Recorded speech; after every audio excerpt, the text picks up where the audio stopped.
Hello, hello, hello. This is AJT500 slash Talented Track 98 slash Hello East Wonderwise slash Hilo slash Shirasa's Cake Heart. And this is the pre-Guild War Ramble for Water 2026. Today we have a guest. It's Phoebe. Phoebe, if you'd like to introduce yourself.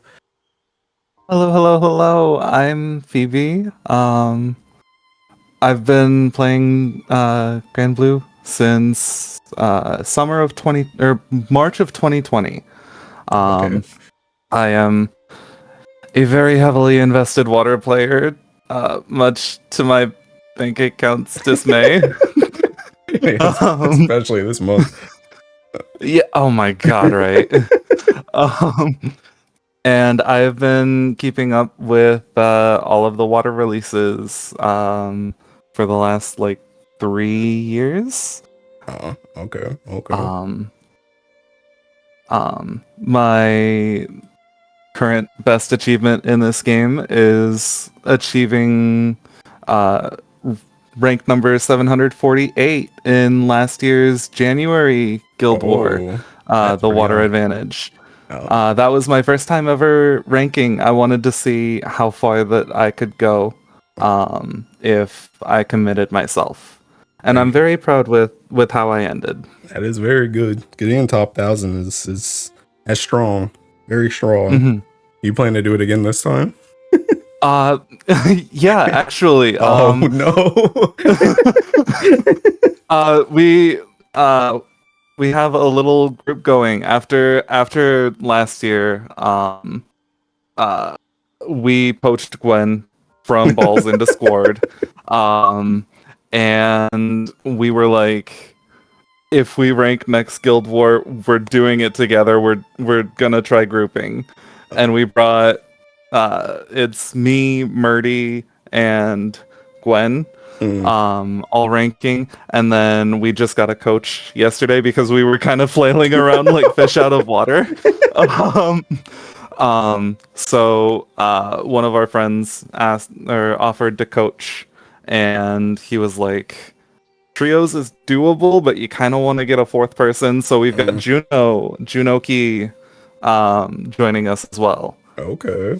All right. Well, that's good. I know I talked to Gwen before, and Gwen had mentioned that they wanted to do it too. So I called them crazy, just like I'll call you crazy. But hey, good luck. Good luck. Thank you. We are going to need it. But I have faith in our group. I have faith in our coach. And I have faith in our setups. We all are just about fully kitted out, raised players, so it should be more than doable. Yep. Well, again, good luck. I wish you the best. Thank you so much. Jettison Squad all the way to the top. Yeah, exactly. All right.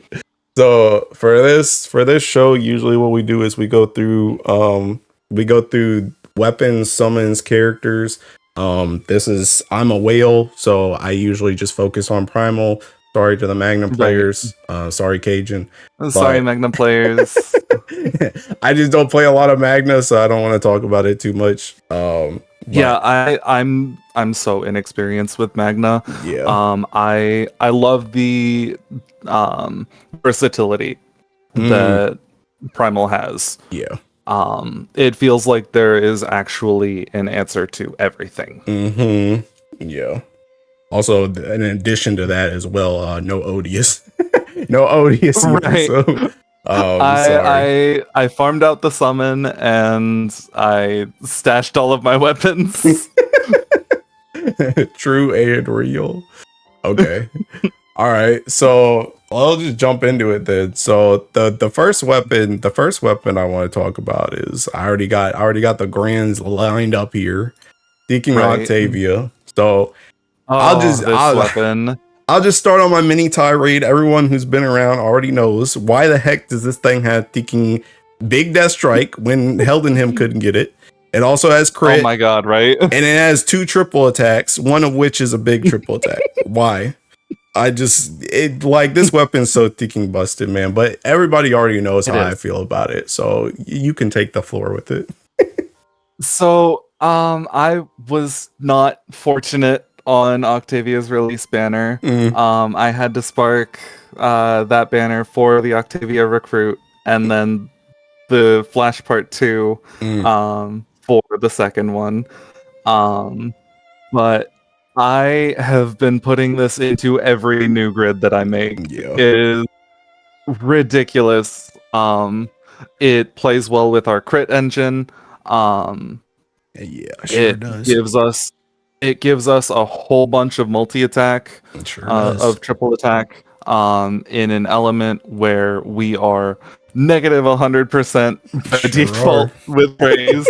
um, um, I I instantly barred both of these weapons, and I could not be happier with how water is performing right now Yeah. because of it. Yeah, it's ridiculously strong. I mean, Death Strike in general, like they just been handing this joint out to like everybody now. So like every Exactly. except Light, sorry Tech, but Sorry, like maybe you can kill Mugen eventually. but Death Strike But is just go ahead.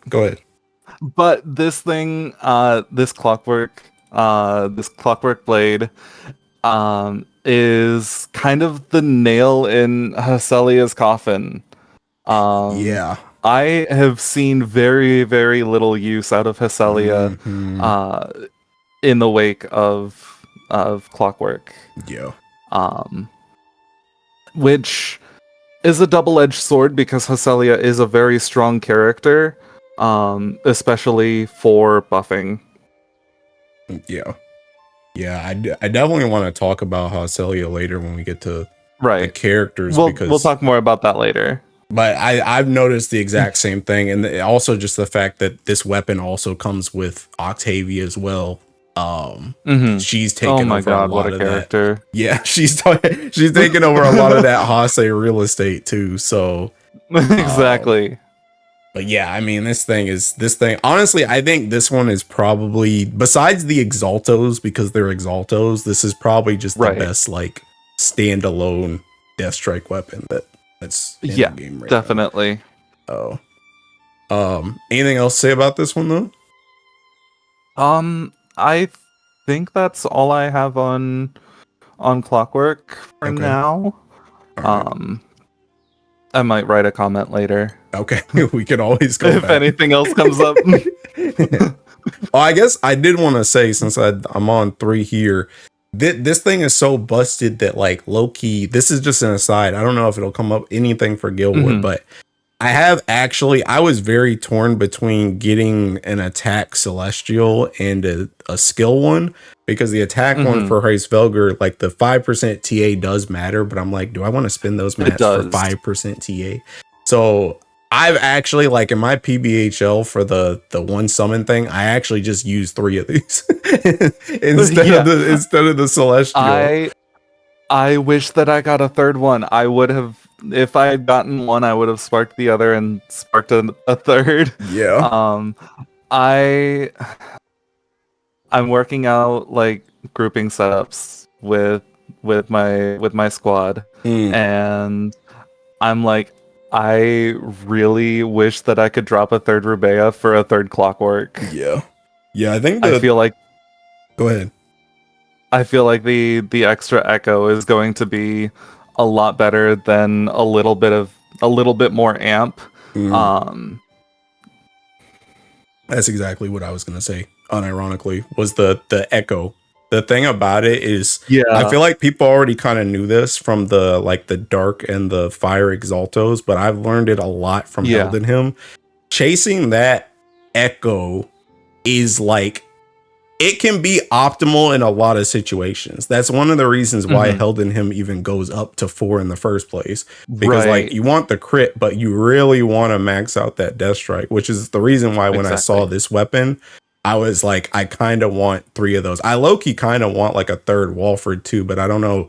That one's a little bit rougher That because of one's a the little bit yeah. more sketchy with 3 Yeah. copies because of the supplement. Yeah, and it doesn't really have like the attack on it that these weapons do. So Right, it's kind of more right. sus with that one, which is why I only went with 2 for that one. But this one and like held in him, like chasing that echo becomes a pretty viable option in some scenarios.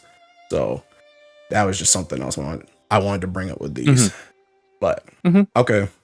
So going backwards, we'll go to Sylvia weapon. So Sylvia weapon. Yeah, Ebony Retribution, my beloved.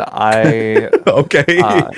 I started this game. I picked water when it was the go-to Ogi element. Way back in 2020. That is one of the reasons why I hate water. Yeah, exactly.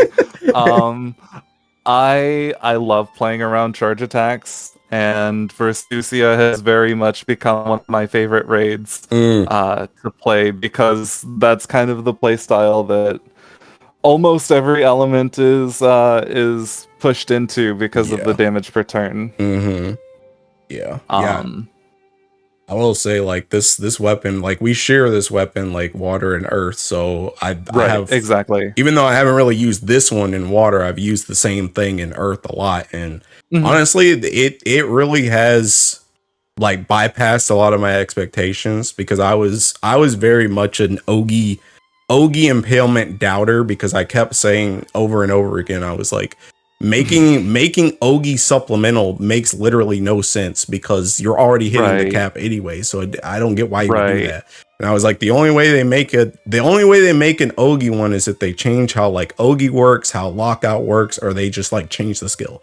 And they just changed the skill, and it was like, okay, now I can kind of see the merit of it, and using it, especially like you said in Versusia, like, you know, I was begging for mine unironically, because I was like, please just let me hit 8 mil hits. Like, trying to hit 8 mil hits before our Tiki Impalement came out was unironically so annoying. Oh my god, like, just release it, please. Because you guys got it after the raid release. Yes. So oh my god, right. We had like a solid 2 months before it, because we got Baja at the very end of the year. So it was pretty bad. And that was the main time when I was farming the raid too. So it's just like, please just help me.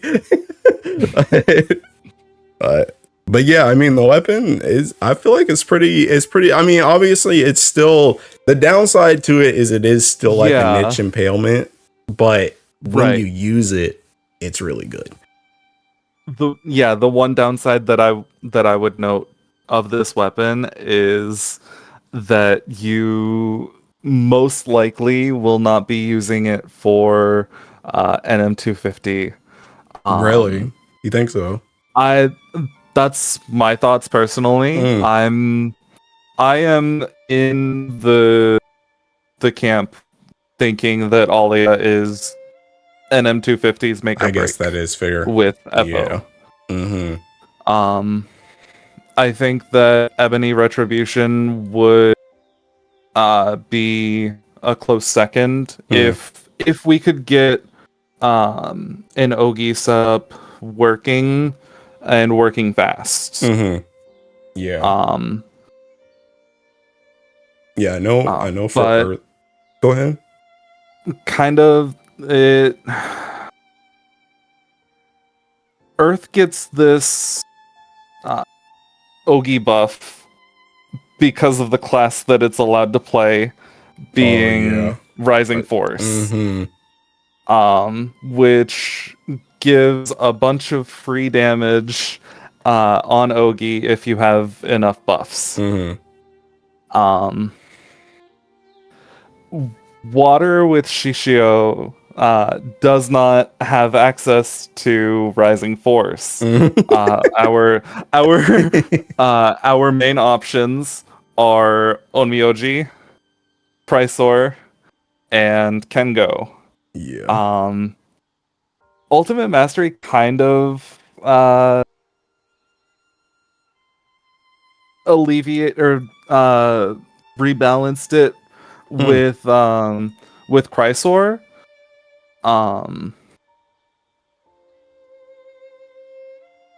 The Astrat's ultimate mastery skill from Chrysor, auto activating on chain burst, has given Fire a lot of free damage with their Mm, Higu setups. Um, but I don't think that it is particularly worth chasing for water versus fighter origin, yeah, especially with Alia. yeah. Yeah, I think that is fair. Another thing too is like I you guys don't have as much access to like double Ogies as like Andromeda Right. does on your MC, which also made Earth's a lot better because we also got access to like Versusia because we were running Andromeda, Shalim, Octobija. So Mm-hmm. you could also get up to the CAs on that too. So Mm-hmm. yeah, I can the more you talk about it, the more I can see, yeah, this could, especially with Aaliyah coming out, she's robust as Right. crap. So yeah, I can. Exactly. I was on the fence about whether or not I would Spark or Sierotix. Mm. Um, and I'm like, it's payday. I might as well Spark. Yeah, I think you Um, will well enjoy her, to be honest. oh, I certainly have been. Yeah. Um, uh, but yeah, back to your comment on the double Ogi. Mm, Um, a lot of our water characters have very conditional double Ogi. mm-hmm. Andira needs to have not been hit in the last turn Mm, for the golden band buff, which allows her to double Ogi. And then Vajra and Sylvia all have 200% charge bar, mm, um, which sometimes doesn't make the breakpoint for the double Ogi per turn. yeah. Mm, yeah. So you guys' looping is just a lot more rough. It sure can be. uh, We don't have the Octo passive where he gets double gain. yeah, it's pretty nice. It's pretty nice. We it all. it sure is. I have reinvested into some of my Earth Primal stuff Mm, over this anniversary. mm, I got Baisha from the Valentine Spark. mm. Um, I was kind of baited by Valentine's Gwen. Yeah. Yeah, I think a lot of people were.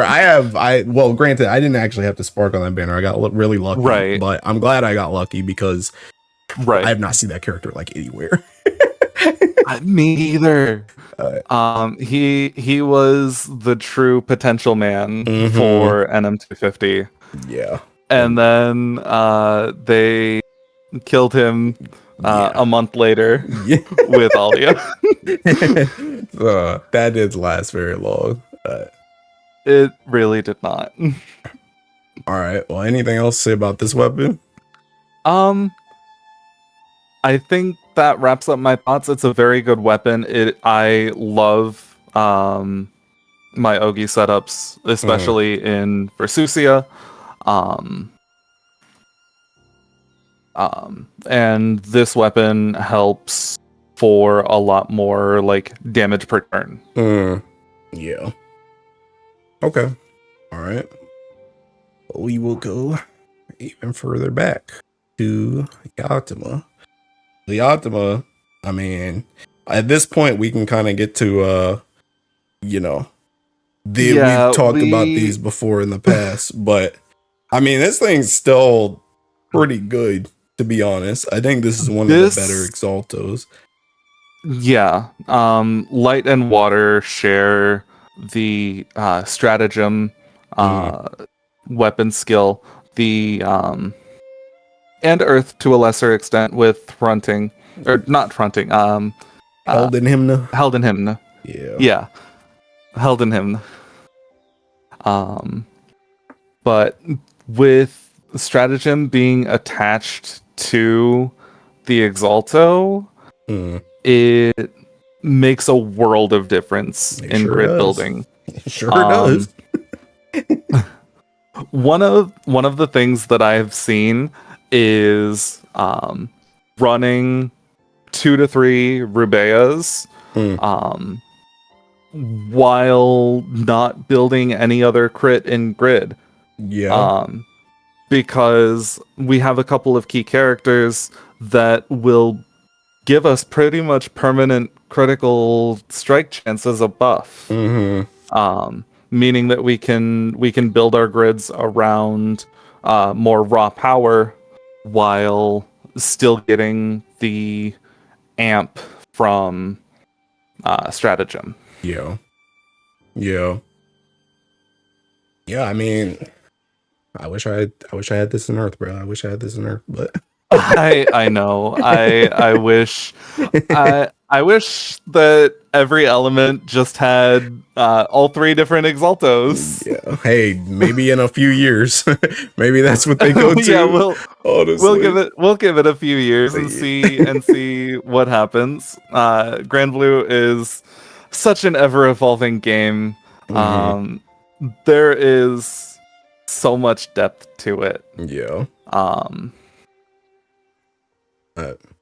mean, I don't really have a whole bunch to say with this weapon. I know pretty much the standard is 2, but sometimes there are like 3. I know there's like a fabled 4 out there, but I've never seen the real use for the 4th one. The only setup that I have seen using 4 copies of Rebea was during January Guild War in 2025. It was a Fresvelger Relic Buster. And I remember watching the video and like analyzing it while I'm ranking, while I was ranking, and I'm like, what on earth is this? They brought Vajra. They brought Vajra. Yeah, I remember that actually. Her skill 2's delay. Yeah. And petrify. And it gave me flashbacks to the first NM250, that Earth Guild War, where Tezcat summon was the entire core to the strategy. And you would just like spam turns with low lockout in order to burst down the boss in one turn. Yeah. And this is exactly what that strategy was. I see. Yeah, I never actually knew. I do remember seeing a Vajra thing back then, but I think the first time I remember seeing the grid was I remember seeing like a Komatsu screenshot.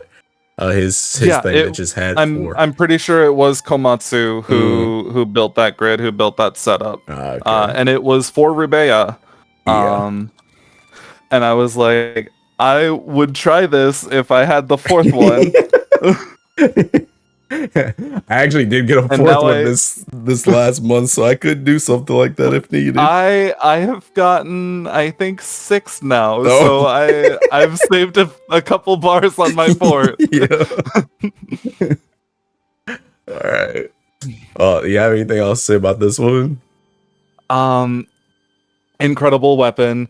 It is our build core in Varuna. Like everything that we do is based around this weapon. Which, if we backpedal a little bit, that's really what makes Clockwork so incredibly strong. Because it plays with our crit engine. It gives us a ton of free multi-attack. It gives us a passive side A echo from the grid. And it allows us to build a whole lot of really funny grids. Yeah, tell me about it. Tell me about it. Okay. All right. We will leave this one then.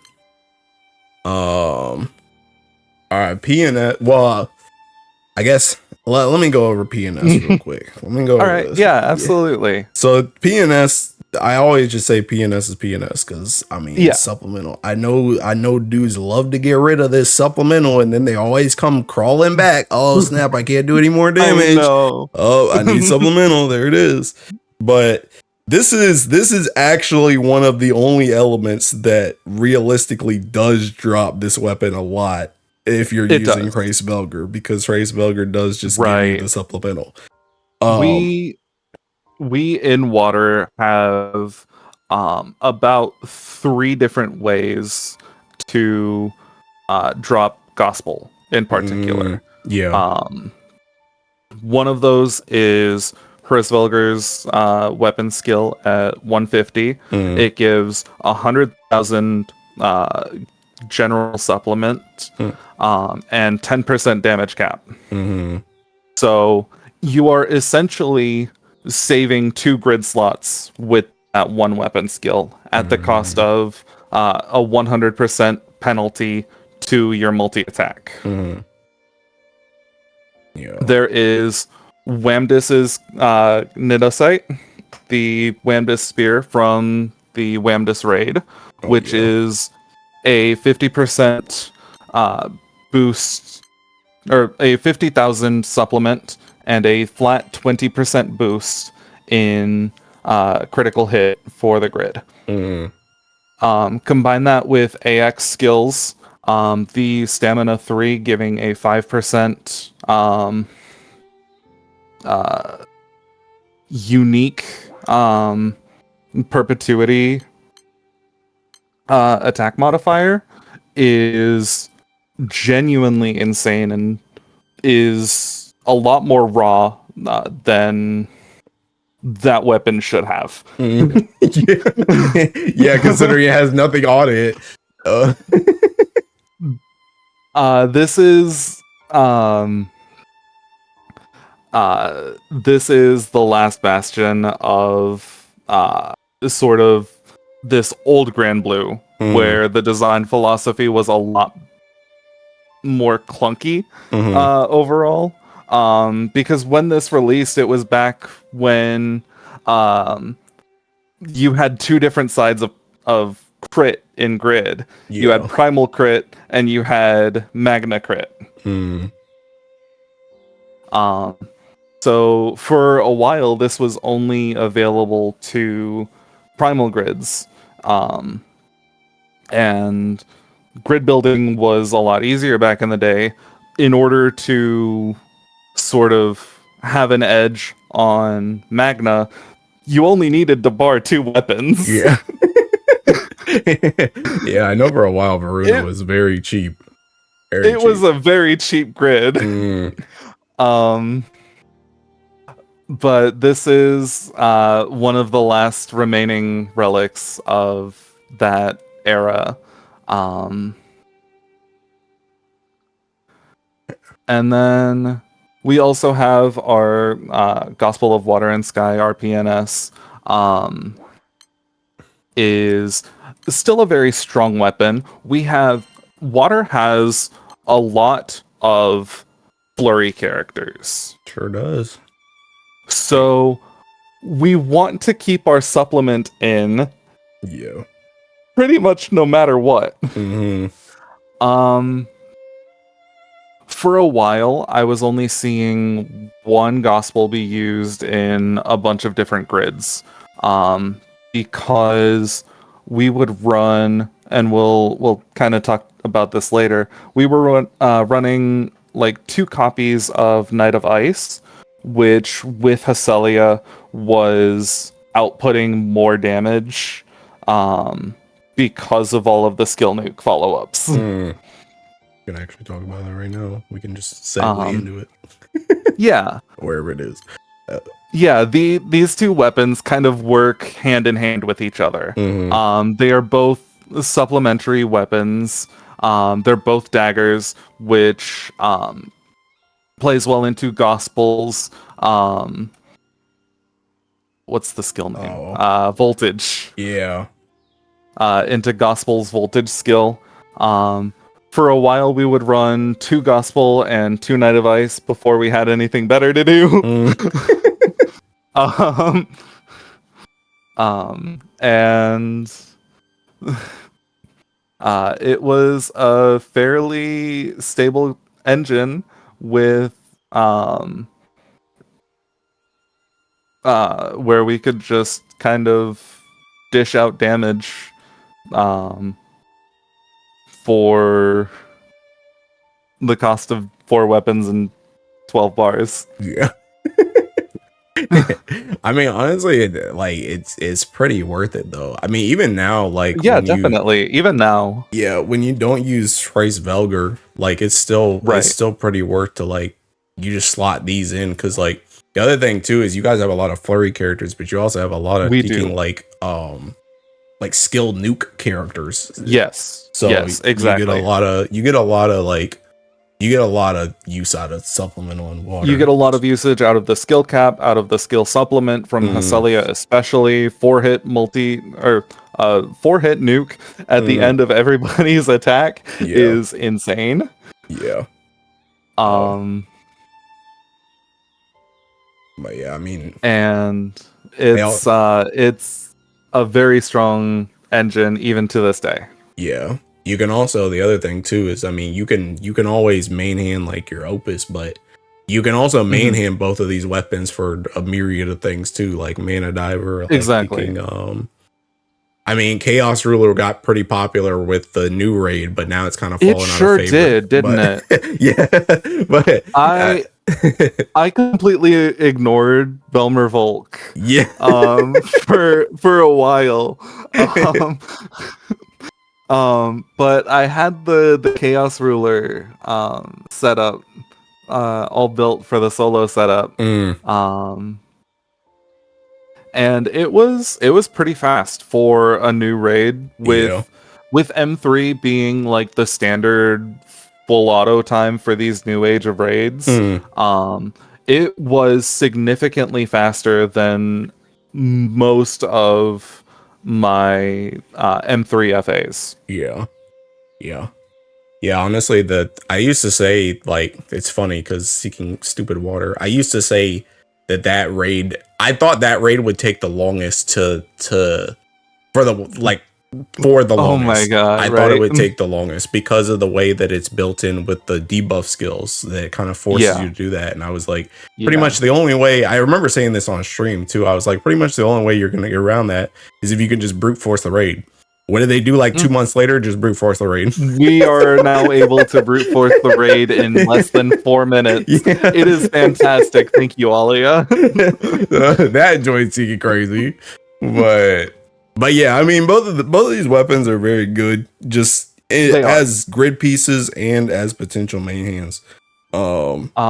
Gospel also plays very well into Magna. It is one of your premium options in Magna. This is just about the only thing that I know about grid building in Magna. Everything else would be a Cajun question. Yeah, I mean, it goes with these too. It goes very well with your Magna Exaltos. Yeah. No, that's not that bad. All right. Anything else to say about Gospel or Night Ice? Last year during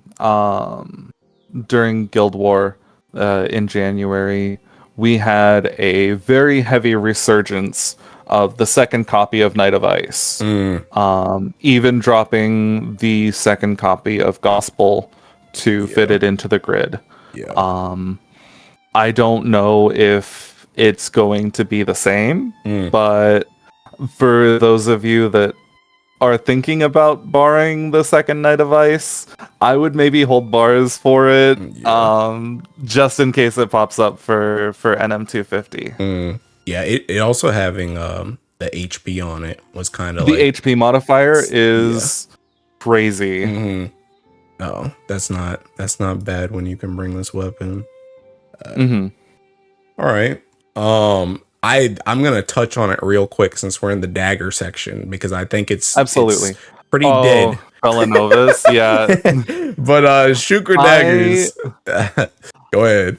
I love this weapon. It is essentially a budget option of Ameno Habakiri.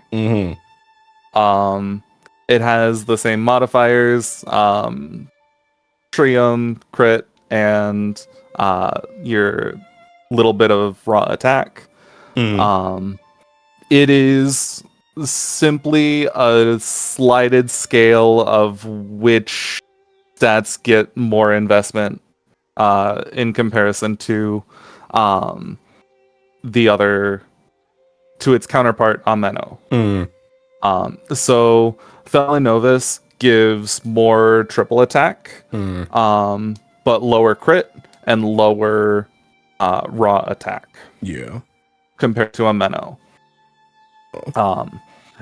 It is still a very good option to have because, again, our multi-attack is abundant in grids now, but Mm. for good reason because of Fresvelger's 100% penalty. Yeah. Yeah, I'm just a little bit salty about this weapon because this weapon is good, and I feel like it will definitely be a lot of people's filler option if they didn't get a whole bunch of Octavias. But as someone who got 3 Octavias, and as someone who barred 2 of these like a month ago for records, I'm just a little bit salty that I just gave up 6 bars for literally nothing. I feel that. It's still a good option for like Versusia grid building. Grid building in Versusia for water is still tied to crit. However, because of the way that the raid works, we still need to maintain enough triple attack rate in the form of grids, buffs, and and everything to manage some of the boss's effects.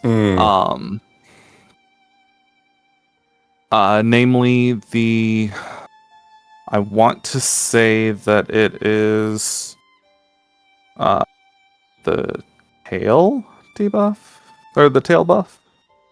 Oh, the one that you have to triple attack. Yeah, the body part buff where you have to triple attack. Foot, I think. I thought foot was multi strike.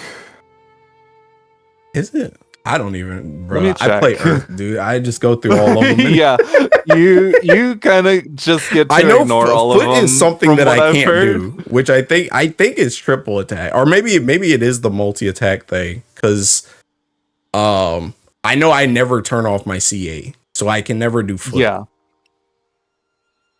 No, I think it's hand. Hands the one that you have to do like more than 4 strikes or something like that. Because that one I also can't do. Hand is by attacking 5 times, which is multi-strike. Yeah. And then you're right, foot is triple attacks. Yeah. In 1 turn. Yeah. So our characters don't get GTA in water. We don't have guaranteed triple attack in our Versusia setups.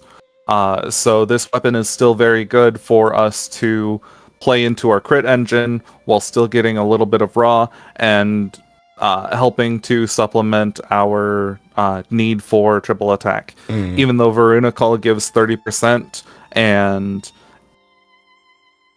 we don't have the moon buff in phase 2 because we're playing with Hystelia in phase 1. Yeah. So the only one who really has that 20% boost from the moon buff is MC. Gotcha. Okay. Yeah, that makes sense. Yeah. Yeah, and Earth technically, well, honestly, I don't even think our grids get up to it either, to be honest, because I think the only TA we have is 2 world enders. But even if we got to it with Andromeda, I think we would probably still just mash through it. I'm not gonna lie. I think so. Okay.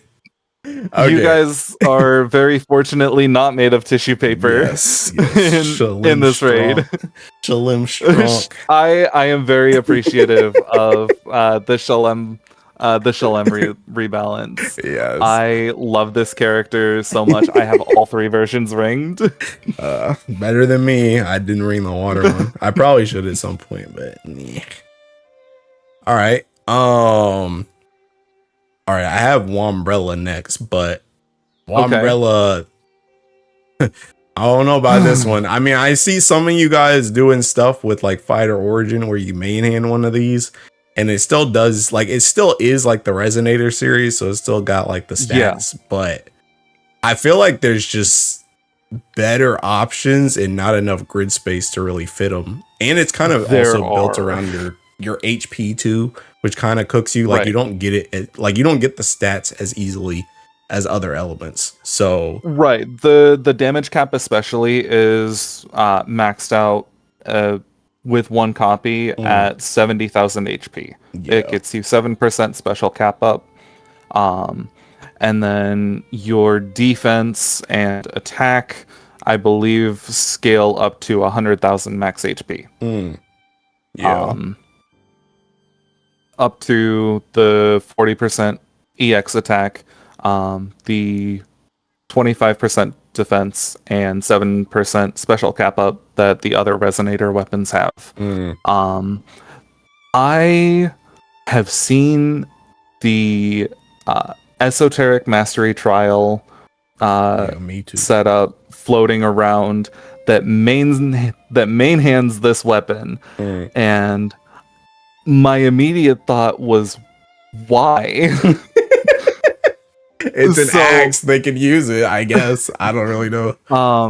so I actually did a little bit of testing the other day because one of my crewmates was thinking about borrowing everything for that setup, and I was like, I promise you, there's something that can perform as well or better. Yeah. And I tested like a couple different main hands,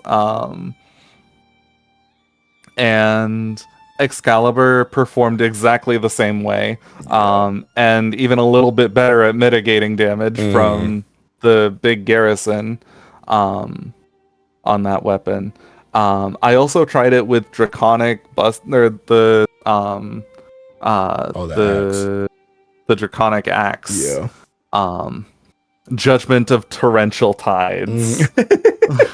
um, and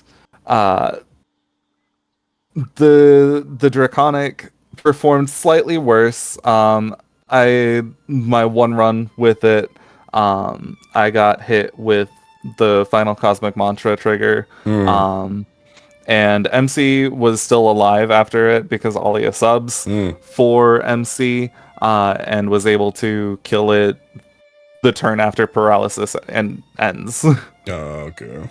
um, This is a side question. Does your MC actually get the debuffs from Final Cosmic there? yes, Okay. yes, we still get the debuffs, so we can't heal, we can't, or we take a ton of damage every turn, and we are still inflicted with paralysis, even if the main character did not take damage.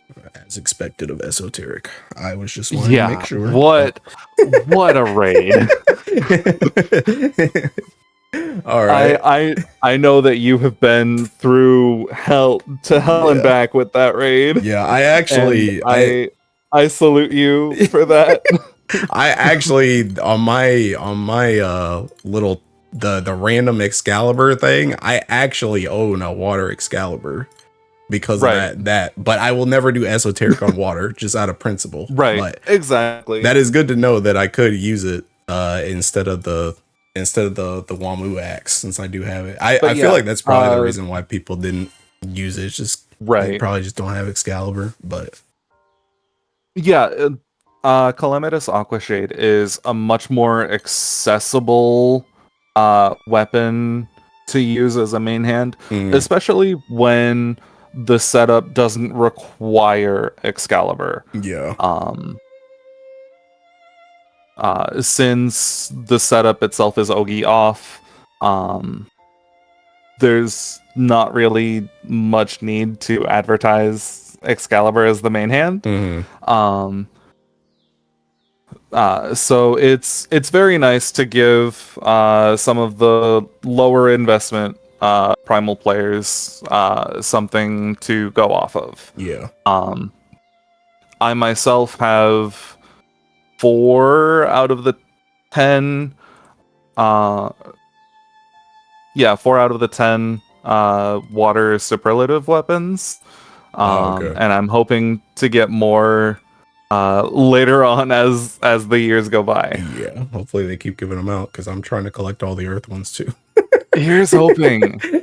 I'm pretty sure you are very much further along in your quest for Earth Bingo than I am for my Water Bingo. I think I only have maybe 2 more.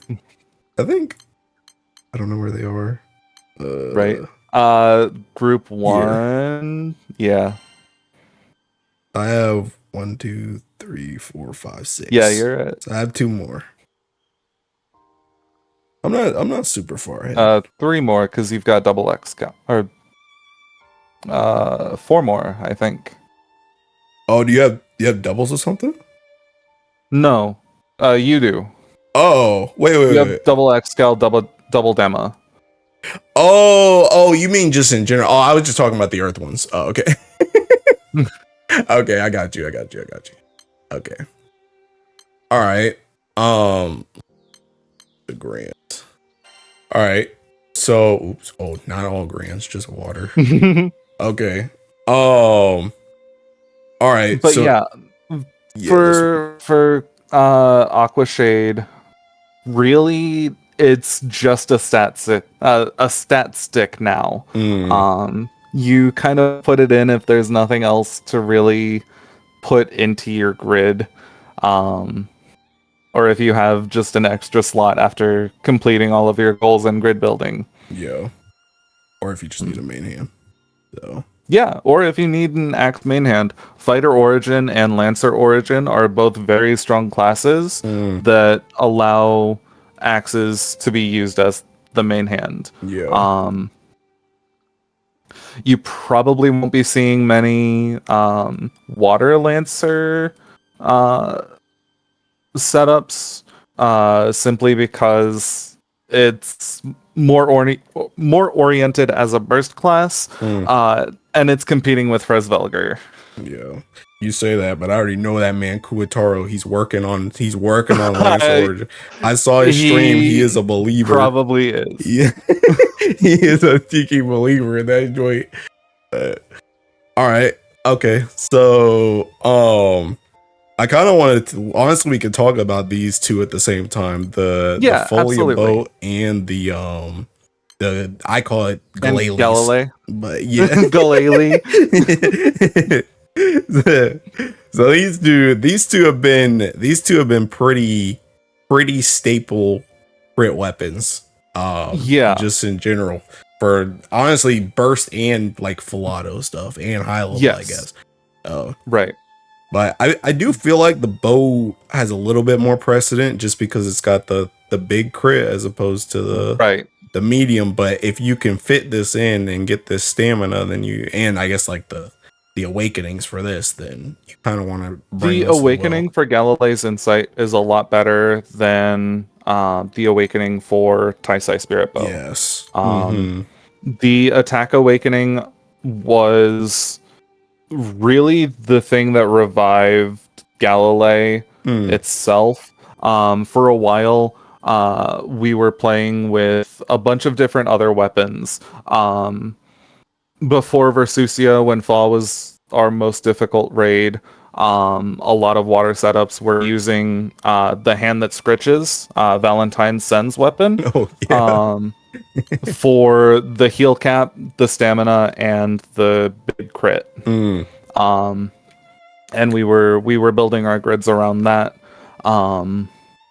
because the boss still did a lot of damage, and we had to mitigate it somehow. And Lucifer calls were rampant in that raid.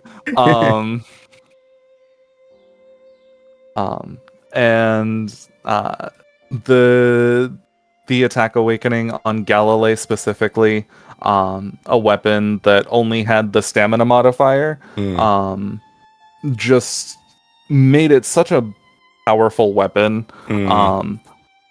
I personally value the Galilei over the Taisai Spirit Bow when building around grids. Yeah. When building our grids.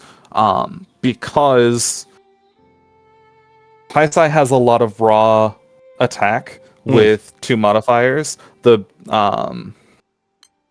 big boost from Solaire, and then the I think it's level 150 that it gets it. The small might that it gets.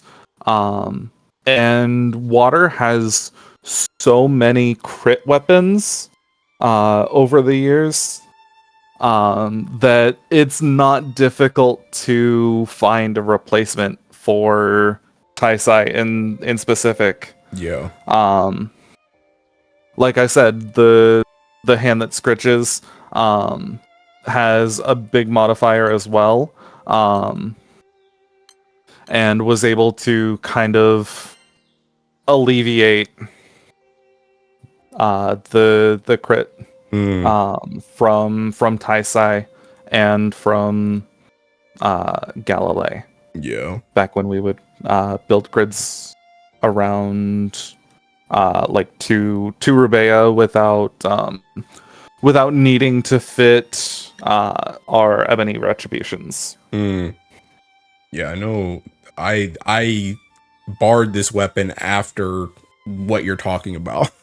So this weapon for me has been kind of a bait. I've used it on, I can count on like 3 fingers how many times I've used this thing, but I mean, it's still a very good weapon. Yeah. I very much enjoy using it. I was using that Ulikumi lumberjack setup way too long in Fa. Like I was able to keep up with before Summer Katura, I was like able to keep up with the Dark Mana Diver Zosimos setup, which was at the time one of the best racing setups in Fa Zero. Yeah. I got an Uli, so I never used that joint. It's such a fun weapon. I want to make it work again. Okay, so pretty much those 3 weapons though, like all 3 of them, even now they're kind of like filler for crit, which like you said, we still have a lot of like stuff to pull from crit, was namely like these and these that you can pull from, but like you usually pick 1 to I guess 2 of those 3 weapons, depending on how much crit you need and just how much, you know, stuff you need, whether or not you're doing more skill damage or you just need the damage cap or something like that, or heaven forbid the healing cap, but oh my goodness. But yeah, okay. If you need heal cap, just use Vertrauen. Yeah. All right, anything else to say about those 3? No, I think that just about sums up all of my thoughts on Taisai Spirit Bow, Galilei's Insight, and our guest star, the hand that scritches. Okay. All right, let me see. I don't even know what's on the second page. Okay, it's just another Drain Ball. Blue ball. So lightning quick round on these 3 down here just for grants. Right. I don't know if they really matter as much. I know out of all of these, I feel like the Merg was getting used because people did want the TA, but I don't know how much the TA really matters now with the other TA options that we have that also give crit. The last time that I saw Mergleys actually get a good semblance of usage was back when we had when Water with Hrzbelger was dominating the Proto Bahamut meta, with a 7-button 1 summon rotation. This was about 3 years ago in 2023. We were building our grids with 3 Aqua Shades We were using Blue Lightning, Gwyn's recruit weapon, for extra stamina and HP. We were using Fimble. Guys, I remember that. I remember the Fimbles. We were using Fimble, we were using Blue Lightning, we were using so many different weapons that a lot of players nowadays would have to look up on the wiki. Drew. And that was the last time that I've actually seen Mergleese used. Yeah. God rest this weapon. This is probably my favorite weapon in the game. My first ever Spark was Grand Catalina. Really? Okay. And this led me down the path to the life of a water main. Okay. I see. It's the lore. Okay. Atlantis, Poseidon's recruit weapon, just got its awakening with Anniversary. I was very, very hopeful for this weapon to get awakening. I have been significantly let down. I'm gonna be real. I didn't even realize it got an awakening. I think I saw it in my inventory like last week, and I was like, "Wait a minute, why does it have an attack thing on it? Since when did that happen?" So I didn't even realize that it got one, and I don't even know what it's CA. It's attack and CA are the two choices that you can make, and the one that I was looking out for was actually healing. The healing awakening would be massive for this weapon. The big enmity, the big garrison makes it so that you actually have defense when you're low HP. It gives a lot of this like drain tank ability to Shishio setups. And right now for those Shishio setups, we are using Vertrauen, which is Water Sophia's recruit weapon, for a big heal cap and small garrison. I don't even know if I have that weapon. And I feel like if they had given heal cap to Atlantis, that we would have been able to actually not be made of tissue paper. Yeah, I did see some people talking about they wanted either heal cap or like defense. They wanted more survivability off of it. Exactly.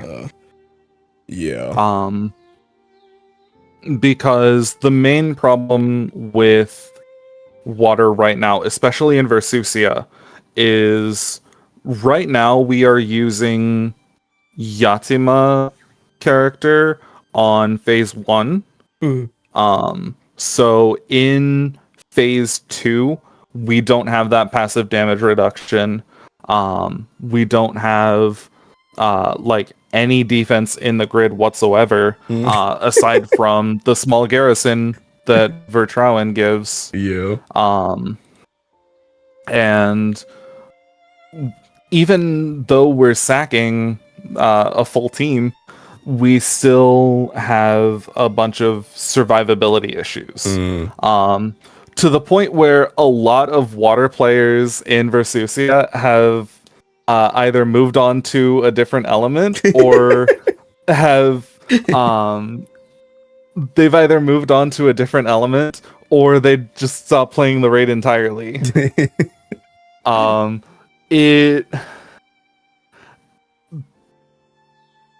Water has so much damage potential in Versusia, but you have to be mindful of every little thing that goes on in the raid at all times. And even then, you're still susceptible of getting bingoed.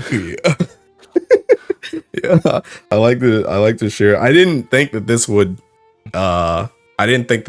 happen, after the world first, but I remember I always like to tell this story about when we were doing that. Rezi, who was our water player, was he was like demanding the Titans. The Titans were specifically for him.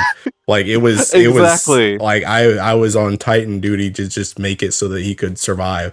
And I mean, to be fair, that was back before I really knew what was going on too. So I was trying to survive with myself, but Right. we had to work very closely together with the Titan calls in order to get him through that stuff. So Yeah, exactly. yeah. I am sort of guilty of taking multiple Alexial crosses Yes. over the course of my runs in phase 2. Just for the extra survivability. I personally have 2 copies of the summon max that I have in my grid, just so that I can survive. So what you're saying is Um, gods can indeed bleed. Versusia is the weakness. exactly. Everything except Versusia, this element is in a fantastic spot with. Yeah. And I could not be happier. I am more than willing to sacrifice one raid Yeah. to to have a bunch of dominant setups for everything else. All right. And then our last weapon that we have to cover is Dragon Ball. the blue spear, Drang's grand weapon. I like this weapon a lot. Like I said, I love Ogi setups. This was the first weapon that I ever caged. I have, I think, 3 uncapped copies, all caged, 2 attack, 1 healing, because the healing goes well with Shishio, when it is healing with a 3,000 base cap every time you charge attack. It is an insane amount of healing, what Shishio can do. Yeah. Yeah, I went to look at my other one because I know at one point I have 2 right now. I could probably make a 3rd one at this point, but I know I had one of mine was healing for a while, and I changed it because I think there was one setup I needed that needed 2 attacks. So that makes sense. I think I know the setup. Yeah, but I know at some point I did have a healing one too. So, but I feel like this weapon it can be nice. But I feel like, especially with Sylvia weapon now, I don't really see it anywhere. Yeah, so Sylvia weapon definitely struck a nail in the coffin of Blue Sphere. Yeah. I've seen one setup use the heal cap, the heal cap copy of Blue Sphere.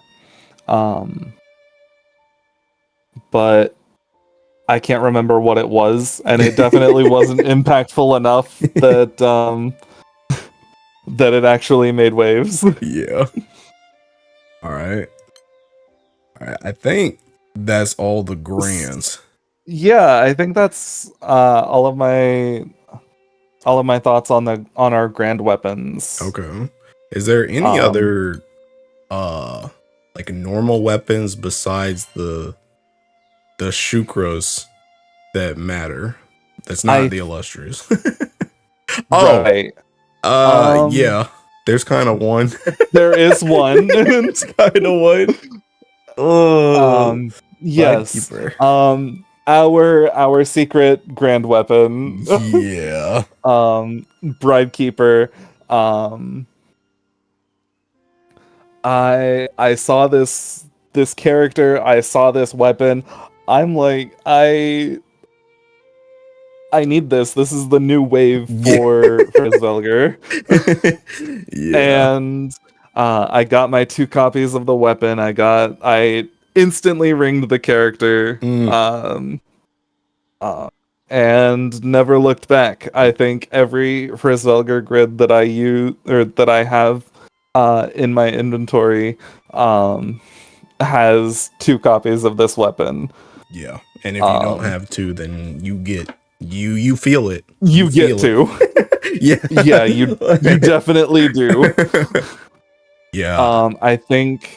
I think of my grouping squad for this Guild War, I think I'm the only one that has 2 copies. You will be the carry. I Congratulations. um I am the most heavily kitted player in our group. Mm. Um and I I wish I had my 3rd clockwork.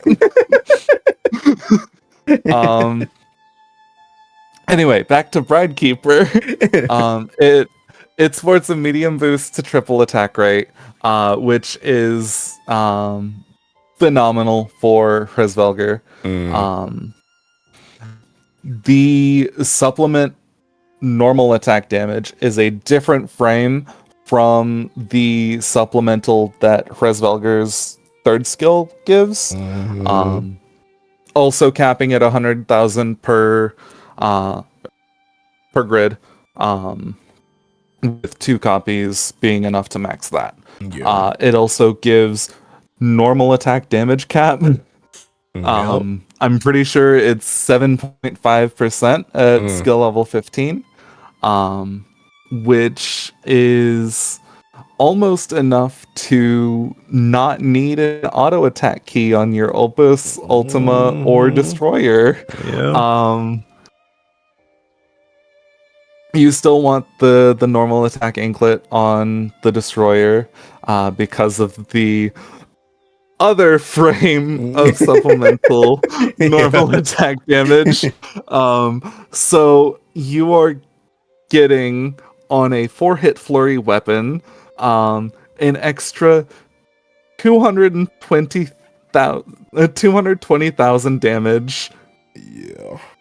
Must be per hit. nice. Must be nice. Yeah. It sure is. I remember when this weapon came out, I like for the longest time I said that this was when I was still in my Ogi impalement disbeliever era. So for the longest time I thought that this weapon and held in him were earth and water's equivalent to the impalements. Like that's how strong Right, this right, weapon right. is, that I was just like, okay, Yeah. this is just you guys' impalements. But then we got impalement anyway, and then you guys turned around and also got Deacon Octavia weapon with this seeking monstrosity. Yeah.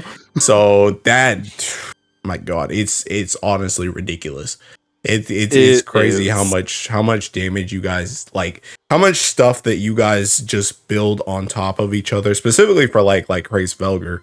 Right. Or just auto based stuff in general. The amount of like modifiers that you guys can put on top of each other is insane. Yeah, it is very ridiculous. I hope that in the future we can see a lot more elements getting these kind of tools Yeah, sure. to play with. Me too. Um, I am currently 5 out of 6 primal,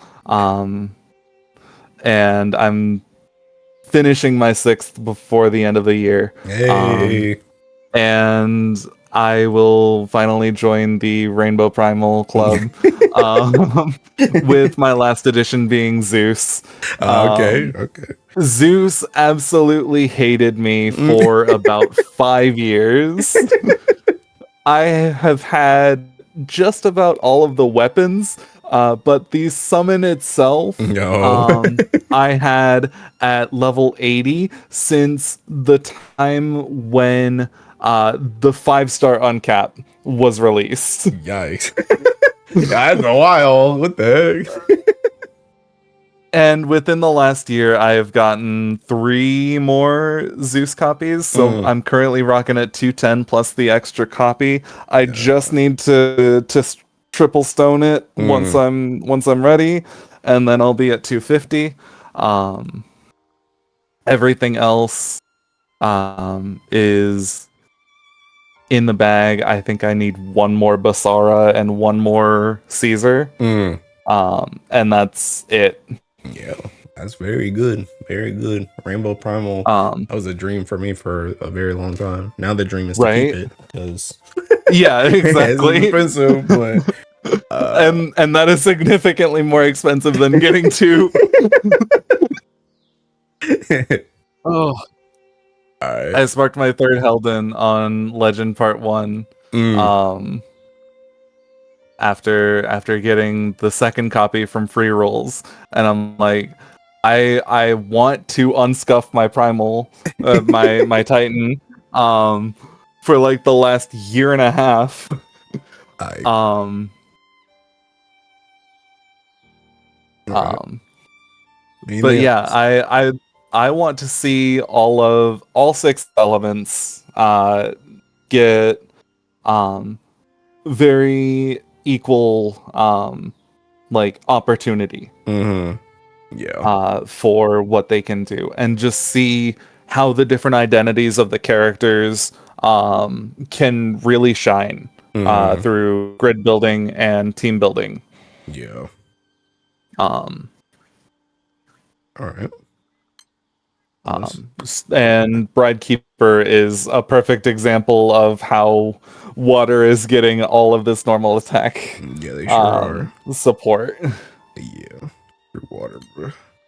All right. Um, Any other weapons? Like normal weapons? um, let's see. I think the only other weapon that I have equipped to any of my grids is a stray copy of Blue Lightning from the 2023 grid building days. Oh, okay. Um, The Gwen one. Yeah, yeah, that's good. we already talked about that a little bit. It's still a very strong weapon. I've seen it used in a few different setups, even within the last year or two. Mm. And one of them was actually as a Chrysaor offhand.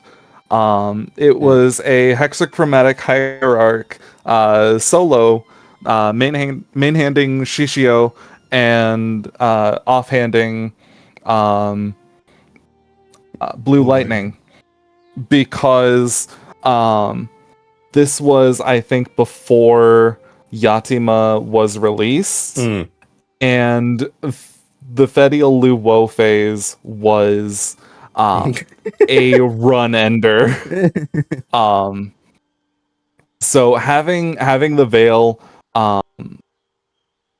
every turn that you Ogi with your offhand um, made it for a lot safer of a run. Mm.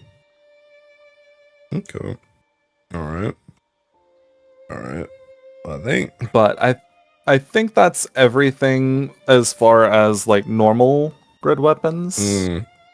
Okay. that I have much of a recent comment on. Gotcha. All right. What was the weapon? The Morning Glory fan, Yukata Alia's recruit weapon. Oh yeah. I I have am that very somewhere. excited to see setups with this.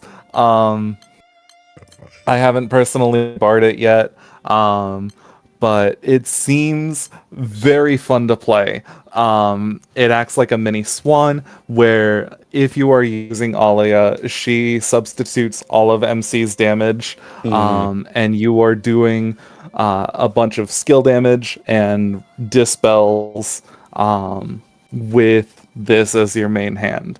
Yeah. It also plays well into our crit engine with a medium Solaire. Mm. Um, so you're not really losing a grid slot. Mm. I feel like this might be um, a very high potential weapon for like an NM250 mash. Mm.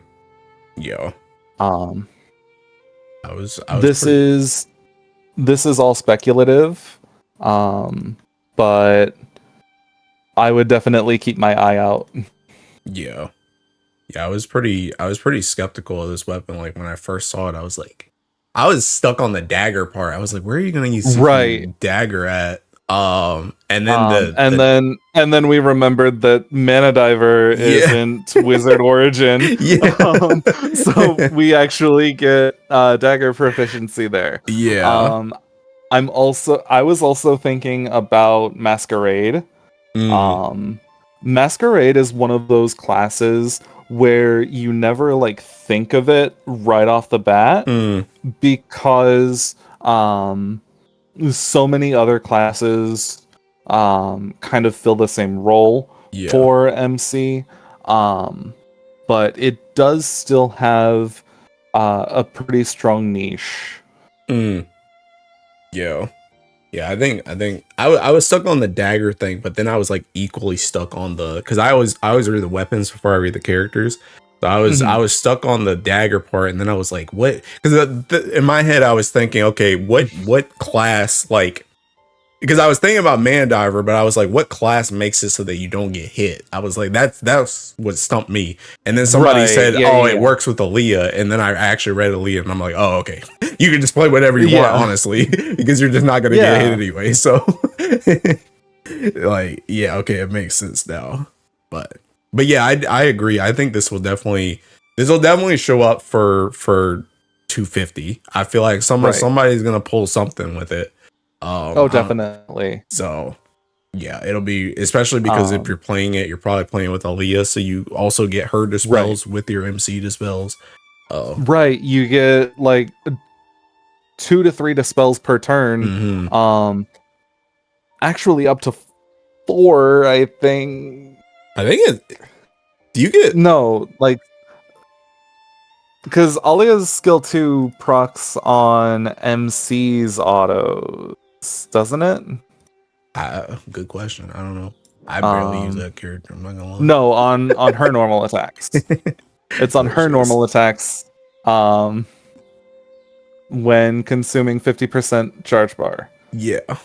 So you could get up to 3 per turn if she gets 2 of these off on auto attacks. If she had a 100% bar and she has the double strike thing. On the turns that her S3 is active, it is increased by 2 dispels per turn. So can you get 5 then? Because you would get 4 off of her. If you are running Mana Diver and you use Wild Magicka with over 50% bar that consumes the bar, you get double strike for 2 turns. So Alia's skill 3 will increase that to a triple strike. So you get 3 dispels from... Wait. I think MC. Am I confusing myself? I think so. Because I think MC's off the dagger. Oh, whoops. One place. Off the dagger. Oh, right. Is it end of turn? End of turn. Yeah. End of turn. Okay. So you get 1 there, and then if Aaliyah 3. Yeah. Okay. So yeah. So 3. 3 dispels per turn. Which is still very strong. Still very strong. Let that be stated. It's still very strong. Which also another thing to bring up about Aaliyah too, with this weapon too, you may be able to pull some Versusia stuff too.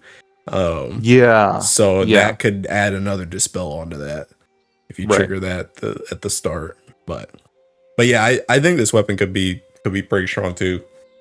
Definitely. I'm waiting to see if I actually need to bar it, but I'm not opposed yeah, to me doing too. It. I don't know how long my group is running per day, so I would like to get a little bit of solo in there, of solo NM250, just to like play around with all of these characters, and see what's good, what's not. Okay. All right. But yeah, I think that is the last normal weapon that I really have any recent thoughts on. Okay. All right, then I'm gonna move to the illustrious. I'm gonna move to the this one first because I don't have this one. Okay. Absolutely. I'm a known Shishio hater, always have been, or probably always will be, to be honest. But as Gwen before you can try and sell me on it. You can try and give me your best Shishio sales pitch, I guess. I don't know about a sales pitch. I can glaze this weapon all that I want, and that probably would not change your opinion on it. Because You you dislike water because of its early Okay. identity as an Ogi element. Um, Yeah.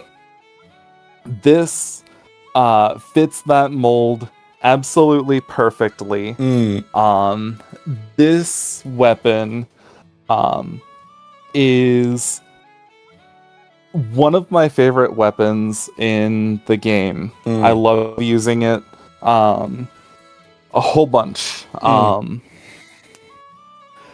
I very much wish that in the near future we get a katana class that is um, able to perform similarly to Rising Force. mm.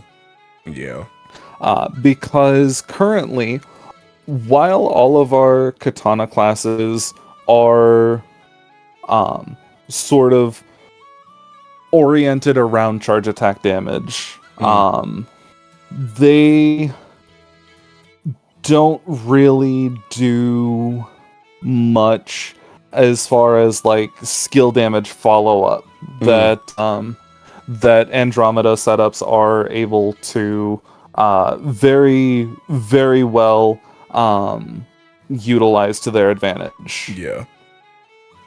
Um, I am hoping that we get a new katana class at some point that allows Shishio to uh, do the things that it was designed to do. Yeah. And whether that's a new class or if that comes with the upcoming illustrious transcendence, Mm. um, I I will drain tank to the ends of the earth with this weapon. Um, the heal cap on Ogi is 3,000. It is the same base heal cap as a Lucifer call that you are getting every time that you charge attack. Um, like I was saying back with Atlantis, um, if that weapon had gotten a heal cap awakening, um, I would be running Shishio with Atlantis 24/7 with every Ogi setup that I could ever get my hands on. Oh. Um, um, the weapon itself effectively works as an upgrade to Unsigned Kaneshige, Yeah, it sure does. Yep. Yep. Hmm. the CCW for Kengo.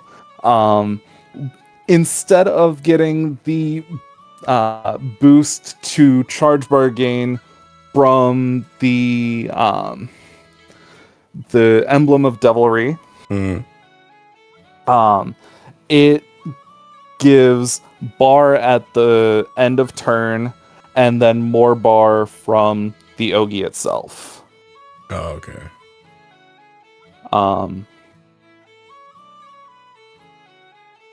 when you use your MC's skill 1, you get a 50% boost to charge bar as well as charge attack reactivate.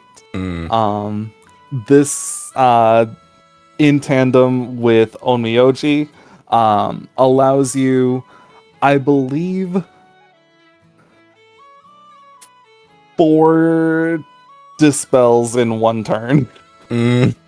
Um, because Onmyoji's skill 1 gives a dispel on it gives a follow-up nuke on Ogi and normal attack. Mm.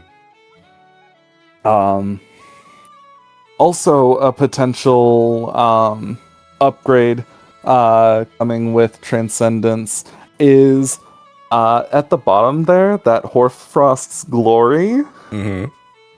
is most likely going to get a skill level 25. Yeah, I'm ready. I'm ready for a lot of these weapons I that have the I am ready. I am ready yeah.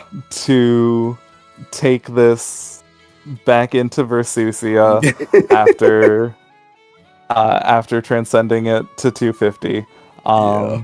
and playing around with it, and drain tanking until the boss dies.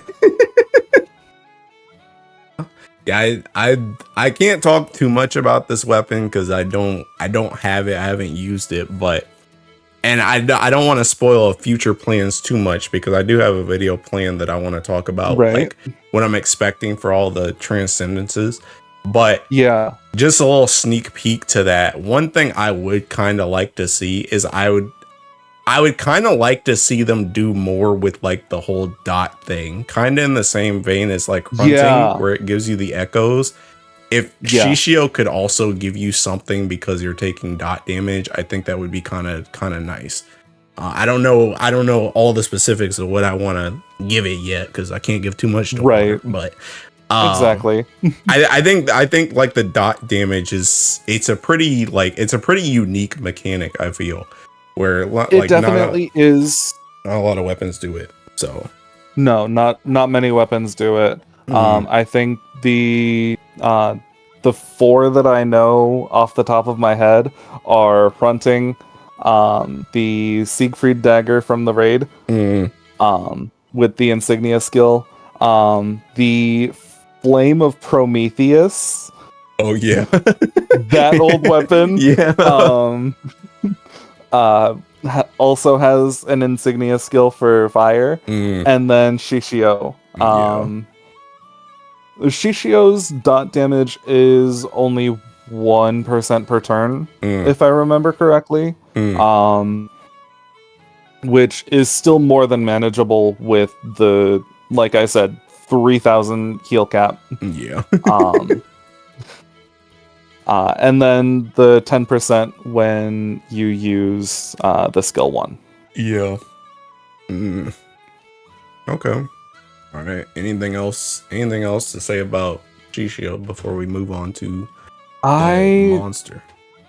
I could talk about this weapon for days on end, but I will spare you. Thank you. I will spare you from that as someone who would not like to hear the ramblings of hate Shishio, of a Shishio adorer. All right. Praise Velger. All right, let me just get it out of the way. I love and hate this weapon so much because it's so good and I get to enjoy it because I get to play water too. Like it's not like I can't play water.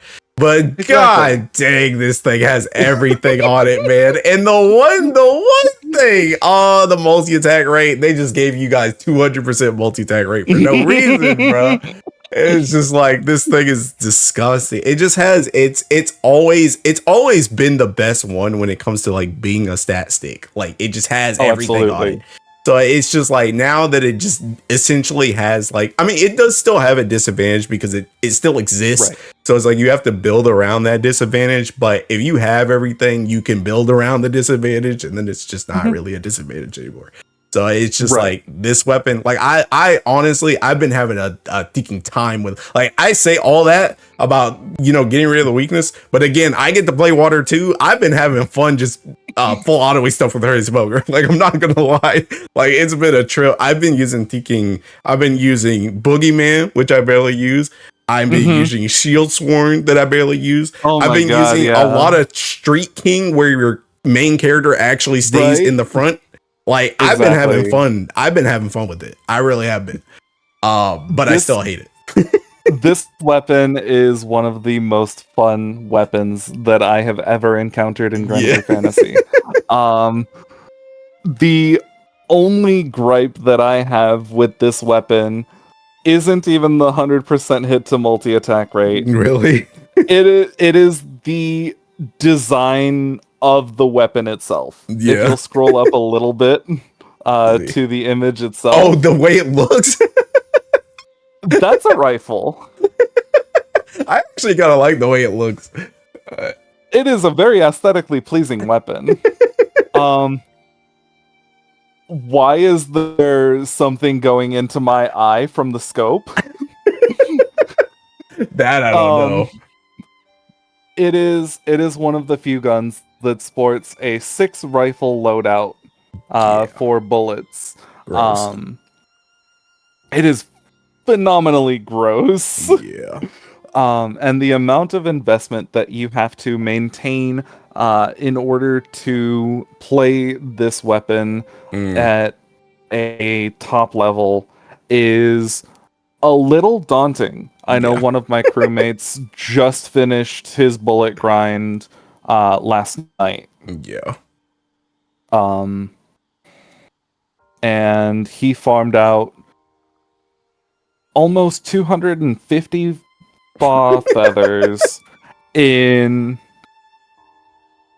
the span of about 5 days. Yeah. I know a lot of Um, people are rushing it at the last minute. a lot of people are rushing it at the last minute, but these 3 bullets on screen right now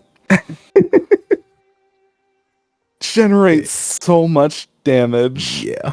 They're just very, by very strong. existing. Very ridiculous. They make the cost of 3 sand and 1 gold bar seem actually worthwhile for the hexa and the fa bullets. Yeah. The Genesis Nova only requiring a bar, 1 gold bar and 10 gamma crystals, as well as the other mats. Yeah. Still a very worthwhile pickup, but has definitely been surpassed by the Fa and the Yeah. Hexa Oh, the bullets Hexa are as gross. far as expected output. Yeah. And then the other problem that I have with Prisvelger is the weapon itself plays like a shotgun. And it's designed to be a rifle. Yeah. Yeah. Why are we splitting our shells into 4 hits? I do not know. Why is this a rifle? I don't know. I guess they think it looks cooler, I guess. These type of bullets Definitely. probably look cooler. So Right. that's why they chose it. But yeah. But I mean, yeah, these things, like, again, like for the bullet thing, like I know a lot of people are daunted by it as well. I think, like, the thing about it, I keep telling people this, it's like with the new quest, like I really don't think people understand how good the new quest is, like, realistically, because I won't say I did all my bullets before the new quest, because when these came out, I did have to go back and do, like, what was it, like 3 burials or something for one of these. You have to do, I think it's for the fall one, you have to do 3 burials. So I had to do 3 more burials to get my burials that I was using on this back, and I used the quest for that. But the vast majority of my bullets were done before the new quest, and when I tell you, you can literally get like all those like random mats you need, you can get them in like a weekend now. It's like, it's not, it used to be like 3 weeks. Like, I think people were telling me, like, I asked people, like, how long does it take to farm the bullet mats? They were like, yeah, about like 2 or 3 weeks, something like that. And I was like, I mean, it's a lot. Like, it's really, I mean, 2 to 3 weeks isn't really that crazy either. But when you do those seeking basic quests enough, bro, you start to lose your mind. So those random quests for the mats was terrible. I farmed out both of my original loadouts before the new bullet quest. My 5 Belial, my 5 Bubs. Yeah. And my 1 Genesis. Hey,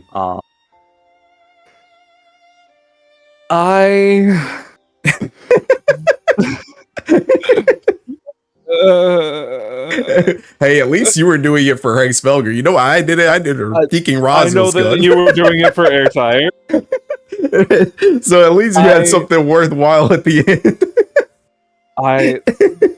My first ever introduction to you and your content was from your video on Airtire. I left a very in-depth comment on it. You are still my pinned comment to this day on that video. I am still the pinned comment on that video to this day, talking about the differences between Presvelger and Airtire, based on their flurry amounts, Um, and the overall quality of the two weapons Mm. between the two, because really their only points of comparison were the fact that they had access to flurry, Yes. um, and they both have 6 rifle slots. Yeah. Hey, I was kind of right though. I was kind of right. Like Oh, it's absolutely. not as good as Trace Belger, but it does It my is main still it is still significantly better yeah. than a lot of other burst main hands in Yeah. Earth. Yeah. Oh. But yeah, I mean, like the thing about it though is just the main thing honestly at this point is the boss mats. You have to Right. farm out the boss mats, and that can take time, especially for these. I feel like these, like the Bubs ones, the Belly ones, if you want to do the fall ones, and then like the Super Ultimate Bahamut, they're really not that bad nowadays because They're all nowhere those near as bad as they yeah, used to be. all those Those raids you can raids run are over. very easily burstable now. Yeah. Like what I did when I was farming out my original sets of bullets, Mm. was I was on Hresvelger Relic Buster, so that I Yeah. could unlock the bullets to play soldier, and then farm out my second set. Um, Yeah. I was a little bit of a terrorist in those pub rooms. I'm sorry to any and all that may or may not have been inted with a lone gunner shooting into shields. Hey, I was a saint with mine. When I played my when I was trying to get my Belial ones, I was the guy in there putting Bounty Hunter. I played fire. So I put Oh Bounty my Hunter to make god. sure we got extra drops. Absolutely bless you. Thank you. Thank you for being the change that you want to see in the world. So I was a good guy for Unfortunately, I was not that person when I was farming my bullet mats. that. Um, uh, but yeah, this weapon itself mm, gives the MC a 4-hit flurry, and minus 100% hit, or minus 100% multi attack. mm. The skill 2 is not used whatsoever anymore. Yeah. But it is an 80% echo on single attacks, Mm, yeah. um, which is almost as strong as Summer Lucio's skill 3, Uh, which gives guaranteed triple attacks as well as a 90% side B echo. on God, they're about to just make that joint on triple attack. I swear to God, they are. They're just gonna make it on triple attack when it I gets transcendence. and then it's just gonna kill Death Strike. Yeah. Oh, they're the same thing. They're the same thing. The same Yeah, side. because they're both Oh. weapon passives. Oh. Okay, then maybe not. Which is why Clockwork is coming after Hesselia and the Moonbow. Okay. Um, but yeah, this weapon has no charge bar on normal attacks. Mm, It is a normal attack weapon through and through. yeah. But one of the funniest little interactions that I have had with this weapon is while Mugen blasting. Sometimes you do end up getting to 100% charge bar. Yeah. And while Mugen is up in the air and you use your charge attack, it'll still do damage. Really? It will. Oh yeah. Oh, it ignores mirror image and dot. It Huh. ignores mirror image and dodge, and it gives uplift if you wanted to play Ogi with the normal attack Yeah. oriented weapon. um, Interesting. and this has it it does a lot of stats. Mhm. Even though it doesn't look like it, it is Yeah. maxing out normal attack damage amp. It is maxing out your general supplement, which kills your gospels in Frisvelger grids. Yeah. And it does a 10% boost to damage cap out of the 20% cap for the grids. Yeah. That's where your bride keepers come in for the last part. That's where bride keepers come in. That's where extremity comes in. That's where celestial comes in to sort of offset the fact that we're minus 4% damage cap from 2 gospel. Other than that, it is saving 2 grid slots. Yeah. 2 whole grid slots on a weapon that scales not off of raw power like any other weapon in the game. It scales off of supplemental damage and echoes. Yeah. Gross. It's gross. It is very gross. But it is also some of the most fun that I have ever had playing this game. Yeah, agreed. It is a very fun weapon. Very fun weapon. Now, that being said, before some of you freaks in the comments, bro, if you're going to get this weapon, I swear to God, you better farm your bullets. You better farm bullets if you get this weapon. Do not just get this weapon. Do not just get this weapon just to get this weapon. Get your bullets. Relic Buster is now the shell of Soldier. Yeah. Yeah, I know back when you will not have nearly as much damage output on Relic Buster. Yeah. Back when this weapon was released, the two were generally similar with until they released the bullets, and then Soldier took a little bit of a head start, and now they've given Soldier everything and Relic Buster nothing. Yeah. Oh, I could go on a 2-hour tangent of just Ultimate Mastery Relic Buster. Hey, yo, chill. I will not. I will not dig into that rabbit hole, but maybe at another time. All right. Anything else to say about Racefelger? Farm your bullets. Yes, please. Don't get baited by what you see on Twitter or YouTube about 149 Frisvelger. Oh yeah, that joint's going. With Transcendence coming, that is dying immediately. Yeah. I am sorry to all of the players that have 2 copies, one at 149, one at 150. Salutes to you. I am not one of those people. I will enjoy my plus 150 gold mins. Yeah. Thank you very much. Yeah, that joint's crazy to me.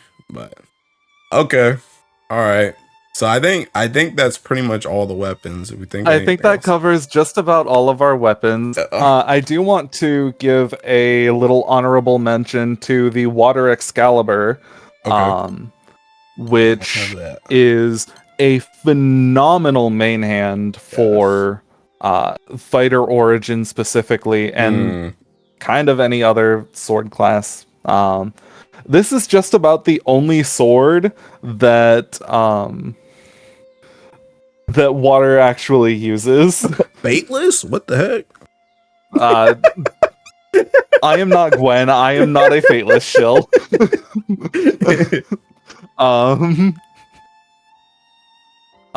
But this weapon has a very strong Ogi effect.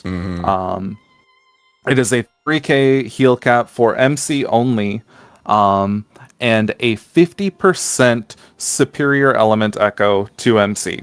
Yeah. Back when we had the Sword in the Stone challenge for Holiday Roulette, I think it was 2024. Everyone got a random element Excalibur. This was mine. from Gachapin, from Roulette. I just so happened to get my water one. Oh, okay. Handshake. And I have played many Hexa runs, absolutely terrorizing the boss with Chrysler, with Shishio in one hand and Excalibur in my other. Um,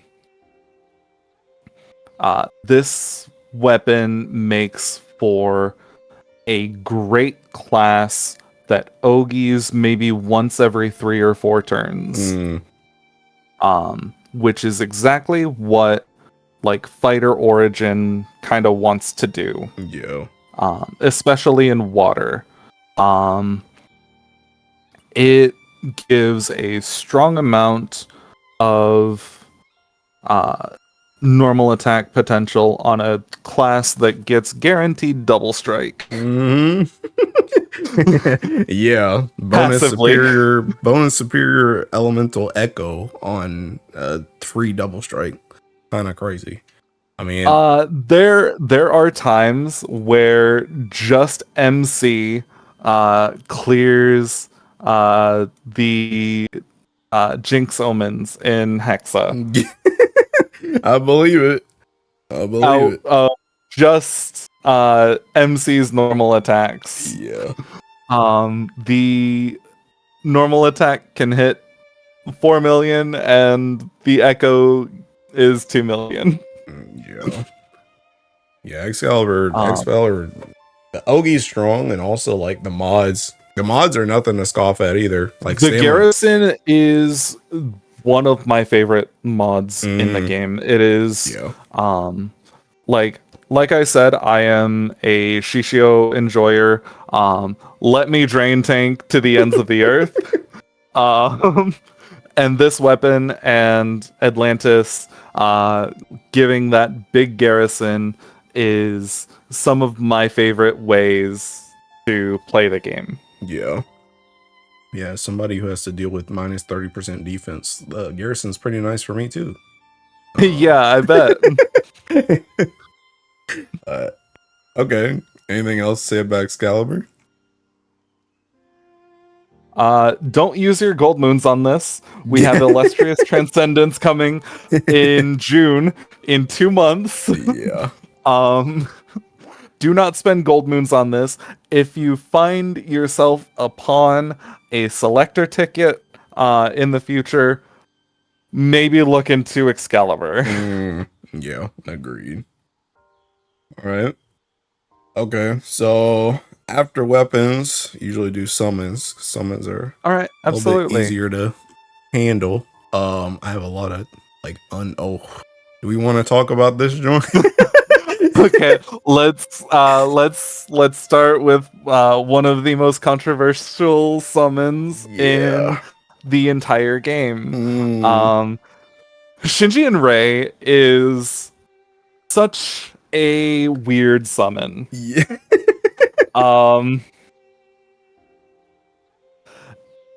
It was only available for about 2 or 3 weeks on the collab gacha banner with the Evangelion collaboration event. I just so happened to Luxac into it in my free rolls from it. But I held off on using my stones for a few months, actually. I knew that the summon was very good and was very impactful for specifically Hresvelger setups. The sub-aura gives a strength modifier very similar to Summer Mandrake, but also gives a 30% buff to triple attack rate. It is a visible buff, so it does not stack with other summon calls like Charybdis or Varuna, but it was very, very strong, or it is very, very strong to sort of offset the 100% penalty on Hresvelger.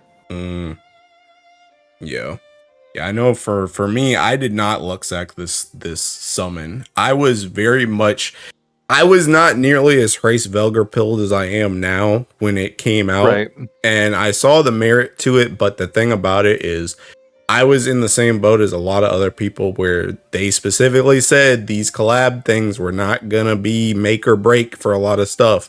And Right. I saw that happen in real time where I didn't spark. I got super ridiculously lucky with the spiders from Hunter x Hunter collab with that summon. I Mhm. literally just got 4 copies while I was sparking Oh my Corollo. goodness. Yeah, so I never stoned it, but I had it.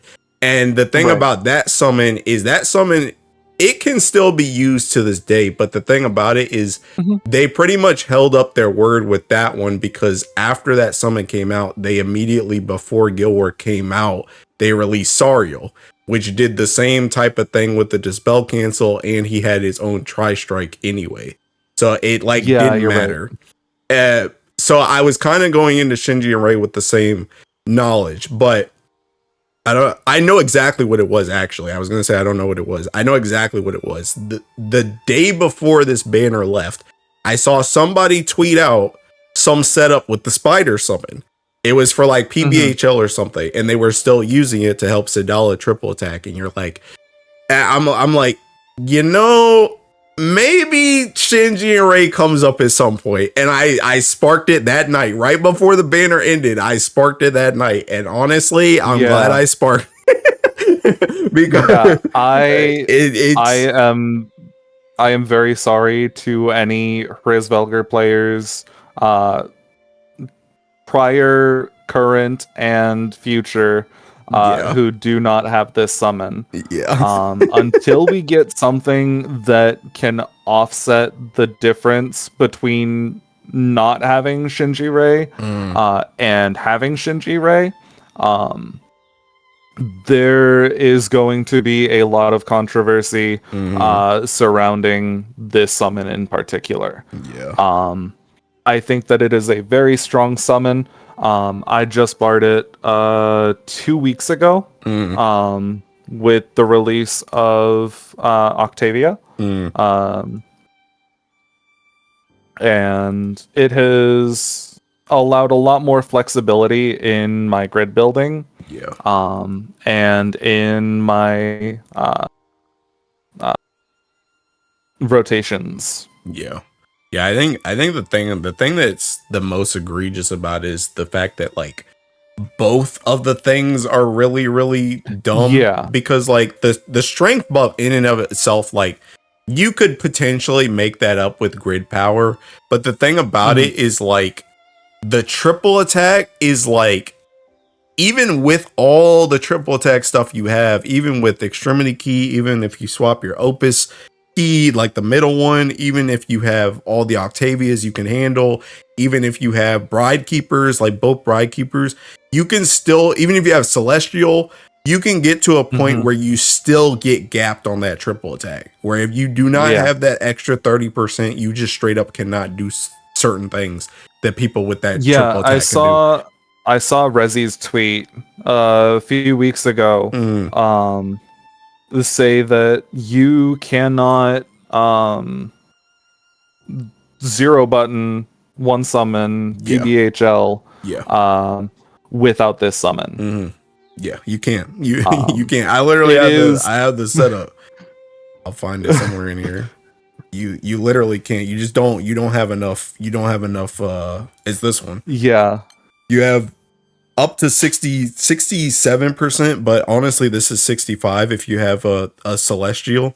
But even Mhm. with this, like there's nothing else you can put in here. All the grid Right. space is taken. The only thing I could swap is the opus key to get an extra Yeah. 5%, but that's not it's not gonna get 30%. And I have It's Halmal in not this going to get too. 30. So honestly, if you don't have Halmal in here, you're even down to 57% on this, which is Right. even less achievable than before. So it's just Yeah. actually not possible. Yeah, and that is something that I hope that Cygames is able to address soon. I was hoping that that we would be able to get it addressed before Guild War. Yes, that was But most people's hope. unfortunately that was not possible. Yeah, I guess. I will say though, I think I'm holding on. I'm holding on, but I can already tell you that there is a gap. But I do think for Guild War, you can, if you have everything, I think for Guild War, you can probably get by without it. I think when it comes to Guild War, you can get by because you're not really trying to race. Like, I mean, obviously people are trying to group and stuff, but like you're not trying to race before like the boss dies, like in PBHL. But right, exactly. I can already tell you just from working on some of the setups for Guild War, like having this and not having it, it already makes it easier because even if you don't have to worry about the TA, again, that strength buff helps. And that's what I'm saying. That's why it's egregious that both of the stats are like really good because this just, even if you like for example, I could probably make up the damage of someone having like I won't say a fully ringed front line, but like if someone has like one extra ring than me, I can probably make that up with the strength buff. Like, oh god. So it's pretty crazy how both of these things are very important, and you know they did not address it before Guild War. So I can definitely see people's frustration with that. On the bright side, the sub aura is the only thing that you are really using this summon for. The main aura is abysmal, and the call effect is like, why? Yeah. Like, I guess it plays into like Yatima call setups because it can't be recast. That is true. That is true. But that's about it. Yeah. Okay. Anything else to say about Shinji and Rei? Do better, side games. Yeah, I know I'm on the wrong side of history a lot because I've had controversial take after controversial take about the collab stuff. And to be fair, I'll be a little bit more controversial. You wanted Shinji and Rei, probably should have rolled it. But that does not excuse side games from going back on what they said, because they did say that this wasn't going to become like make or break. So even though I still think if you wanted it, you should have sparked it, they still are very much in the wrong by not giving you something to supplement against not having it. Because that choice is pretty whack. And like at the end of the day, I was Krollo Sparker. Yeah. I got rolled. I got rolled on that banner. I left with Krollo and one copy of the summon. I think my SSR rate was the lowest that I have ever had in any Spark whatsoever. It was a 1.67% Spark on a 4% banner. I made out pretty well on that banner. Like I mentioned before, I got the whole summon. I'm pretty sure I maxed Kurapika's weapon. The only thing I didn't get was Carollo. I actually had to spark Carollo, but that was the only thing I didn't get. So yeah. Okay. I do want to make a small mention of Tetragod, even though Tetragod is not new. Tetragod, my beloved. This thing's kind of like I was down bad ever since Octavia came out. Like that whole time from Octavia's release to the end of the month, I'm like, please just hurry up so I can stone this thing. Like I wanted to stone it so bad, because the thing about it is like I know a lot of people say that like Soul Invoker is like the most influential like Rebirth because of the way that she works with Womdis. Soul Invoker, I think, is the second. Yeah, Tetragod with Race assuming you have Race Velgar, which I mean, if we're talking about Soul Invoker, we're assuming Christmas Womdis and that. But like, if you have Race Velgar for Tetragod, the damage increase is very noticeable with all the hits. And honestly, like, I mean, we talked about this back in the weapons with the amount of flurry that characters just have and skill nukes that characters just have. If you can just actually fit in Tetragod to like a full auto or something like that, you also just do a lot of extra damage by having the summon in there as opposed to having Belial. Yeah, Tetragod is a 20,000 supplemental increase from FLB Belial. Yeah. The one caveat is that you have to be over the 80% HP threshold, Mm, which is doable in a lot of setups, especially burst-oriented ones. yeah.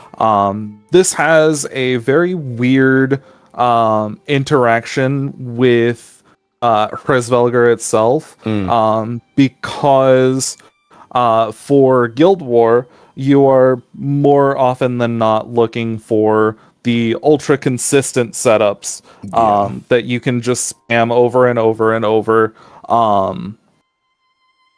in order to gain your honors. Mm, Um, so, for most of Guild War, when using Hresvelger, we would play Soldier with Belial bullets instead of Bub's bullets, because Bub's bullets introduced a lot of variance with the 20% bore proc. yeah. Whereas the 20% like apple buff from Belial bullets was a lot less impactful and led to a lot less variance. Yeah.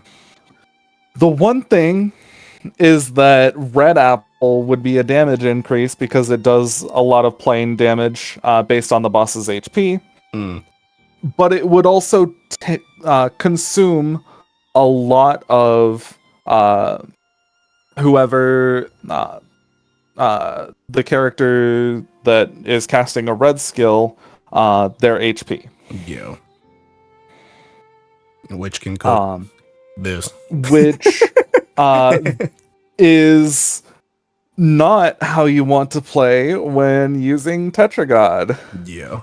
Um, unless you're a potion enthusiast and want to potion every character Yeah. back up to 80% HP every time that you have a red apple. Mm, Um, yeah. but I've been testing out a bunch of different like one turn burst setups to go with my group. Mm. And I would rather take the boar RNG than the red apple RNG. That's fair.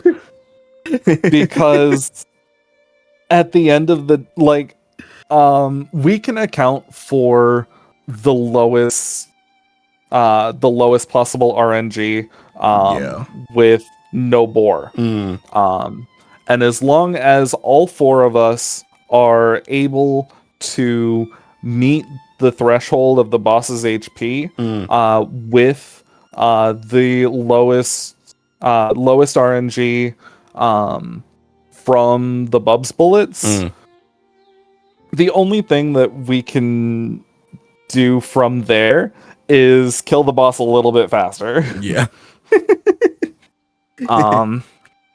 And I would much rather have the extra 20,000 supplemental from Tetragod than I would from running Belial bullets. Yeah. Yeah. I mean, I think that's fair. I think that's fair. We are not potion enthusiasts here, so Right. But I think it is a fair point to just account for the lowest, like just account for not getting bored, and then just try and play around that, as opposed to trying to play and have to potion if you get red, because nobody's trying to do that for 50 bazillion hours. So right. I just double stoned this summon, I think me too. 6 days ago. Yeah. And it has made a world of difference in my praise gaming. Yeah. Like I said, I was fiending for it. I really wanted it in my, because I bar farm like crazy, and I was just like, it feels bad because I have Tetragod in my inventory, and I'm just like, I know I could be doing more damage, but I just can't stone it yet. I have been on the fence, like going back to the Water Records of the 10 rerun. I was like, do I just stone this now? Yeah. like before Annie Roulette. Yeah, I was in the same And spot. I decided against it Mm, because, like, if at the end of the day, if we can make setups work without it, then that is more power to us and the rest of the community yeah. for being able to get not only the highest level of investment, but also those median tiers Mm, as well to make things more accessible to a bunch of other players. yeah. Yeah, I said the exact same thing. I was gonna do it on records too, and I was like, I'm just gonna see if I get stuck without having it. And if I get stuck without Mhm. having it, I'll stone it. But I didn't get stuck, and I was like, okay. But when it Right. started coming into my bar farms, then now I'm ready to go. I'm ready to go. Exactly. Exactly. All right. Anything else to say about Tetragon? Um, I love my cunty Regirock. Yeah, I heard it got a Katura stuck in there a couple days ago. That is now my go-to Katura skin whenever I use that character over any of her 3 versions. Okay. Do we care about Bubs, Tira, or Yatima? I usually skip over like Yatima because it's like Yatima either gets used or she doesn't get used. Like we know Right, you can call Yatima is Yatima at the end yeah. of the day. She is a very impactful summon. Yeah. Um, but let's go ahead and talk about Summer Bubs first. Okay. I have a lot of trauma with this summon, actually. Really? um, so way back in 2020, or not way back, but back in 2025's Mm, Water Guild War in January, mm. the best NM250 solo setup revolved around Oh yeah, having this you did summon. call it, didn't you? I remember that. I was like, if there is anything that I am going to be gapped by, it is this summon because I did not have it. Yeah. Um, I was missing a grand total of 5 things in this entire element going into Guild War. I was missing Halloween Rosetta, Mm. Summer Diantha, Okay. Holiday Arulumaya, Okay. Yuri SSR, Oh, I had to remember who it even was. Okay, yeah. and Summer Beelzebub. And which one gapped you? I was gapped by Summer Beelzebub. Because the fastest NM250 setup did kind of leak during finals. Mm. During finals day 3, it had made its way over to me, Mm. and I was like, I cannot run this. This summon is too impactful for me to effectively use this setup. So I had Mm. to settle for the second best setup, which was a Sagacity Mana Diver Mm. compared to the Falsehood Mana Diver that was being run by a couple of crewmates of mine. But it was originally this setup is one of my like this is the Green Goblin mask to me. um because this setup was uh the most hyper optimized NM250 setup Mm. that we had ever seen Yeah. in Guild War. Um and it was originally going to be published and released to the public on Finals Day 4. Mm.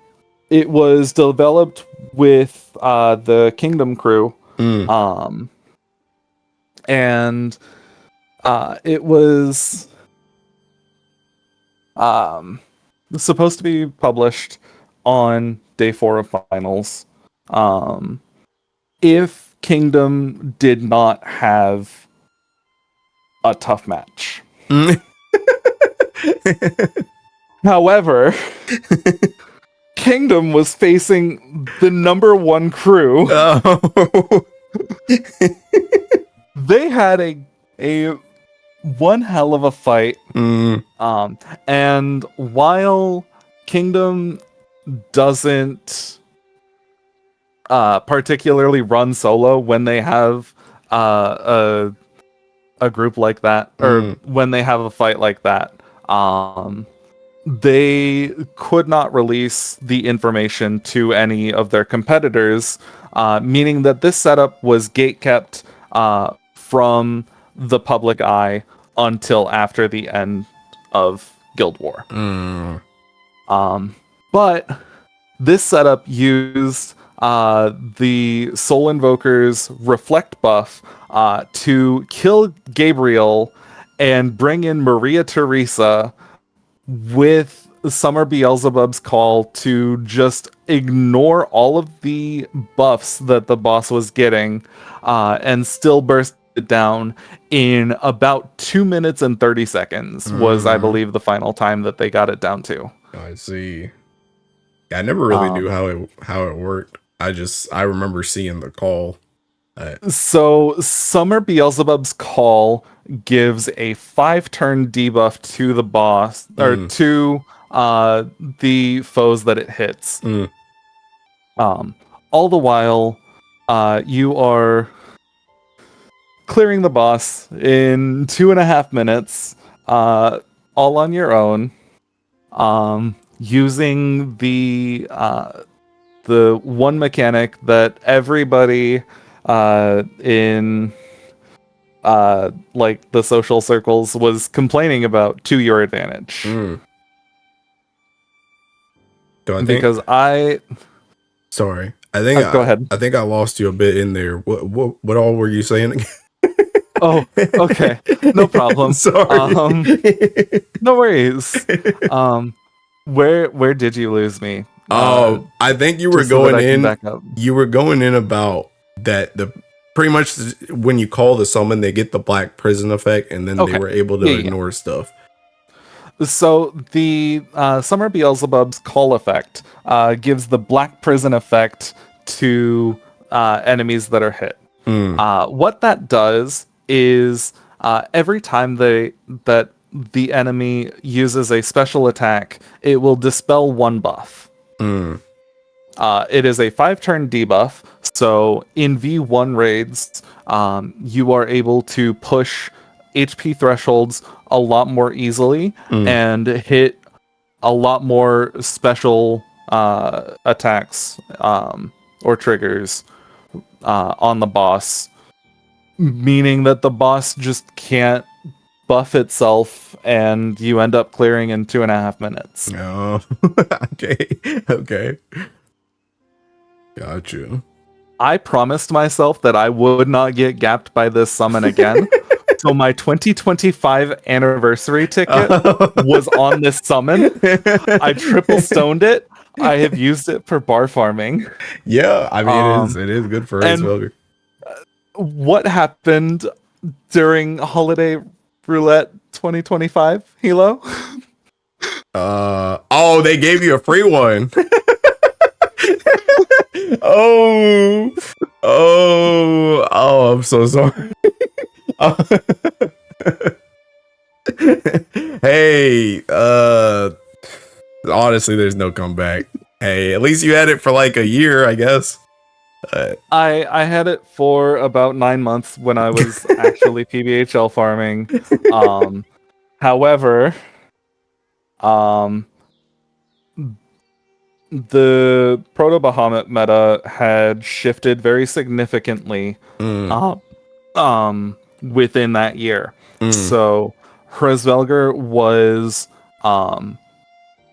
not as favorable compared to like Fire Mana Diver, or this was at the point where Fire Diver had overtaken Fire Lucha or Sumu for the, at the time, 2-button 1 summon, with it was Sun Call, Secret Triad, Percy 3, and then Attack Yeah. for the fire setup. And then in July, August, they released Sariel, which also shifted the meta to be Airish 2-turn attack. Mm. Yeah. Well, at least you got And to use. Sorry. Yeah. You got to use your Beelzebub a little bit with that. I did. Too. I did get to use it a little bit, and I'm hoping that if I do get time to play some solo in M250, I am hoping that I can make more use of the call effect like we did last Guild War. Yeah. But that's entirely up in the air based on what the boss does and how we're able to effectively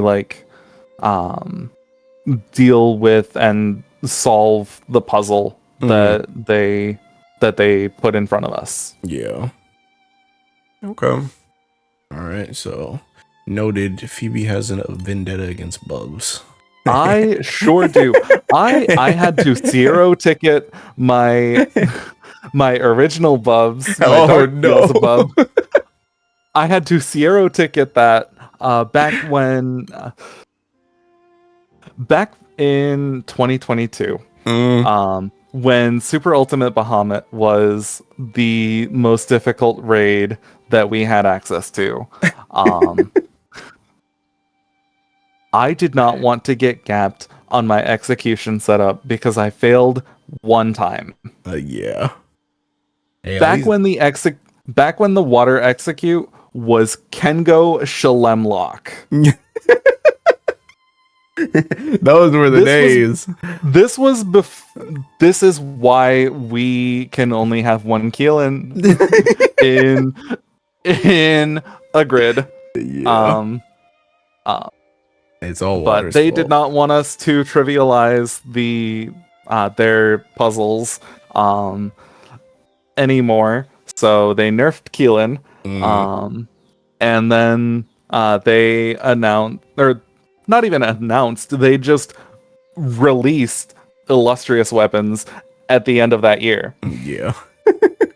So I had zero ticks Beelzebub in September. They got you. They got you. I pulled a duplicate copy during that roulette. They got you good. And I was 150 gold moons horror when they released Kreisbelger and Shishio. Hey, you may have escaped the second race Belger, but they got you already. God, I did escape second Kreisbelger, and I am very glad that I did not make that mistake again. All right.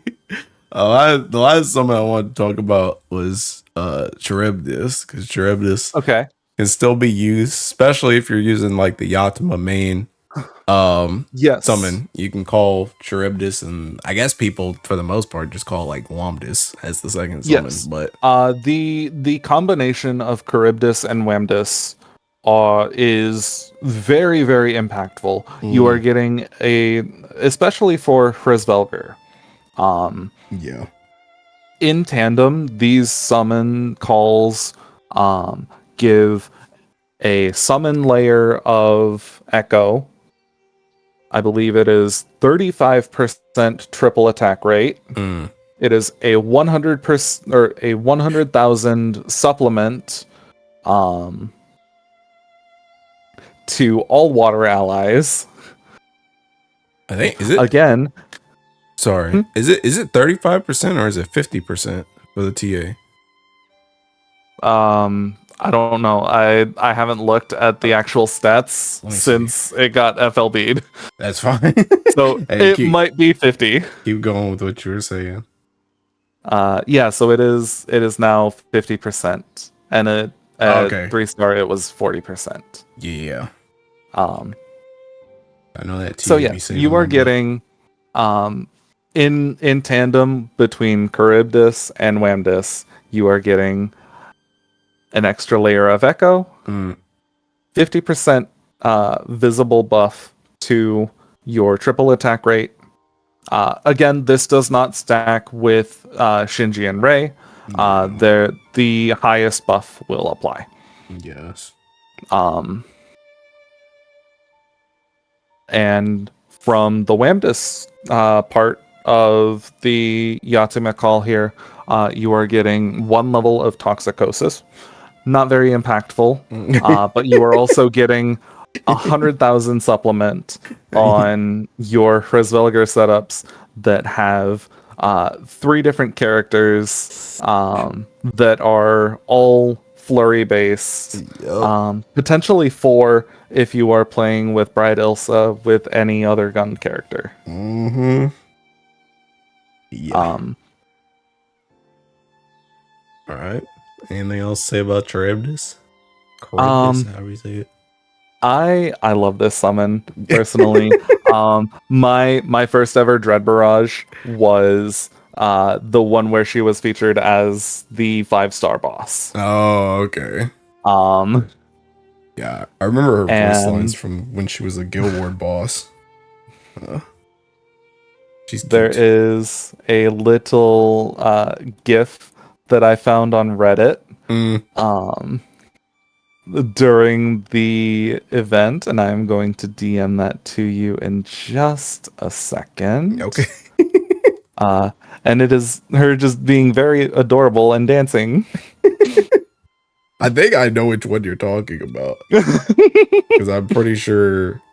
Yes. Yeah. Because I remember this from the Guild War. Yeah. Oh. Yeah, she's cute. She is very adorable. I love her very much. Meanwhile, I get playable Charybdis when. I don't know. All right. I think that's all the summons. Let's just something else so. Go. Okay. All right.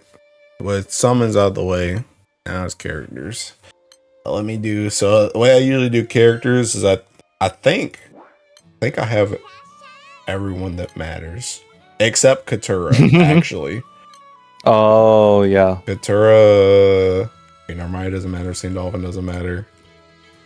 I think it's just Katura. So before I forget her, let's start with Katura. Because we'll go through it and I'll forget that I don't have her. I'm sorry that I just trauma dumped on you, by the way. No, I'm about to do it a little bit more. Oh no.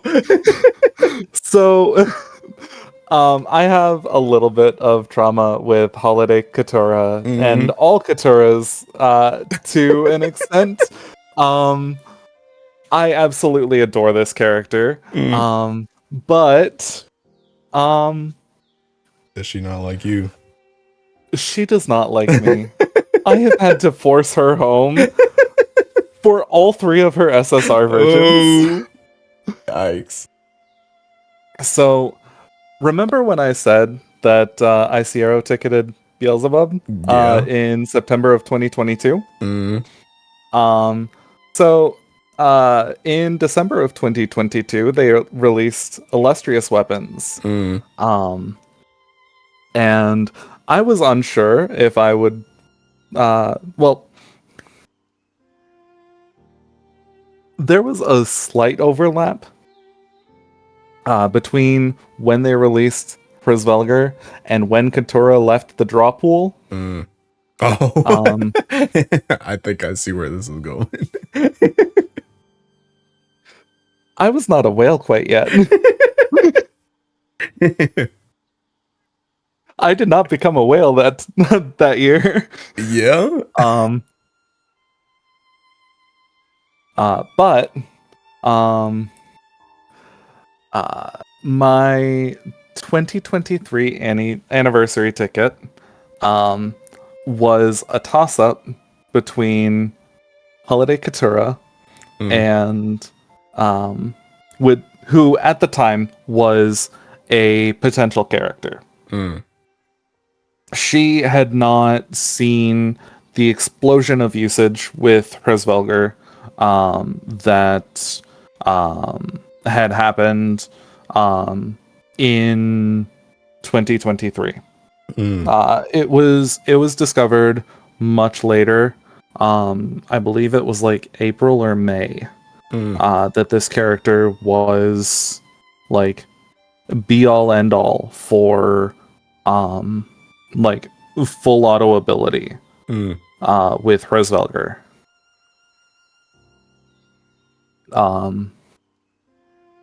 And I was torn between Holiday Katura and don't chastise me for saying this, the tried and true Grand Poseidon, who had eluded me for a year and a half. I thought you were gonna say like Shalim or something. I wasn't expecting Poseidon. So, at the time, for the Super Ultimate Bahamut Water Can Go Execute, it was a two-way like use case between Poseidon and Summer Andira. Pre-rebalance Summer Andira was awful. Yeah. I did not want to use that character at all. Yeah. So a silly old me was like, hey, I could still get some usage out of Poseidon. I'll use my anniversary ticket here. And I'll take Poseidon. Oh yeah.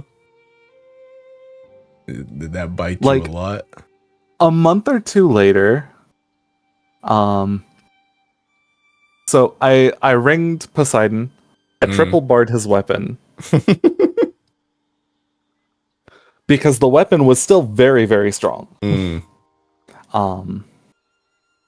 And now I have almost 3 FLB copies. 2 of those just being from dupes. Yikes. Listen here, kids. This is why you always anti-tick the seasonal. Not the this is why you don't anti-ticket grands. Follow the hardships of your elders. And take their advice to heart. So about a month after that Annie, we get a new PVHL setup. I mentioned it earlier. It's the 7-button 1 summon setup that started absolutely dominating in Proto Bahamut. It used Soldier MC with Fire UL. Yeah. The standard SSR. This was before Grand UL was a thing. Needed that TA. Needed that TA. She also gave supplemental damage to all foes with Fox Flame. She also gives echo, right? Like it's like yeah. She also gives a fire echo. Yeah. Which does not care about the allies element. Yeah. So the rotation was ULS1 to get away of to make the splash screen go away when you refresh. It was Yahtzee for Wamdus and Charybdis. And then it was Katura and Zeta as your other 2 characters. Zeta didn't press any buttons. She was there for the passive side B echo. Which gives an echo on all water allies triple attacks. Mm. And it used Katura for her skill 1 and skill 2. Yeah. Which was side B echo and double strike. Yeah. Yeah, double strike. And then it used 3-round bursts and open fire, as well as ammunition belt, which had just been released with Ultimate Mastery.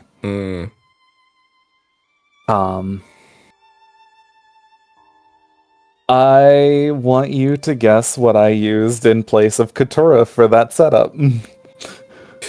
Was it a water character? It was, in fact, a water character, Okay. yes.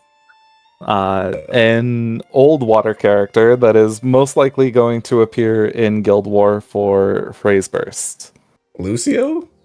It was, in fact, Lucio. Okay. I was manually clicking Summer Lucio's skill 3 onto MC every Proto Bahamut that I joined for a full year. Once again, this is why you anti-ticks the seasonal, not the grand. This is why you don't anti-ticket grands. Christ. Please, let me be your example. Yeah, that's pretty rough. I have convinced several people not to Sierra ticket summons if they're not prepared to encounter a duplicate. To not any ticket dumb things like Poseidon. My entire career as a Granblue Fantasy player has been a cautionary tale. Thank you for leading the way. Thank you. Absolutely. Thank you for having me on to publicize this. But yeah, for Katura, I know for me, I was going into this anniversary expecting this, not Zero Ticks, God, heaven forbid. Links. Anti-tick. No, not even links to anti-ticks. I was playing the anti-tickser because I knew Water Guild War was coming up. I had Raise Velger, and at the time before Octavia came out, she was the fastest Mugen blue chest, like for full auto. Correct. And I wanted to get her for that, and I just wanted to have her in general. But I was pretty torn between her and Light Kukuro. And I ended up going for Light Kukuro just because Octavia came out. At this point, Ilsa's out. Right. We have like a lot of stuff that Katura has kind of got. Like she still does have a lot more. We have a lot more support for Hrzvelger than we did back in 2023 and 2024 when Katura was like a mainstay in our team building meta. And I'm hoping it doesn't bite me in the butt. Hopefully, I don't think there's anything I need her for. I personally don't think that it will. I know that you are not a full auto Guild War player. Yeah. Well, technically not anymore, but when I was in Squad, I was a full auto Andy. Unless it's Nightmare 90, then I'll do Nightmare 90. I'll spam that joint, but other than that, full auto. But yeah, I don't know. Hopefully I don't need her. But this character really allowed Hrzvelger to like become a full autoable main weapon. Because if you have to manually click Erica's skill 2 and Lucio's skill 3 every run for an FA that is supposed to be like set and forget, that's going to cause some problems with the community, and they're going to say that you lied, and this isn't in fact an full auto setup. Yeah, they don't take kindly to full auto with one button. They don't like that in the Uh, title. any Fedial players will attest that there is a massive divide between whether or not Fedial Field is classified as full auto for setup showcases. Yeah. Um, Okay. Anything else to say about Katura though?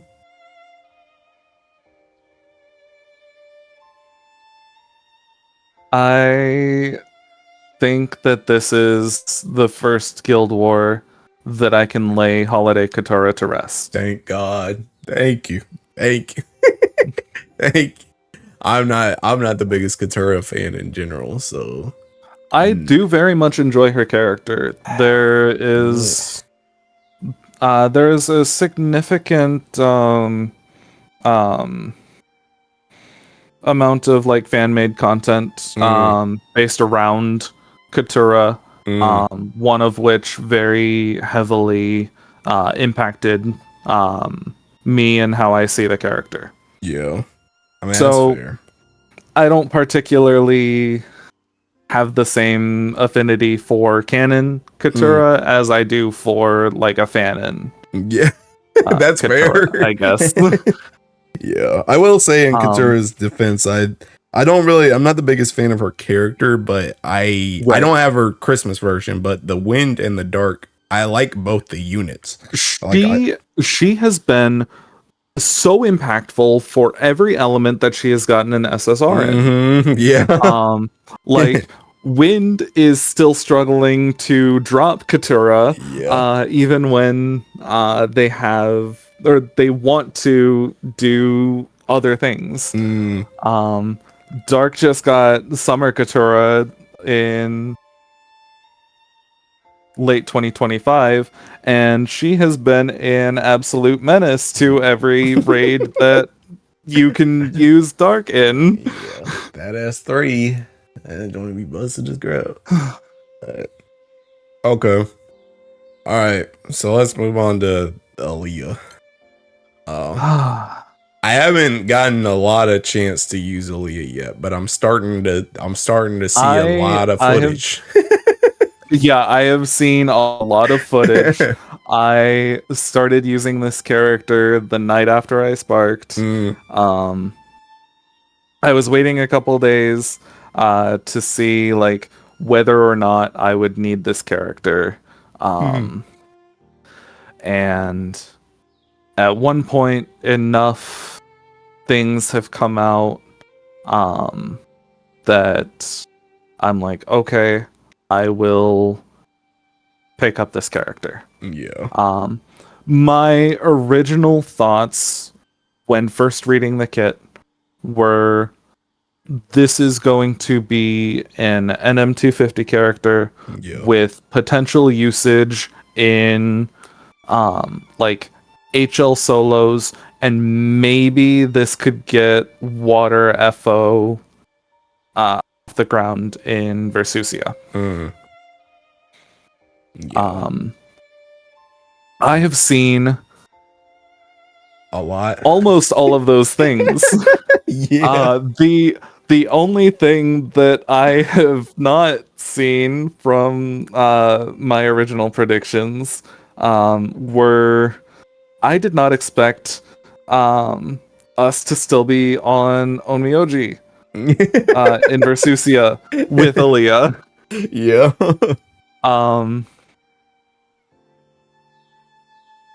I saw that setup and I'm like, this is brilliant.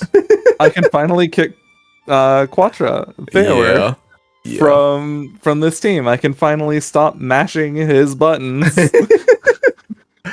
I know Gwen was saying that too. Gwen had made a video before Octavia came out, and they had mentioned about Versusia, and they said if anybody gets dropped first, it's probably going to be Quattro. That's exactly what happened. Yeah. But yeah, for me, like I know when I initially, and I feel like they keep getting us with these seeking like cover units, bro. Because it was the same thing with Katura, where like I feel like whenever they make these cover units, it's very hard to tell their strength until you actually start playing the character in something. Right. Like it's kind of hard to tell just based off the text. But I know for me, I was in the same boat where I was like, okay, this is probably the 250 character, but I know, and I don't know if they've reached it yet, but I know I've seen numbers close. I know I was jokingly saying, hey, you could probably take this into Versusia. I wanted it, but it would be crazy if this thing hit 8 mil hits. I've seen this thing hit up to like 7.6 mil hits. So it's getting there. It is a ridiculously powerful skill. Yeah. The damage from Glaring Lunge is almost, if not more, than Sylvia's skill 1. Yeah. And you're getting 2 hits of it. Yeah. It's pretty crazy. Also, the like this is really, really strong because this is like this like I'm gonna be real. I like Aaliyah. Like she's not like my favorite character or anything, but this character kind of like annoys me because this character is like she feels very much like the Summer Black Knight that just came out, but just way better. Because she does the same thing where she nukes twice and removes a buff, but this does significantly more damage. And then this is like Summer Black Knight, she can cover, and it's not even the fact that like Aaliyah covers MC, like that can be useful as opposed to covering another character. It's the fact of she gets all this stuff when she covers MC, whereas Black Knight just kind of covers a character and it's like, okay, cool, you're substituting. But she does reduction, she converts to fire damage, she caps the fire damage, revitalize, uplift effect, like all of this stuff in this buff is really, really thinking strong. It is ridiculous. Like, if I had to equate this character to other characters, it's like I'm playing Grand Zeta as far as like damage and like utility function, with the defensive capabilities of Uno at 150. And then not this to mention character, this character is ridiculous. And that's not even mentioning her S3. Yeah, that's where I was going. Yeah, this joint, like, bro, they're just giving double strike to anybody. And the thing about it, it's not even just double strike. It's double strike. It's plus strike +1. So it's just like, bro, these dudes are in here triple striking, bro. Like, what do you mean you're tri-striking with a Wombrella as your main hand on Fighter Origin, man? Like, what is going on? Like, it's just, it's crazy. And it's 4 turns, too. It's not even like, oh, you know, if this was any other element, bro, 1 turn. 1 turn. No shot. This would be more than 1 turn. 4 turns is crazy. And I've even seen, like, in that esoteric thing where you can literally just quill this joint and just go and just bring it right back. So it's just like, oh, goodness gracious. I will say that looking at the kit itself, it did also remind me of Holiday Katura with the S3. Because of the 4-turn strike increase for the caster and MC. The only difference is just that you gotta stack to get this one, whereas Katura can just use hers. I mean, it's on a super long cooldown, but you can just use that joint. So Katura's technically still has a place. It's just I don't know if her place is actually like her place is not fighting against Aaliyah. I guess that's what I'm trying to say. She's fighting other demons, but definitely.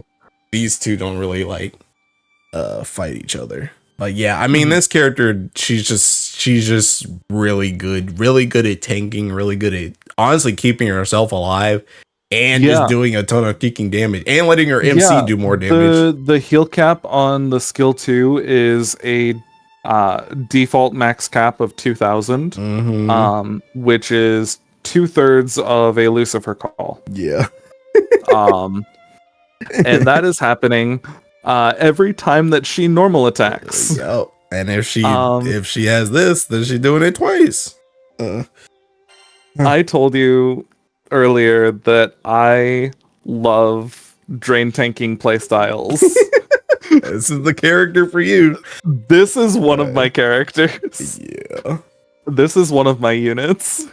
This character's crazy.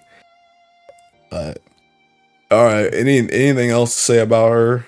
She's just good. I'm happy. Hey, give a round of applause for Cap. He got a good round Aaliyah. of applause to Psy Games for giving us this monstrosity of a kit and an absolutely phenomenal character. I know that both the Art 1 and the Art 2 are phenomenal home screens. She got to back up with that art too, though. She looking at me with them big old eyes. She too close. She need to back up. But yes, the art is very good. All right, now on to the other we got next. Broken Room. The other anniversary demon. Christ, bro. This character just...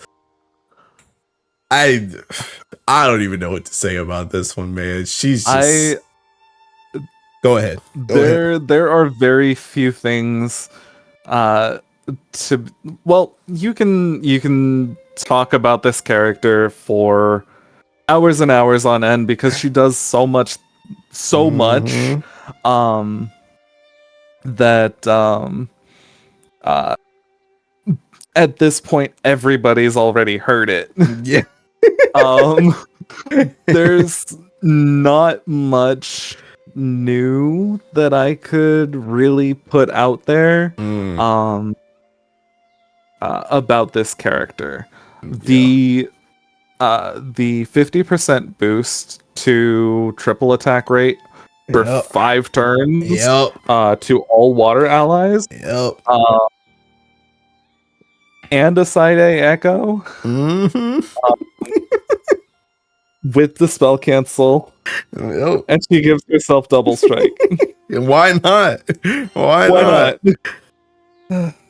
Christ. I mean, why not dispel on S2 as well? Honestly, I didn't even realize that joint had a dispel until I read it right now, and it makes me even more mad. But like this character, this is unironically good too because like just taking like no damage for one hit. Like I know it doesn't sound crazy, but it's like it comes up a lot. Like this skill comes up a lot for one thing. It's just like it's mad nice. It is 0 cooldown. The only cooldown for this skill is the 3-turn buff duration, and if you can get 500 hits in 3 turns, which you absolutely can, both on Fighter Origin and on Resvelger. Like why can she get all these stacks immediately, bro? Practically permanent. Yeah. And so is this one, by the way. So is that one. That one just keeps coming back up. Yeah, it keeps coming back off of cooldown. I don't know, man. I don't know what they were thinking with this one. I honestly, I'm not even gonna talk about it myself too much because she was the main reason why I did that throwaway water rant. It's because this character is just gross. But if you have anything else to say, go ahead. But I'm just distraught. She auto dispels the same as Cassius and Quatra. Because she auto activates this joint. So another Guild War character, as well as being an all-around burst character for water for probably the next 3 years. Honestly, she might last longer than that. On God, she is busted. She's got everything. With the pace that they've been releasing all of this new stuff, it might not even last 3 years. Yeah, I guess that's fair. They have been very, very considerably ramping up the power level of everything in the game. Yeah. But that's kind of what happens when we just celebrated our 12-year anniversary with this game. It is a long standing game. Yeah. And this is kind of what happens to late game gotchas. Yeah. The same thing happened with Fire Emblem Heroes, but that did not particularly handle it with as much grace as Cygames has. Hey, this ain't no grace either, bro. This joint disgusting. I mean, at the very least, Cygames has made an effort to make these older characters and older weapons and older summons more usable, even in the context of the most recent year or two of releases. Yeah. Like it feels like in Granblue Fantasy, every character has their own little niche. Like pretty much every character is usable for most content in the game. Yeah. All right. Well, anything else to say about her? I think that's all I have for Octavia. She is a very strong character for normal attack setups. Not very... Oh, pardon me. Okay. Not very interesting for Ogi setups. Why Ogi when you just kill the boss with autos anyway? Yeah. Yeah, why Ogi when just slash down? Yeah. Alright, we'll skip over Lyria since she's just everything. Yeah, Lyria is everywhere. Anything with Angie? I am very surprised that they gave her an SSR just out of nowhere. Yeah. I feel like this character has been just like sidelined for so long that it felt like Cygames had forgotten about her outside of Halloween. Yeah. Because she was always like a mainstay in like the little Halloween stories that they do when you log into the game during late October. I think that her kit is interesting. I haven't gotten this character yet. I'm waiting for her to be available on a Subtix. I was hoping that she would be available on the the roster upgrade, but she got Lamoracked. I've used her a bit, and she's kind of like okay, but honestly, the biggest strength, like, well, I won't really say it's a strength, but one of the things that was concerning about her is that she wants to be paired with female allies. But the thing about it is, like, water just got females out the wazoo. 90% of the element is female. Yeah, so it kind of doesn't really matter. I don't know if that's gonna like make her like useful anywhere, but this isn't really like a detriment. I think so, but she is definitely a usable character. This is definitely a good character to have, especially for those players with like lower investment, those who aren't hyper invested and have everything in the game. All right, but it is very nice to see Angie get an SSR. Yeah, exactly. Yeah. All right. We mentioned him earlier, Gawain. We did mention this guy earlier. I'm gonna be real. I already forgot everything he has. I never did this quest. I don't know anything about him. I'll be completely He is essentially like a Grand Vein-ish archetype. Okay, so we'll see him in Um, like 8 months in some random setup. yeah, Gotcha. right. um, it was originally theorized that he would be our NM250 character. Mm, Um, I did get baited by this character. um, yeah. um, So I have him, but I haven't played around with him at all, so I don't particularly know what he does.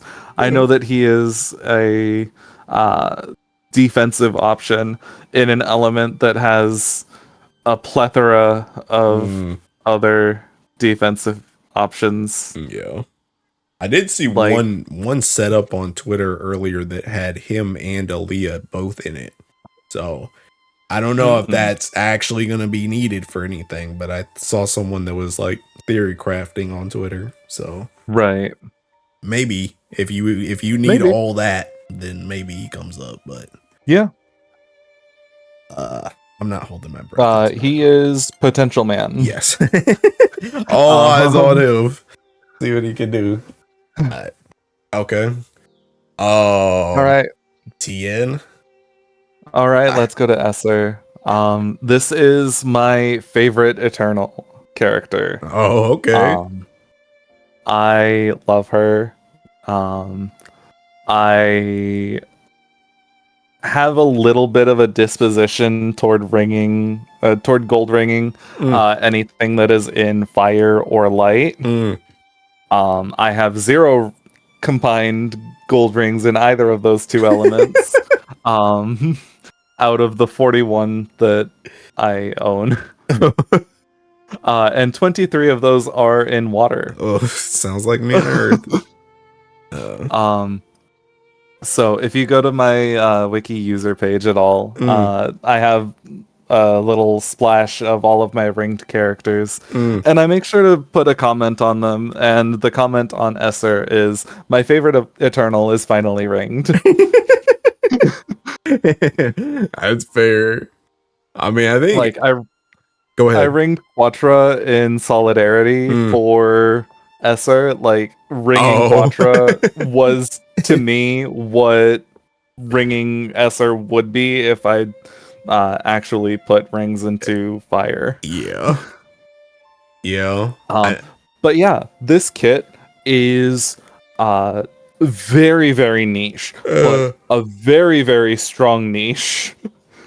Um, like I've been saying earlier, I've been doing a little bit of testing with my group for like damage rotations. mm, We just added our 4th player last night. mm, So we were attempting to figure out damage breakpoints for trios, mm, and our solution to that was a Halloween Esser. mm. Um,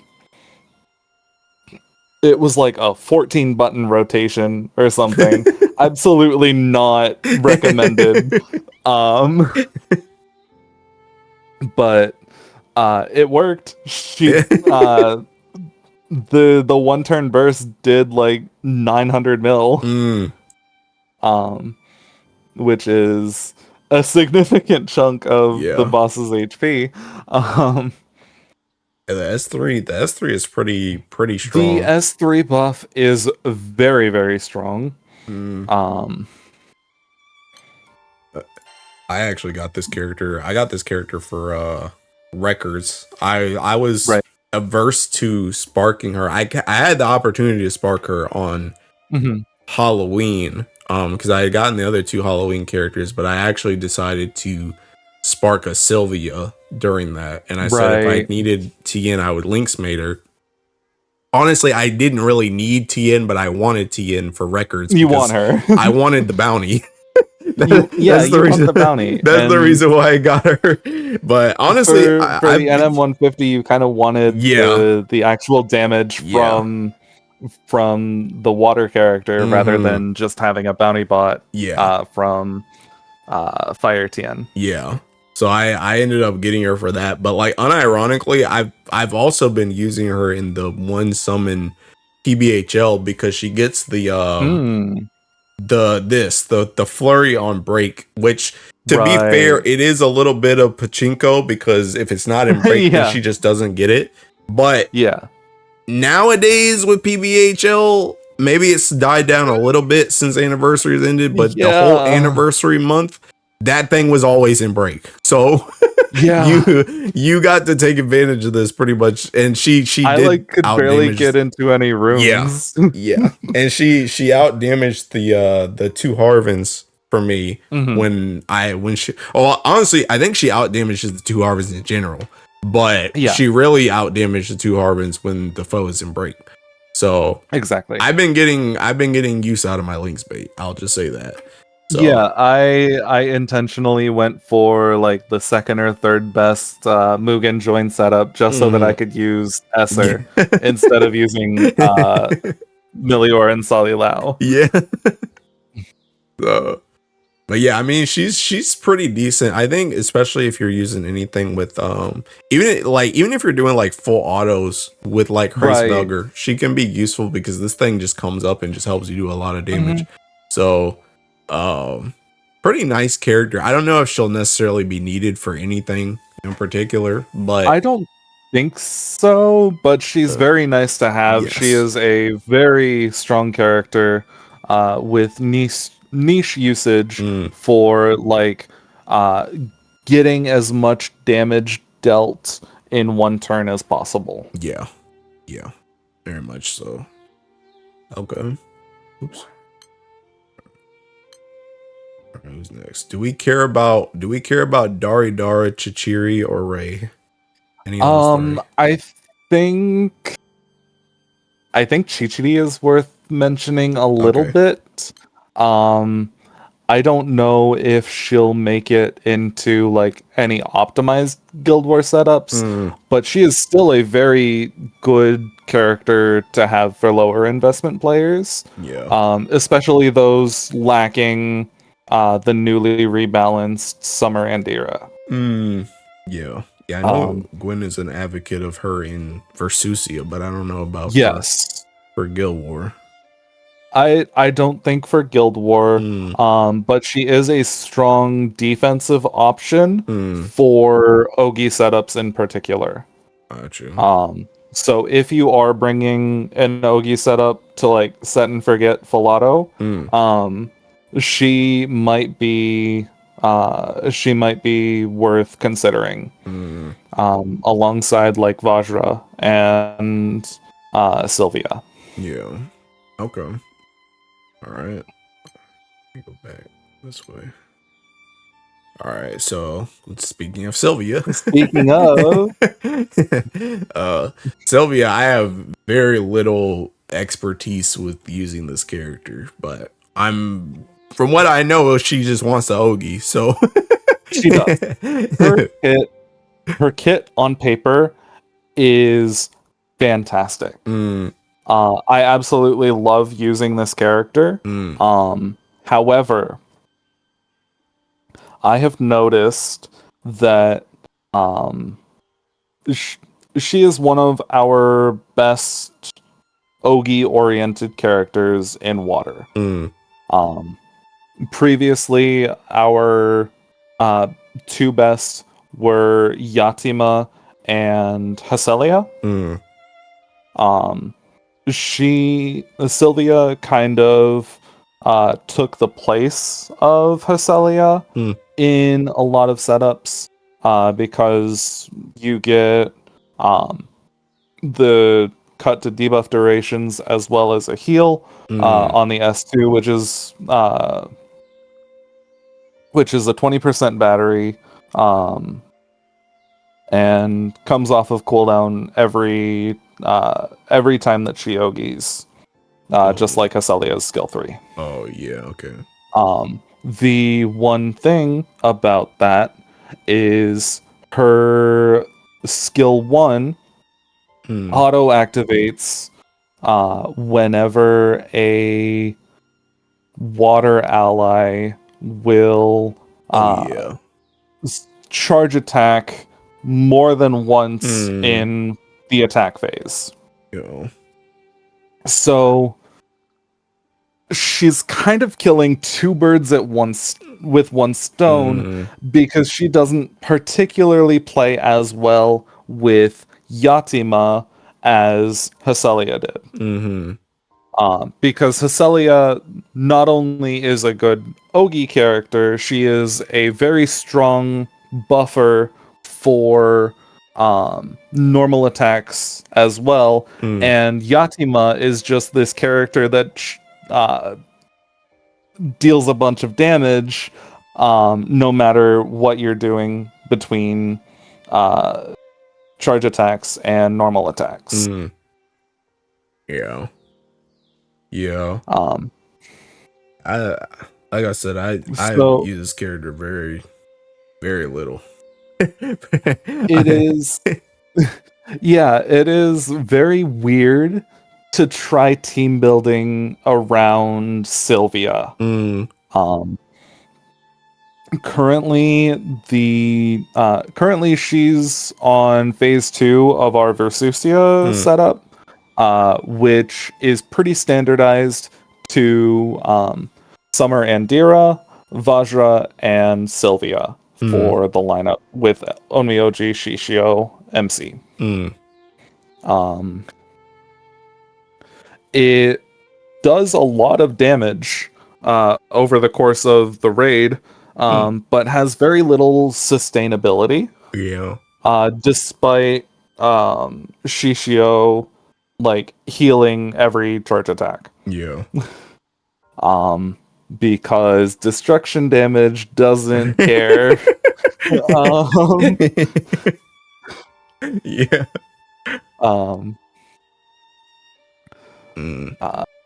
This is the entire reason that I say that in Versusia water is made out of tissue paper.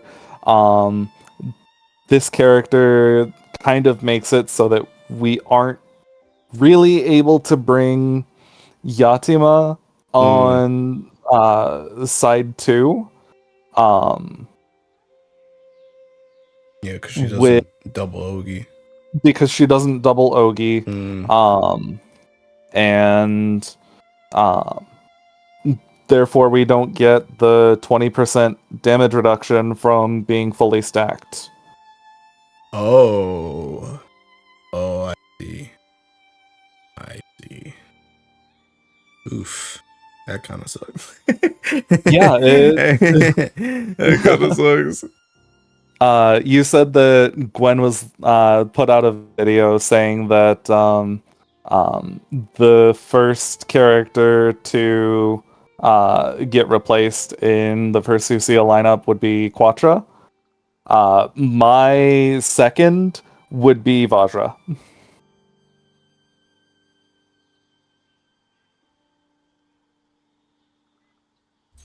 All right, is there anything else you want to say about Sylvia? About Sylvia, I don't think so. She is still a very strong character. She dispels on Ogi, and she overall does a lot of damage with her S1. I think the damage itself hits over like 6 mil in like our general Ogi grids. But has potential for more if we run double Koi, double Knight of Ice. Gotcha. Okay.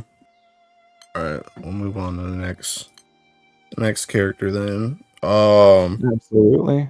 Guessing Joel doesn't matter. Joel is kind of just like a budget Maria Teresa, which is already a free character. Good for lower investment. He heals on entry. He does the Icarus thing where he comes into battle from the backline,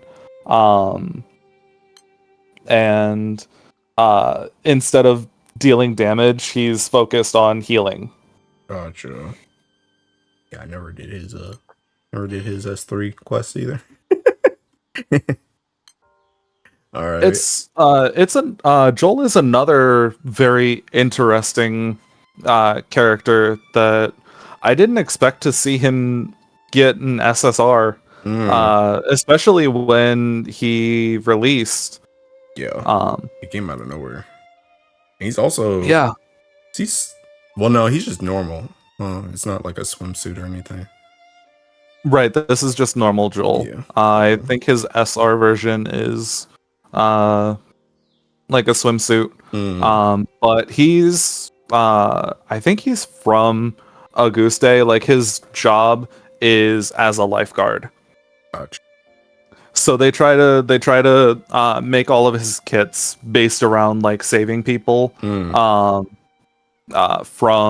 like the backline. Okay. I see. All right. So no John, Nectar, Greya. Nothing on those three. Jean is interesting. I used her in Water Guild War 2025 for the S1. The skill 1 cuts her own HP and gives an echo to all water allies. Most of my ranking was done in Nightmare 200.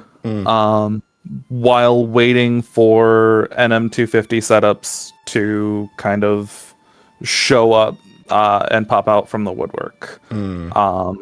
So my setup, actually my 200 setup didn't even use the character. It used her weapon. Oh, yeah. It used double Mystique.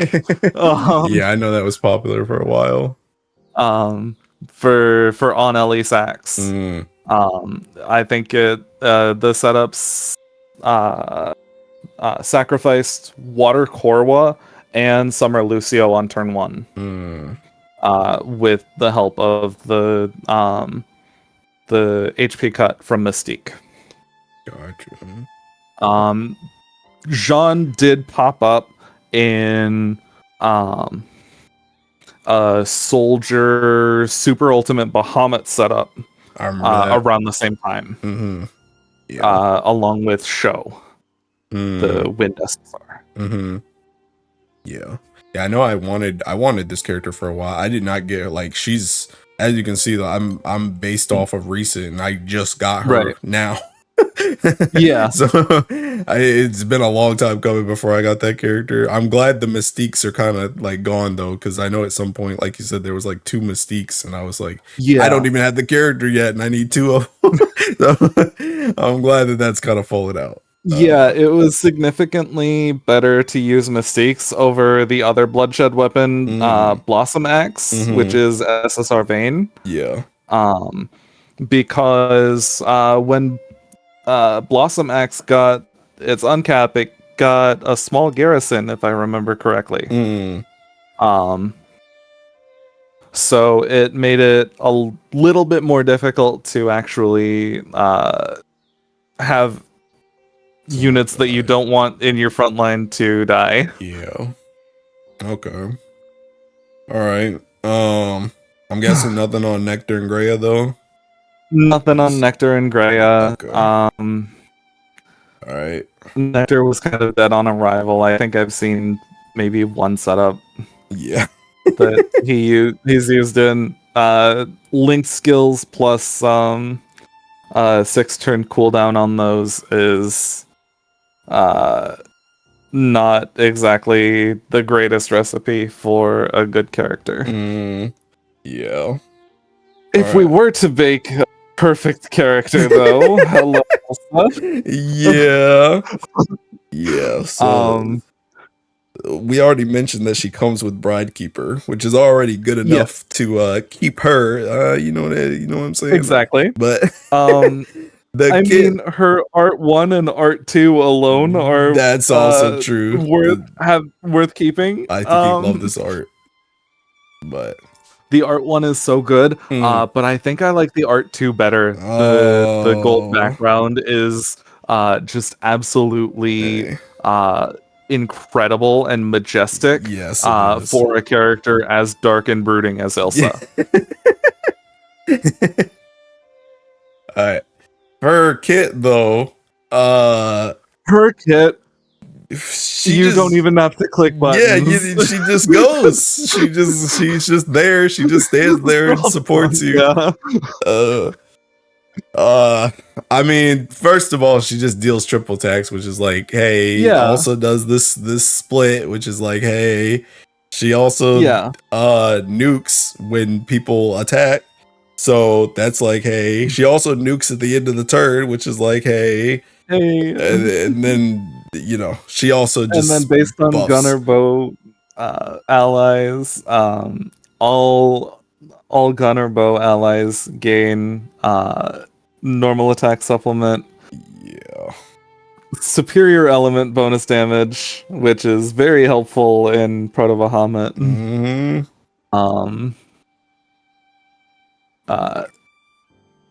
An extra hit of flurry. Yep. Just boost the damage cap while you're at it. And the damage cap. That one passive is her entire kit. Bro, that one passive beats a lot of characters' entire kit. Enjoys crazy, bro. That one passive is one of the best kits in the game.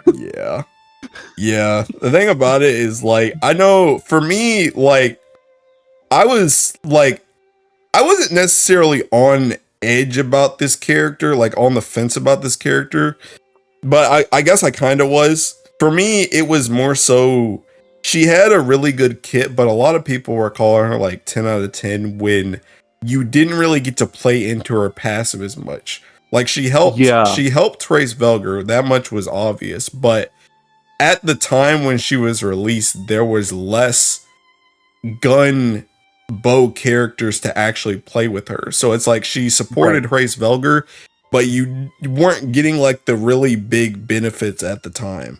But now you're getting the really big benefits. At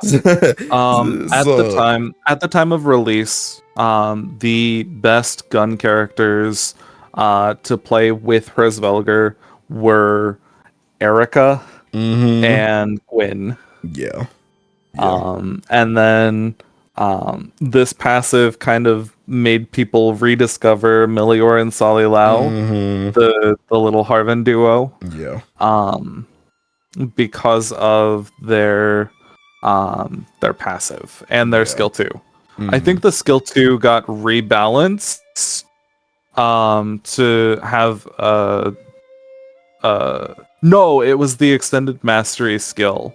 The EMP skill that they gave. I think we can jump to them with a new wave of EMP skills was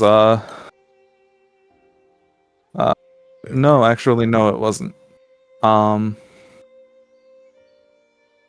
No, it was just the S2 passive, cut to skill standby based on bow and gun specialty. Oh yeah, this. And now that we were building around bow and gun specialty, this was able to cast on turn 1. Yeah, so this character, like honestly, you can kind of talk about like this character, Ilsa, Tien, I guess Gwyn too, and Octavia. Like all those characters coming together to be like gun specialty. They all kind of blend into this like Hrisvelger soup.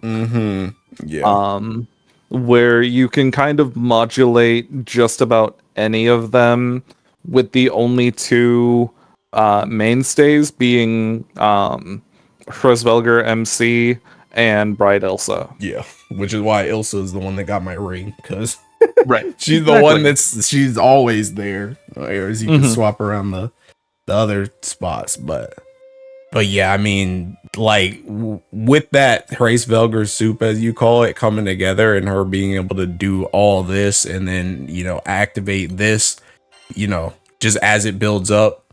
She also has this, which again, it auto activates at the end of turn based on the gun or bow specialties, however many hits they do. And then she also gets this if it goes on long enough, which is also just for gross. longer fights, the skill 3 is very strong. Yeah. It is a pretty big nuke on the skill damage itself, and then MC and Ilsa will attack twice. Yeah, of They will course get they double will. strike for that turn. Of course they will. Why wouldn't they? Oh.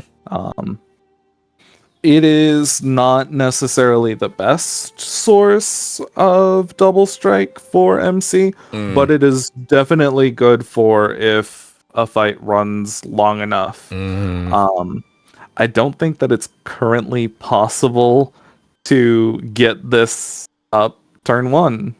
No, because you need way too many stacks. And It is ridiculous how many stacks she needs. She starts with 3, and then gains 1 each time her skill 1 and skill 2 activate. Both from regular skill clicks and from auto activations. Yeah. Well, to be fair, I don't even know. Because even if you did some lucha thing, I mean, that's taking away a gun specialty character. So I don't even know if you can. I don't know if you can get it up in 1 turn or not. I'm pretty sure you can get it up in 2 though, because I've done that on Super Ultimate Bahamut. But I don't know if you can get it up in 1 either. But yeah, busted character. You can very much another gross one. Anything on Shukra herself? I don't think so. I've never actually used this character. Neither have I think she popped up for 1 Belmervolt FA. And a lot of people were saying that it was inconsistent. Yeah. So really most of her power budget was in the weapon itself. Yeah. All right. Yatima. I love this character. I love Yatima too, but God, her kit makes me mad. God, her kit makes me so mad. Reading this kit at the start of the New Year's Flash banner made me want to rip my hair out. It was a sight to behold. A sight to behold. So I got about halfway through. I got to advanced kinesis. I read that skill and I'm like, okay. Yeah. And then I started rolling. There's I am part of the reason that the cruise water channel was renamed to Day 1 Roulette Sparkers. Yeah, I was planning to double spark anyway. Yeah. I was planning to even go triple. Yeah. I mean, this is one of the best types of characters where the kit is just really, really good and you need the weapon too, and you need multiple copies of the weapon. So it's just like, this is the type of character that you want. Yeah. Before Octavia released, Yatima was, in my opinion, the best character in the element. Yeah.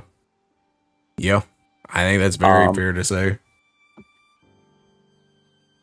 It kind of started to dwindle when Sylvia released, and Sylvia was this HL demon for Ogi setups specifically.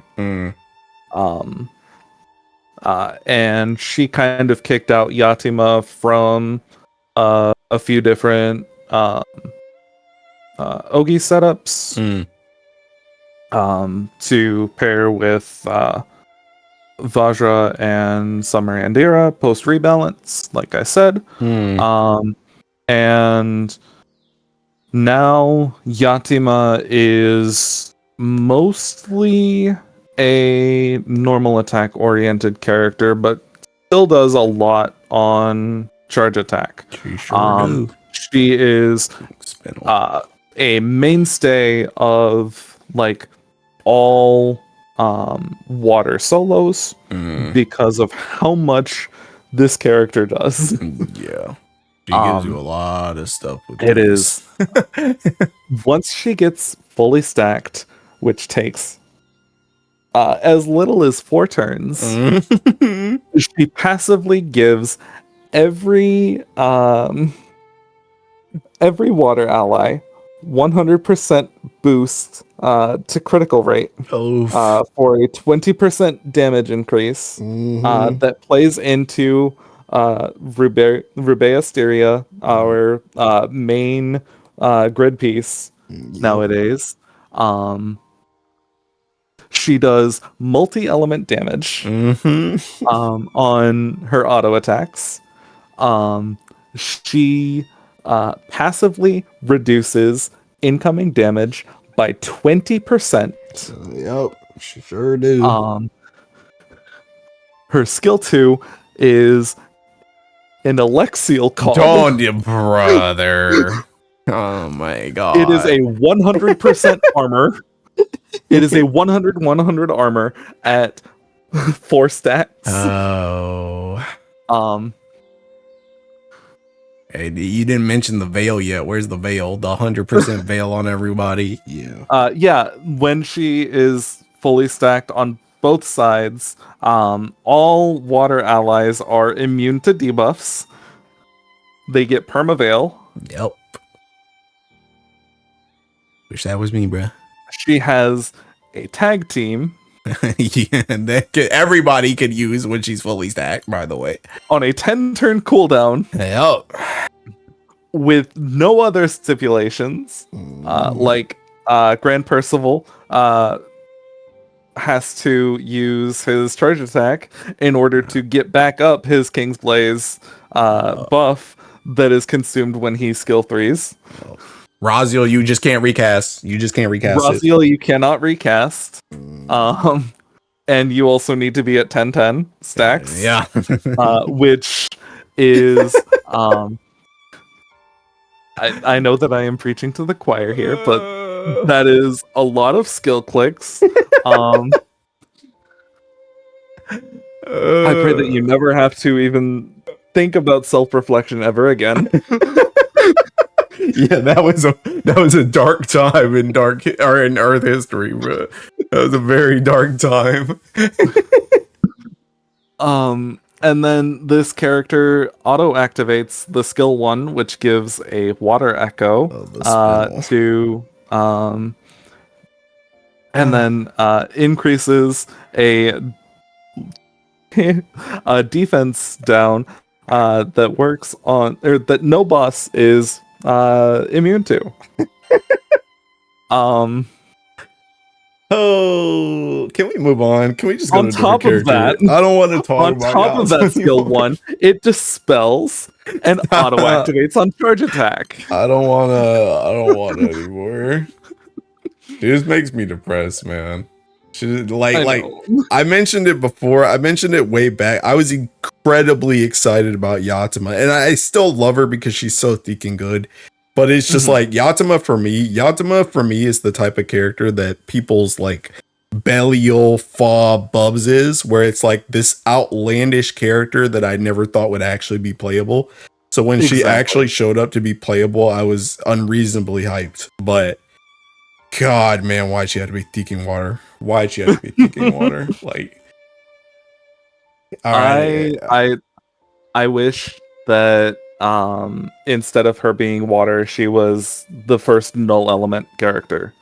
I mean, yeah, then I could have used her. That would have been nice. Yeah, exactly. Then everybody could have used her. But that is the level of power that this character has, that they could be null element and still see use in every element in the game. Honestly, she's so gross. She's so gross. All right, I'm getting off before I get depressed. Yeah, absolutely. All right. Anything with these three? I forgot this chick's name. I'm not gonna lie. Near and I forgot this Uruki. dude's name. Dude. So that's Uruki, Nier, and Troe. Okay. Uruki is a decent sack option.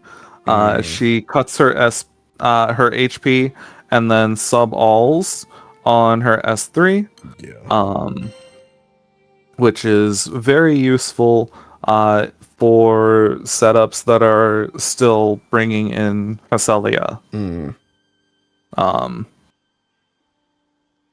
okay. but that's just about all that I can really comment Yeah. on, like the primal player's usage of that character. Yeah. And then Um, for Near and Tro. Nier's all right. She was used back when Esoteric Mastery first released. Oh yeah. The meta setup for like hyper invested players joining Mm, was just a shield sworn mash setup yeah. with near and double eternal, Mm, and it kind of just like did a bunch of damage yeah. You and literally just didn't mashed. and didn't care about whatever the boss was doing. Like Yeah. you cleared your 2 debuff skill omen on turn 3, Mm. and then like after that you just don't click skills except for Uno skills. Yeah, just to keep yourself alive. And you just mash. Okay. And then for And Tro, then I don't know what this guy does, that's fine. I'll keep it pushing. but not even potential man. Like, oh, right, his skill 1 is a skill copy, so he does nothing. Yeah, can't copy half the stuff in the game. Got you. Yeah, right. All right. Anything for Korwa? Um, I wanna go with Korra and Lucio in tandem. Okay. Oh yeah, Um, they do kind of do the same thing. Okay. these two are Hresvelger engines before we had Ilsa. Yeah. And now Um, Octavia. and Octavia. Yeah. Um, Korwa's skill 1 gives a superior element echo to any water target. Mm. It is a targeted skill just in any Korwa fashion. Mm. Um, Yeah. uh, and you target MC with it, and it gives damage cap, piercing sight, and a superior element echo. Yeah. Very good for echo stacking. Um, a higher percent echo than your Summer Anila or Valentine's Narmaya. Mm. But on account of being water was a little bit more difficult to sacrifice for like setups that are doing fire damage. Mm. Though this has kind of been supplemented by the release of artifacts, Yeah. which we did not have access to last Water Guild War. This is our Yes. first. This is our first Guild War in Water with artifacts. Yeah. I have This is fun with going to that. change how a lot of the game plays. Hmm. Yeah, they keep these killable target artifacts are big. They're big. They are very big. I, to this day, have a 70% defense cut on both Korwa and Lucio just Mm. to show them what I'm going to do to them if I ever have to solo NM200 again. That's crazy. Uh, Lucio is pretty much the Lucio same thing. is another one of, it's the same thing but Mm. different. His skill 1 gives a 20% side A echo, Mm, which is the most common source of echo in the game. mm, His skill 3 is a targeted skill, single target for any water ally. It gives a 70% cut to fire damage. It gives 100% triple attack for 2 turns. mm, And it, or not 100, it is guaranteed triple attack mm, for 2 turns.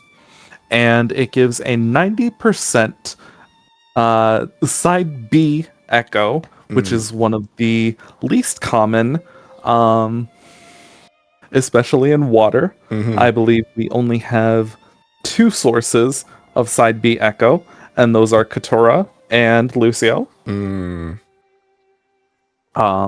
It gives a 90% side B echo to the target, and it gives them Veil for 2 turns. Why not?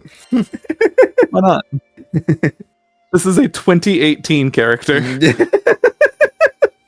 Yeah, he's very, very old. We are still Honestly, using this character in 2026. yeah. Yeah.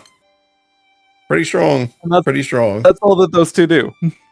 They're very strong. They Hrzvelger is all about giga buffing MC Mm, in whatever ways possible. Um and uh those are 2 characters that can help you accomplish that. yeah. All right. Tefnut. I know she came up last year, but will she return again? She did come up last year a little bit. I believe she was mostly utilized for like the full auto 250s. Yes. She was part of the best NM 250 FA setup. Mm. Um, I love this character. Um, I say that a lot about all of my water Mm. characters. Um, because I really do. She is um water's equivalent to Yukata Silva. Yeah. Yeah. By letting her use her charge attack, she allows the person or the ally in the next slot to double strike Yes. Which for goes that turn, nice with another which character goes we very have. nicely with That's fine. Pela and Yatima. Oh yeah, yeah. Yatima too. Um, Mm. I was talking about that like 2.5 minute NM250 manual setup. Mm. Um, and the person who created that that setup, serotonin, um, was in DYDK's Twitch chat at the end of Guild War, Mm. and DY was asking a bunch of questions about like what made you choose this setup, what were your thought processes, and he said, I had 2 ideas going into this guild war. It's either going to be Diver or it's going to be Ogi with Tefnut. Mm. Um, Interesting. and as soon as he saw the reflect from Soul Invoker, Mm. he's like, I need to use this to its fullest extent. And boy, did he. Yeah. Um, I like Tefnut's like design in general, but she's had a lot of issues with the goodness of other light or not light character water exactly. characters. So she's been fighting very heavily for a spot. But I like pretty much everything she does though. Like she's Right. got a good kit. She Uh, has a phenomenal kit. mm, The reason that we can't find space for her is because everybody else has yeah. a phenomenal kit. Yeah. I, Um, I, but this unit is very strong.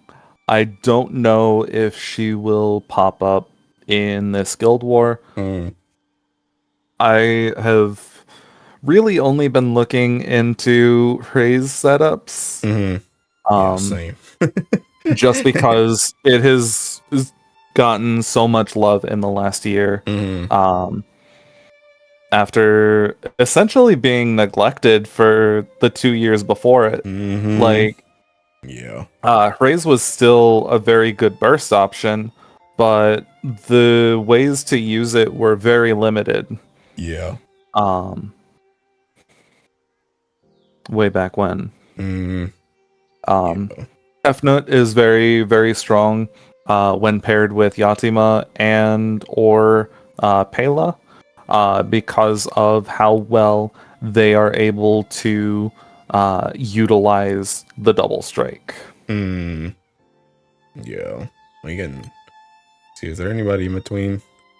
I guess just Cassius. Cassius might show up for Nightmare 252. Cassius is a 250 character. He's a dispeller. Yeah.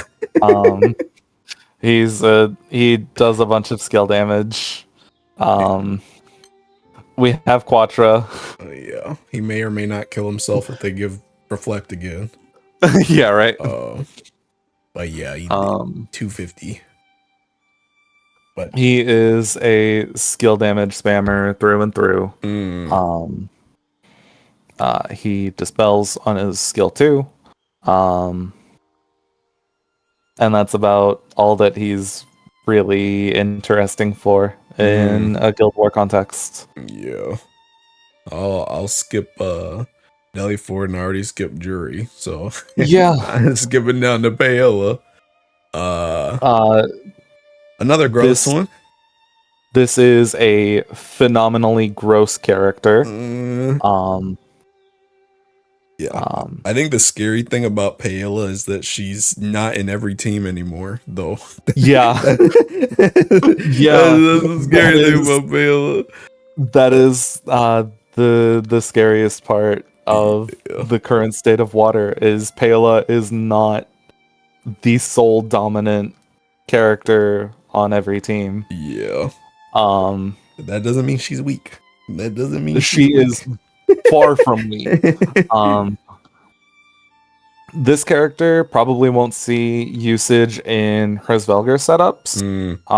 If she does, it is purely for her skill 3, which gives all other water allies double strike, excluding herself. It is a full substitute, which you can take advantage of to mitigate incoming damage. And it's a dodge all. Yeah. It sure is. So the only damage that she takes from that is plain damage. Yeah. She also gets this up on like the next turn. Yeah. Crazy. She is the turn after that she uses her skill 3, or after any ally double strikes, she is able to use her skill 1. Which gives her a multi-strike up to quadruple. Yeah, and that's on a 10-turn cooldown. It sure is. And every single time she attacks more than once, she goes crazy. It's a massive kicking attack. We haven't gotten to the passives yet. I'm dragging us down there because we got to talk about this mess. We are here now. So this is a normal attack character. She sacrifices a lot of constitution for attack power. A lot of water characters do this. Not only does Pela do it, but Summer Shalem, I think Octavia as well, all have this hit to max HP or low max HP. Or like low defense or something like that. Or lowered defense on their passives. She gets guaranteed triple attack. Mm-hmm. She amplifies normal attack damage, Mm-hmm. and every time that she multi strikes, she gets an assassin buff. Uh-huh. Yep. Um, this character, in tandem with Gabriel, the Gabriel Grand character, were able to uh, That's- 2-unit carry EX plus. Yeah. Yeah. Even for Magna. Yeah. Yeah. I mean, Paola doesn't need it, but this joint also with gives you 50% TA. If you ever with an needed off that. element MC and any other character that can drive up MC MC's charge bar at battle start. Yeah. The most impactful element for that is by far wind. Mm. Because wind allows you to mainhand the falsehood opus, which is a spear, and then if you have a wind ultima staff, that gives and you play this funny little class called Iatromantis, you get a free 10% triple attack rate. Oh, I see. Mm. All right. Yeah, so Paella, and by extension, we got into a bit of Gabriel, but We got into Gabriel a little bit. But yeah, for anybody who is not a Hraesvelgr gamer, this Guild War, your lower nightmares are probably going to be Falsehood Opus on like Mana Diver with Pela, because that is a significant amount of damage. yeah. And I need to stress again, if you don't have Octavia, it's okay, because you have another character that also gives your team Yeah, 50% so TA. if you don't have Octavia, just use Gabriel. Yeah, the Primarch that you're gonna have anyway. The Primarch that you put in pretty much every party anyway. So this character, Gabriel, her skill 1 is a 5-hit skill nuke that inflicts the Pure Flow debuff, which is a cut to defense. Yeah, And it supplements damage taken. sure does. Yep. Her skill 2. Yeah. Her skill 2 is like any Primarch skill 2. It caps the elemental damage that of the element that the Primarch is strong against. In this case, fire damage at 10,000 per hit. It gives 70% fire cut. It gives that an echo, to all water allies, and it gives 50% triple attack rate. Sure does. Yep. Yep. And that is, it can essentially go permanent with a permanent uptime in Europa too. With Europa, who changes all incoming damage except for plain damage into fire damage, and gives a shield. Yeah. Her skill 3 is a massive 2-hit nuke. Massive. Like we covered Alia already. It is Alia numbers. Yup. Of skill damage. It removes the buff, and it raises glaciate level. And what's the other really important thing about this? We'll get there, Hilo. I'm sorry, I'm jumping ahead. So, when water allies triple attack, she gains a stack, up to 8 stacks. Mm-hmm. When she attacks with 4 or more stacks, at the end of her normal attack, she will auto-activate this Yeah. after her normal attack. Mm-hmm. Yeah, and she can And it do consumes that 2 times. and it consumes 4 stacks of the buff. She can do that up to 2 times in a single turn. Mm-hmm. Not only that, can we end this episode yet? I'm tired, boss. I'm tired.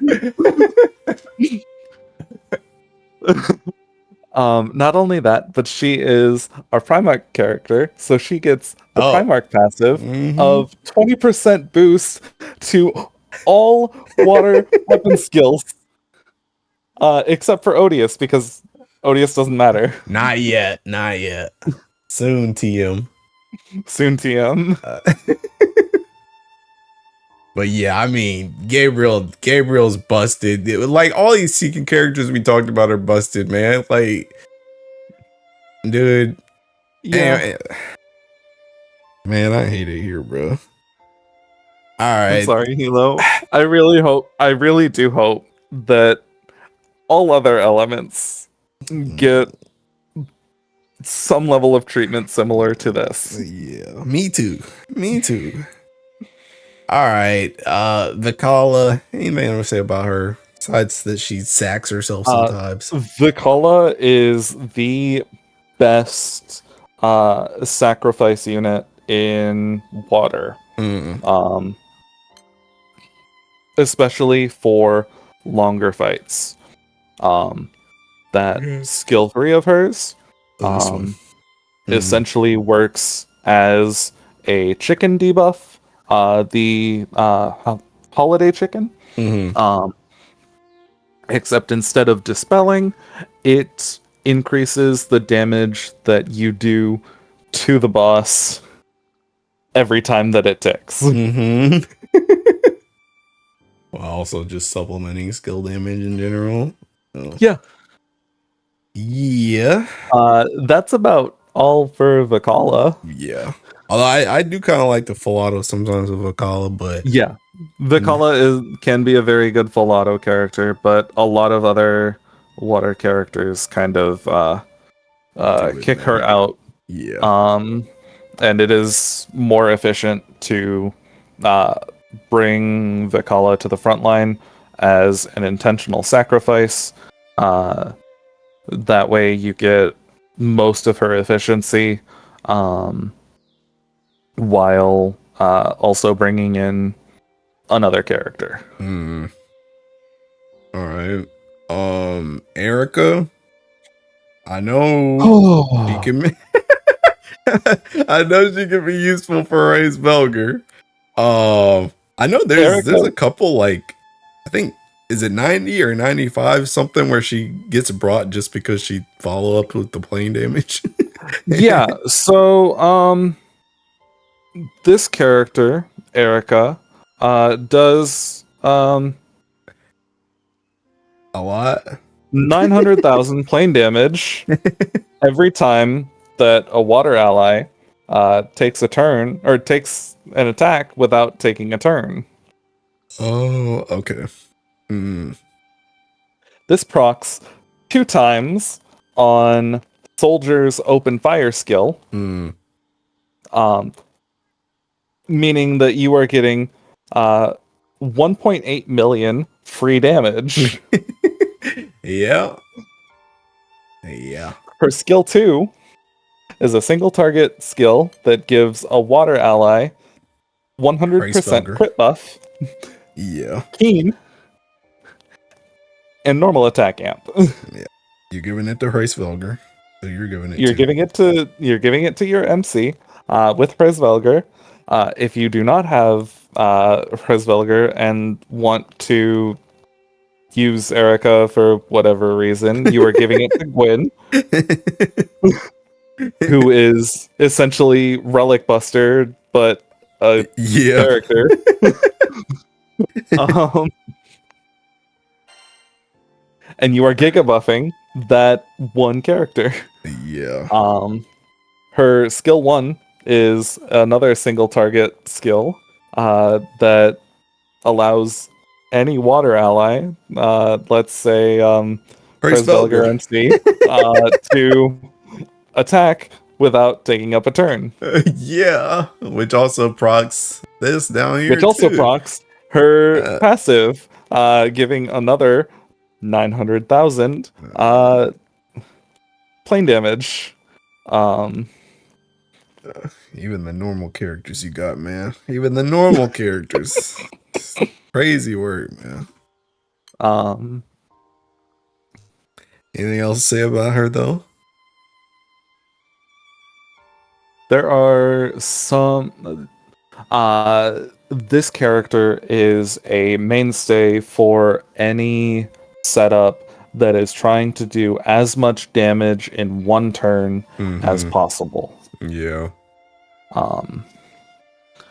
This is the original partner character to Prisvelger MC.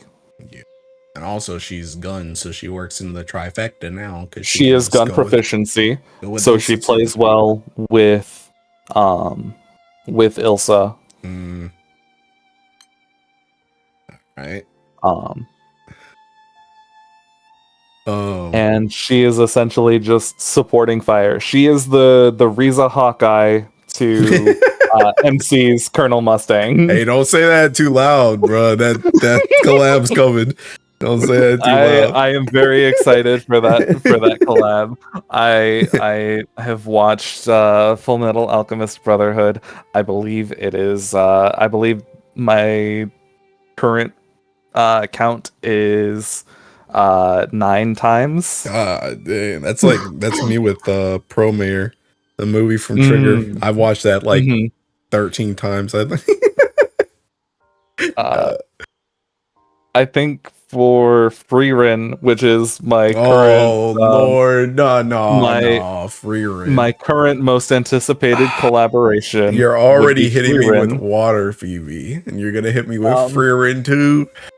Oh boy, give a guy a break. I have not watched season 2 yet. I was planning to watch season 2 over Guild War. But Freerin would be my most anticipated collaboration event. I have watched Freerin in the 1.5 to 2 years that it has been out. Over 13 times. God, hey, oh no. Yo, let's move on. Okay. I don't like Freerin, so I'll just say that. You don't? I don't like Freerin. We can have a discussion about this at another date, but okay. I don't like Freerin. I don't. Okay. All right. Anything for Sin? I forgot her name. Filene. Sin, Filene, or Anilla. Anilla is good for multi-turn, like mash. I don't know if she will make it onto any of the hyper-invested setups, but she is still a very solid option. Yeah. Her skill 3 at turn 6 is a full team tag. With a 15-hit skill nuke. Yeah. At the cost of skill sealed for 2 turns. Once you use it. Yeah. It requires 5 stacks, which takes 20 hits in a turn to. Oh. Yeah, that's real hard. Right, exactly. Like. All right. Okay. And she's a very strong normal attacker. I've used her in the past with a lot of like mana diver setups. Sen did just get her EMP support skill, and I think that increased her usability. But otherwise, this character was just a home screen character, um, which the home screen did get buffed with Anniversary. Uh, Um, so that is she all I can exists. really say about Sen. Okay. Um, All right. uh, Phylene, she's a decent Ogi character. She resets her red skill cooldowns on Ogi. Mm, Um, and she was featured on um the zero damage or like minimum damage blue chest setup for Belmer Volk. oh yeah. Yeah, I remember that. Because the green chest is tied to debuffs. So if you do enough debuffs in a turn, you can make up the 1.5 mil um, Yeah. blue chest mins um, with just doing debuffs. Yeah. Unfortunately, that will not kill 250, but That will not kill 250. But she is still a very strong character who her red skills do a significant amount of damage. mm, She was featured on some of the very early hexachromatic hierarch water setups mm, when that raid was still new. mm, Um, her skills would hit over 2 mil. She would bring debuffs when we didn't have any characters that really did debuffs in Ogi. Um, and uh, she just kind of allowed us to spam a whole bunch of damage. mm. Okay. Um, anyone else? I Mm, know Vajra and Fadio can Ogi, but anyone else yeah, for the rest of this page? not really. Mm, I think Clarice is the most notable mention. mm. Clarice passively gives MC a 10% boost uh, to damage cap. That's Oh, over in the passives. oh, okay. She buffs MC specifically the attack, HP, and damage cap. Mm, Um, so if you have a free slot, um, and are like uh putting most of your damage into MC, she's worth having for not using any buttons. yeah. Okay.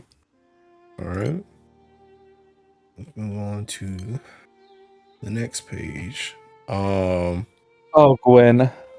Oh yeah, Oh, I never see her. hello. I was looking at the Arvins. Yeah, Gwen. Yeah. Oh, hello, Gwen.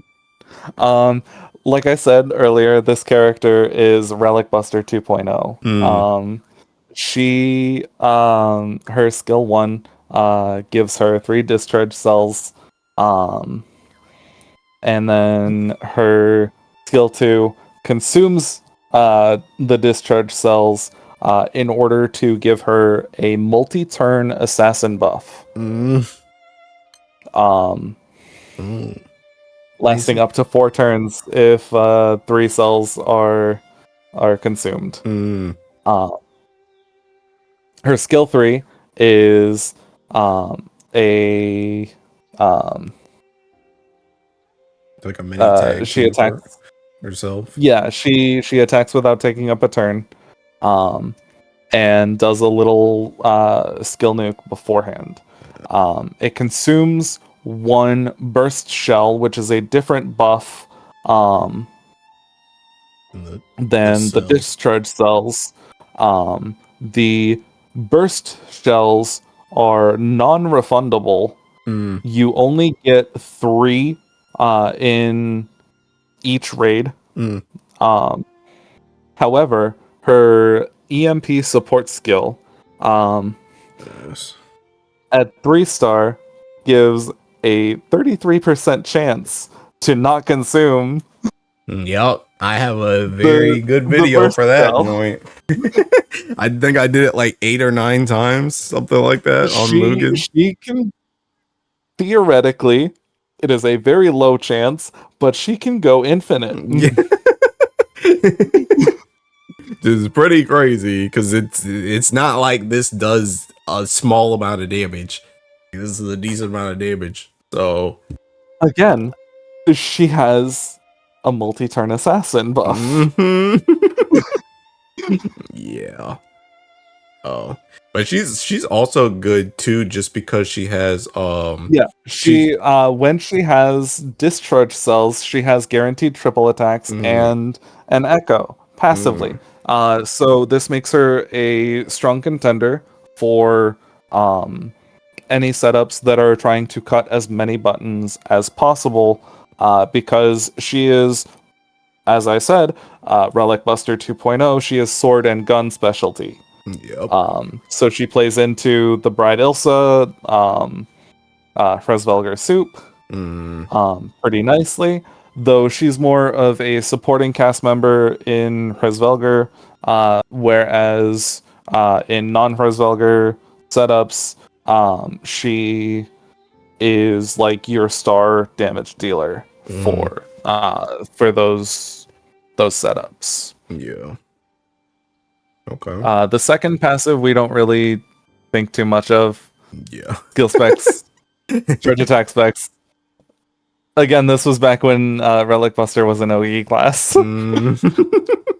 Yeah. Yeah, I bet people are probably wishing these two were swapped around and Yeah, get the right. skill specs on gun. But Yeah, wouldn't that be nice? all right. Um, let's take a look at MSL Melior and Sali Lao. Okay. Um, we already took a little bit of a look earlier, but Mm, these two play very well in Hresvelger Soup. The skill 2 is a triple strike with guaranteed triple attacks. mhm, And it can be used in turn 1 if you have a total of 5 allies in the team that are gun or bow proficient. mm, Meaning that you have one party slot that you can devote to non bow gun users. mm, Typically, that is Gabriel for the aura passive. yeah. And then she also has the I guess she has this too, but I was thinking Yeah, about this part. yeah. The two passives are very good for normal attack. Um, skill nuke and bonus damage are always very good. Yeah. And supplement is always very good for Frisvelger. Uh, all right. Uh is there anyone on this page besides well, I guess there's like There are a few yeah. that stand out to me. There's like Um, Zeta, Hase, yeah, these we two already maybe. kind of covered Zeta earlier Hmm. when talking about the 2023 PBHL setup. Hmm. Um, but she passively gives echoes to all water allies. She guaranteed triple attacks. Damn. Um, she has low def but high crit cap. Hmm. Um, and her skills are actually fairly good Hmm. if you are lacking damage. Yeah. Her skill 1 is a def down debuff and inflicts Arvis for Mare, which when you use her skill 3, I believe. No, it's her skill 2. Yeah, Yeah, skill this 2 one. gives assassin versus foes with the Arves Vermeer debuff. Hmm. And then her skill 3 consumes all charge bar and then gives her double strike for one turn. Oh, of course. Of course. Wouldn't be water without a double strike. But yeah, Zeta mostly nowadays, mostly just the deal triple attacks and the Nowadays, echo. she is just the echo passive, Mm, but there is still a very solid kit to back her up if you are lacking damage. yeah. Um, let's comment on Summer Shalem a Okay. little bit. She's an Ogi character. She will double Ogi when a foe has 12 or more debuff, or 10. 10 or more Mm, debuffs. 10 or more debuffs. Her charge attack specs increase based on number of debuffs on the foe, mm, and her charge attack will dispel and delay. yeah. Um,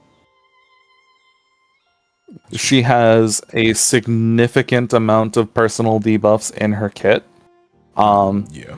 meaning that she is, for the most part, self-sufficient. Mm, It really only takes herself to um, start getting her kit fully online. mm, Um, her skill 2 is one of the most interesting skills in water mm, in the entire game. yeah. Um, I don't know. it's Does a anything big else nuke. give you summonless I don't think so. that I can think of? Um, not that I can think of, but this is like CAG level of weird skill. Hmm. Um, but you cut all water allies cooldowns by 3 turns, um, and are inflicted with a summonless debuff, meaning that you cannot call any summons while affected by it Mm, for 5 turns. Um, it is a potentially very powerful skill with the right allies and the right setup. mm, Um, however, a lot of people will uh, kind of neglect it on account of the summon list downside. hmm. Um, but there is a lot of potential use here. I know that last year, um, during Guild War, I think it was NM 150. NM 150 Full Auto was using Hrosvelger on Bandit Tycoon Mm, with Katura and Shalem to sort of uh, lock the foe from acting hmm. and to reset cooldowns Yeah. um, for a bunch of different characters. I actually used her on records for the same thing. I can't remember what that Hmm. setup all it did. I just know it locked. I mean, it did what you said. It locked it down and then Yeah, cut skills. But yeah, I used that rather recently. yeah. This character has a lot of staying power because of how unique her effects are. Hmm. Um, she's not seen as much in Ogi setups now that we have Onmyoji. Onmyoji essentially has the same skill as skill 3, Mm, where it, though it takes a bunch more setup, will lock the foe for 1 full turn. mm. Um,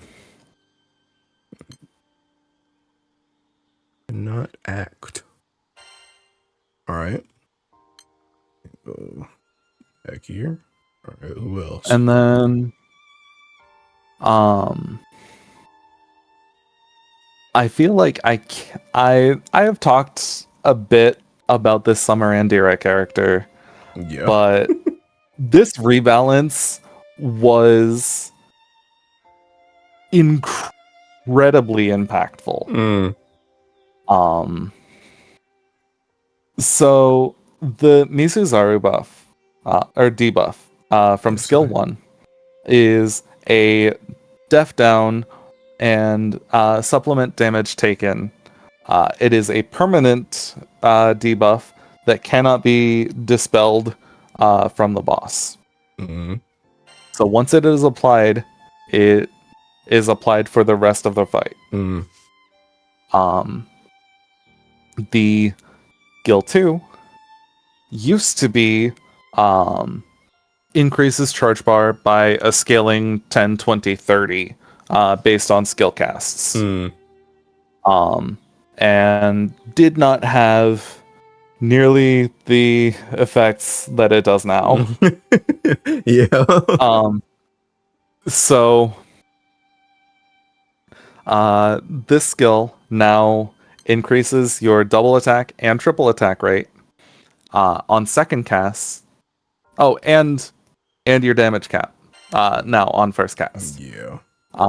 On second cast, it gives you a 100% crit rate buff. Of course. Of course. Like I said, with when we were back at like grid building and talking about the weapons, Mm. this is one of the 2 characters that we bring where we are able to sacrifice our critical hit from the grid because we know that we will have a 100% uptime with our crit buffs. Mm. The other character being Yatima. Yeah. On second cast, it is a 100% crit buff. And then on third cast, we get an echo. Mm. The Ogi effect gives the infinite diversity buff, which allows her to double Ogi. But She gets dodge all, and she Oh, gets a 2-turn cut to her skill 2. bruh. Bruh. Um, the infinite diversity buff will fall off if she takes damage. If she does not dodge, Mm.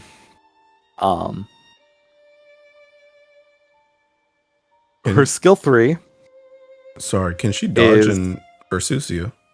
yeah. Oh, okay.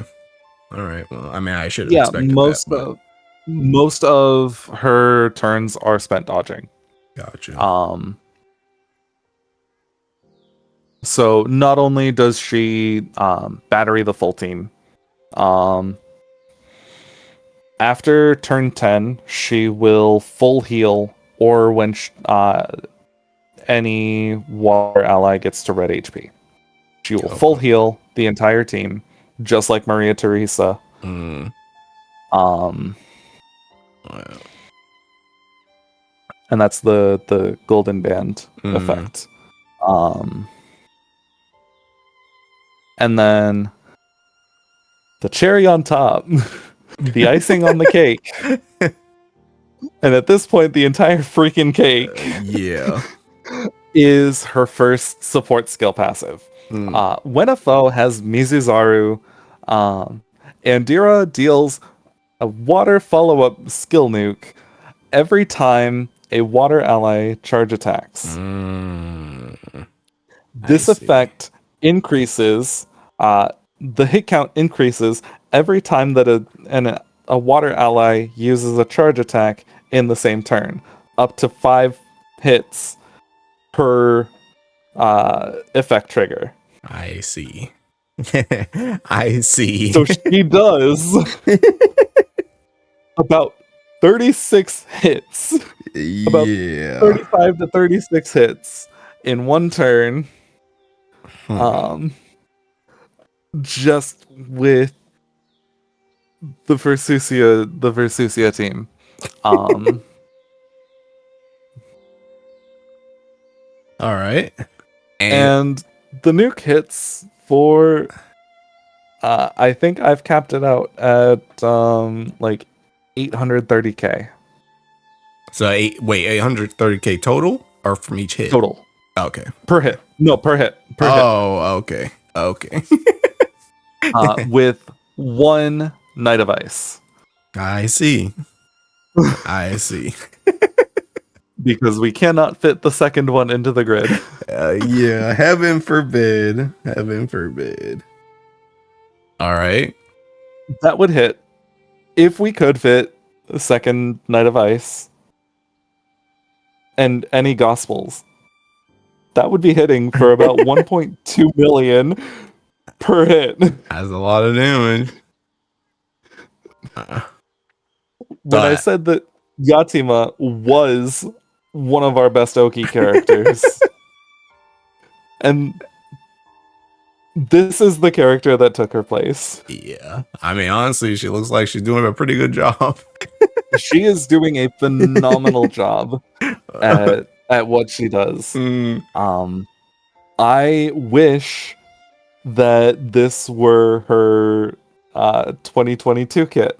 Yeah. Nah, y'all So didn't need all that back then. So that I didn't have to anti-ticket Poseidon, and I could be happy with running the monkey. That's fair. All right. And I wouldn't have to Shalem lock for 6 turns. Anything else to say about Indira? I'm sorry to all of you players that want to play Water and Versusia that don't have this character. All right. Because this was a 2022 character. Yeah. Yeah, a lot of these characters are kind of old, to be honest. Yeah. Very old. All right. I'm gonna. But yeah, that's all of my thoughts on Summer Indira. Okay. I think the last character that we have to take note on this page is oh god.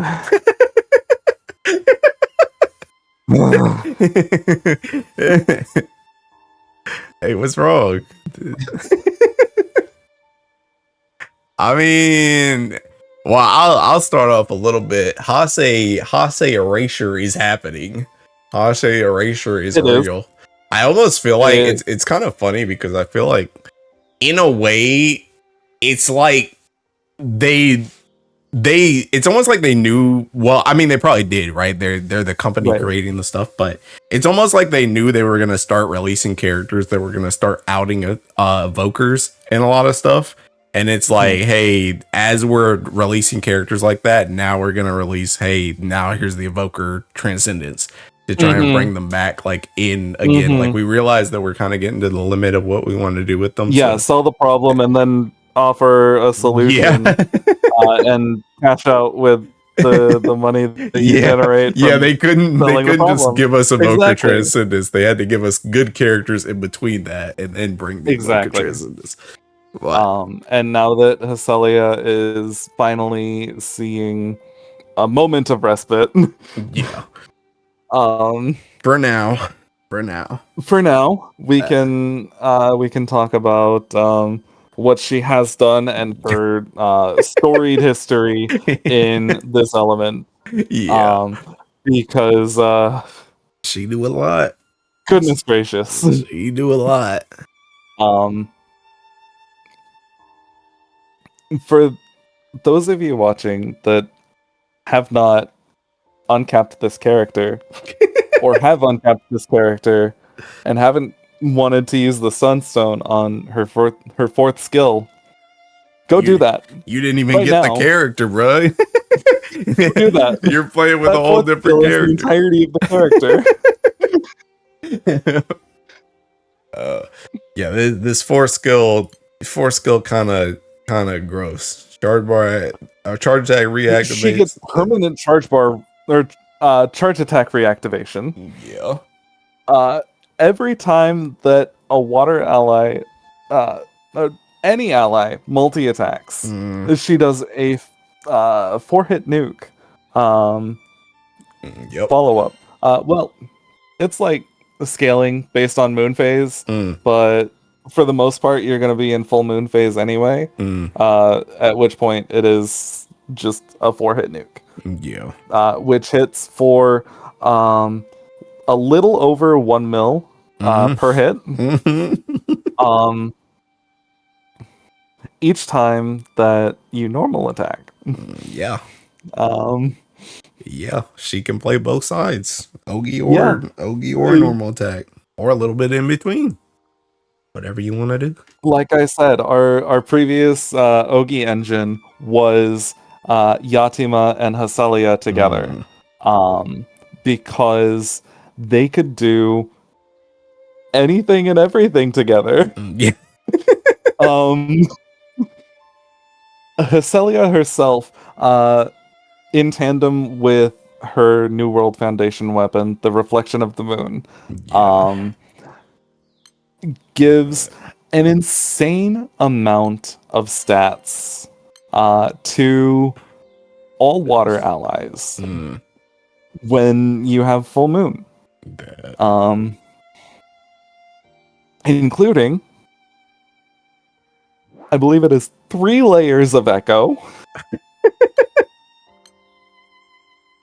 3 layers of echo, um, like 20% damage. No, actually, isn't it 50% damage cap? I wouldn't be surprised. You could have told me 100 and I would believe you.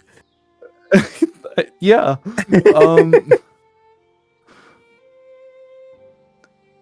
um, so full moon is a unique attack modifier that gives 50% attack. Haselia's skill 3 grants the Tears of Lunacy effect, which progresses the moon buff, or extends it if you're already at full moon. Um, um, Also gives and 15% charge bar. And you can use it twice. yeah, yeah, it's you're able to double cast it. It is a 15% battery per cast. But the Tears of Lunacy, I have this pulled up right now. Um, when you have the moon buff and Tears of Lunacy, you get 100% double attack rate, Oof. 20% triple attack rate. Oof. At quarter moon or full moon, you get 20% echo. Oof. At full moon, you get 10% damage cap Oof. from just the moon buff. Yeah. Yeah. The weapon itself grants a 50% unique attack up at Oof. full moon, as well as a 30% damage cap up. So in total, you have a 40% damage cap up Mm, from just these two buffs mhm. and having the weapon in the grid. Um, Yeah. um, this character gives 15% charge bar per cast of skill 3. Hmm. What is she has this thing too. The S1. Yeah, yeah. So the skill 1 um is a 5-hit 100% water damage nuke. Um, it inflicts Bewitching Moonlight, which is a stacking attack, defense, debuff resistance, and accuracy. Hmm. Oh. Oh, you can It is also, double castable. yeah, you can also link it with two. So Yes, it is a linked skill with the skill 2. So you can cast both or either the skill 1 and the skill 2 on the same turn. hmm. Um, Yeah. the skill 1 also delays, by the way. Yeah. It sure do. Um, and the debuff itself maxes at 3 stacks.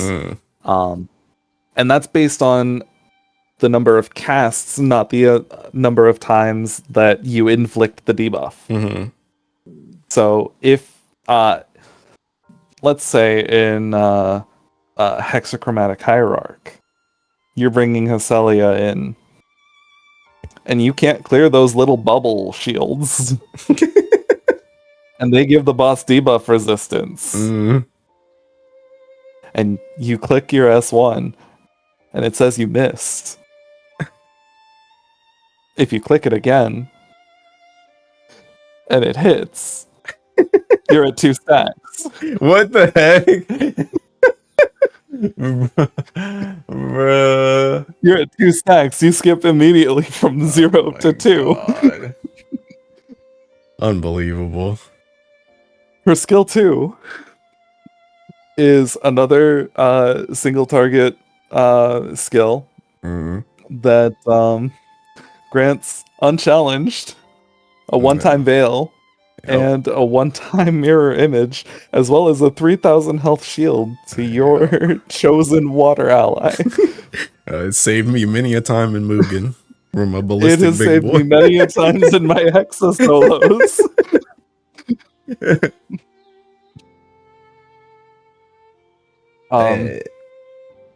Also, her Ogi. I don't know. We mentioned this. The Ogi resets the S3, so you can just use that join again. The skill 3 cooldown resets every time you Ogi. Your Ogi extends your moon buff.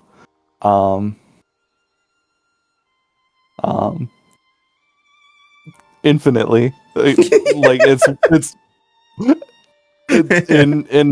in a charge attack setup, you're not losing your moon buff ever. If you do, you're doing something wrong. I think I actually did that one time, I think I did that when I was trying to get my Fall Zero clear of water. I think I lost it. I told Aku, and he was like, "How did you lose it?"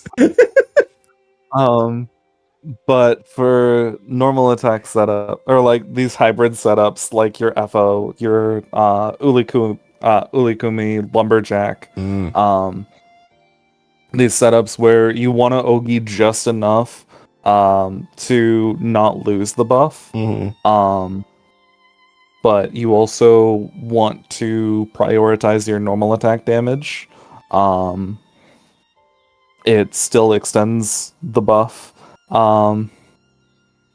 Or it will just give you the moon buff again. No summon required. Yeah. She passively gives defense based on moon phase. Like I said, she has 3 layers of echoes. She sure do. If for some reason you aren't using her in the front line, and you put her in the back line, she every turn she stacks attack and defense, and once she's at FLB, it stacks supplemental damage as well, based on the number of turns taken. Yep. When she does the evoker thing and comes into the front line from the back line, she gets the Tora buff, which allows you to recast skills in a turn. So every time that you use your S3, you can use it again. Yep. Every time that you use the S1 or S2, you can use it again. Yep. And then on top of everything, just drops a full moon too. It drops a full moon. She gives all water allies the full moon. And then every time that she uses a link skill, she heals all allies. Yeah. Yeah. Uh, This character is so brain dead and yeah. so busted. She real good. She real It good. Honestly, like you can like always tell when a water character is good because I have them ringed. yeah, right. If I got a water character ring, they must be something Mm. outstanding. Oh, Uh, yeah. all right. Anything else to say about Hase? Um, good lord. All right. Form out your evokers. Yeah. Form out your evokers. All right. Be ready for transcendence. Yeah. Yeah. Okay. And go back. So, is there anybody else on this page to talk about before we I move on? mean, honorable mention to Maria Theresa. Yes. Yeah. Maria Theresa is, I would like to say, a fantastic character. I think a lot of people would like to say that, but I love this character. My Discord profile is the transcended art that they yeah. showed on the The New fest. Year's stream. Yeah. Yeah. Um, she Yeah. does a lot of debuffs, a lot of dispels, and a lot of like healing and damage mitigation. Mm, She is a support character through and through. yeah. She has very strong niches, especially as a backline, Mm-hmm. because a lot of our characters have dispel skills. Mm-hmm. And when she's in the backline, when you're using a specifically dispel skill, not counting auto activations, it has to be a skill click. Um, she will follow up with a nuke from the backline, and she will deal 3 debuffs: Mm, stackable attack, defense, and debuff resistance down. mm, yeah. That is most of her usage. But like I was saying earlier, with the serotonin setup Mm, from January Guild War 2025, she dispels a lot. yeah. Um, That's kind of her thing. she she dispels so much that um it was more useful to bring her in for dispels than Gabriel. yeah. What even triggers her dispels? Um, it's just Ogi. Yeah, Okay.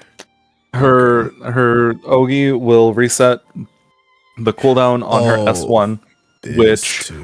when her skill 1 deals damage and removes a buff, and then if a buff is removed, she gains 100, or she gets a 100% ignition. Mm-hmm. So she gets full charge bar. Yeah. It also does a follow-up nuke Yep. if a buff is removed, and restores HP. Kind of good.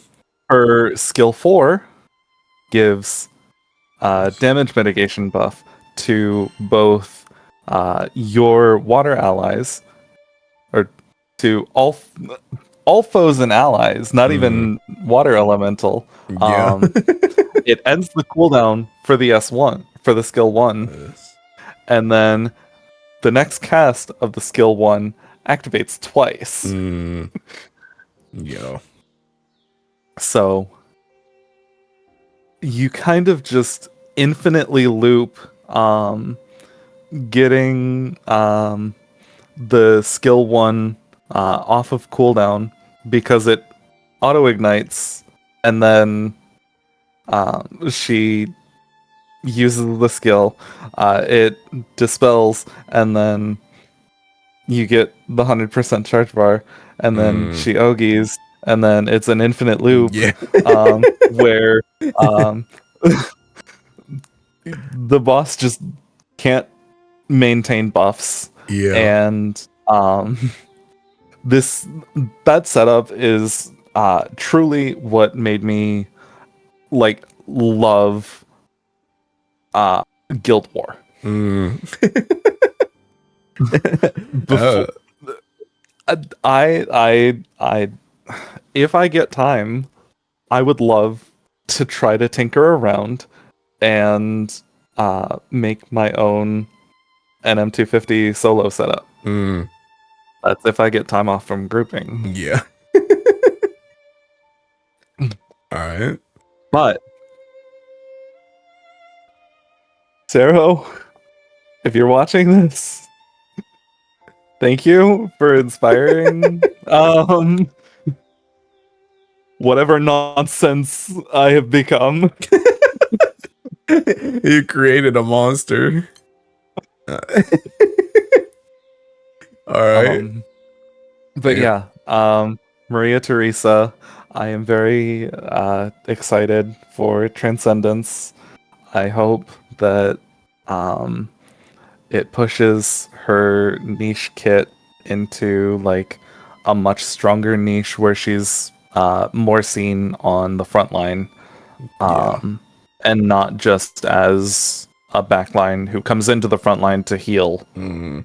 Yeah, I have a running theory that I think Maria and Hase are gonna pull a Kame and Lobelia, or Hmm. I think they're gonna swap places. I think Hase is gonna be the backline person, Transcendence, and I Yeah, think Maria is gonna be the front line. That's what I think's here's gonna happen. hoping. Yeah. But I do like both characters, and I would Mm, like to see good things for both of them. yeah. Hestelia has had her time in the spotlight. Hmm. Um, I would like to have Maria get some spotlight as well. Yeah. Okay. All right. See what's I on think that this. wraps it up for page 3. All right. Ooh, I Uh, already see I see 3 different Europa. ones. Yeah, I see Europa and two Eternals. Is there anyone else that you saw that's not those That three? is exactly who Okay. I saw as well. All Um, right. Also, hello, Catalina, my beloved. Yeah. All right. I guess let's All start right, with let's start with Europa. Europa. This character is like People say the that she's not as good anymore, but I don't know. You put her with Gabriel and she started doing stupid mess. Mhm. So for a long time, a long time, Water has had this like turtle philosophy Mm-hmm. in like any raid that you just can't solve. Mm. This was K18's approach to early Hexa. Mm. Um, it is a full turtle strat that involves converting damage in converting incoming damage to fire, and then Yes. cutting fire damage. Yeah. Um, Originally, this was used with the combination of Lily and Europa. Mm. Um, Europa, before her uncap, still converted incoming damage to fire, but she did not cut. Um, so Lily had this, I believe it was her skill 1, I think you're right, that actually. that would cut incoming fire damage, um, I guess she. and give like a heal every time Oh, that she. Yeah, this. Mm. and it gives a heal every time a foe uses a special attack. Mm. And This essentially allowed for immortality. Yeah. We have seen this little turtle core evolve so Mm, many different times. And water, the element itself, gets a lot of its identity from its defensive capabilities. mhm. Yeah, I feel like a That's lot. old Europa. Yeah. And Yeah. then they uncapped her Yeah, and they gave her Gabriel to go and along. Gabriel released. Mm,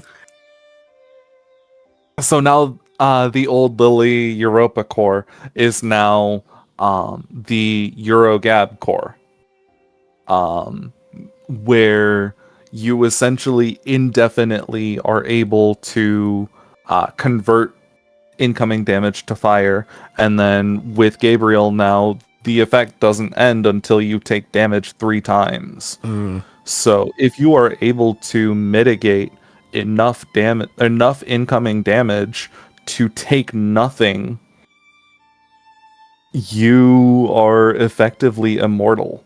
yeah. This was seen in a lot of Mugen strats, Mm, early Mugen strats, and like I said, K18's early Hexa.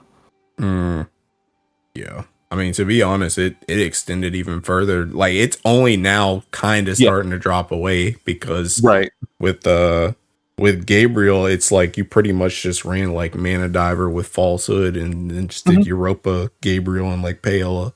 You just ran that for mhm. like everything. You just couldn't die. Yeah, exactly. Oh. Um, so Europa herself, um, with the uncap that they gave her right before last Water Guild War, Mm, um, significantly increased her usability. yeah. Um, One of the only good FLBs IMO. the yeah, right. um, her kit was still very good from before the uncap. Mm, And afterward, they gave the stacking effect, um, and the skill 4, and just some additional effects on the other skills. Um, this is gross, by the way. it is absolutely. Another Um, dicky double strike thing in this element. I I have gone on many a rant on uh, this character's kit Mm. and just how insanely packed this thing is. I'm saying he's really good. Anybody who is calling her a bad character is uh, purely not reading. They must be illiterate or something. Uh, like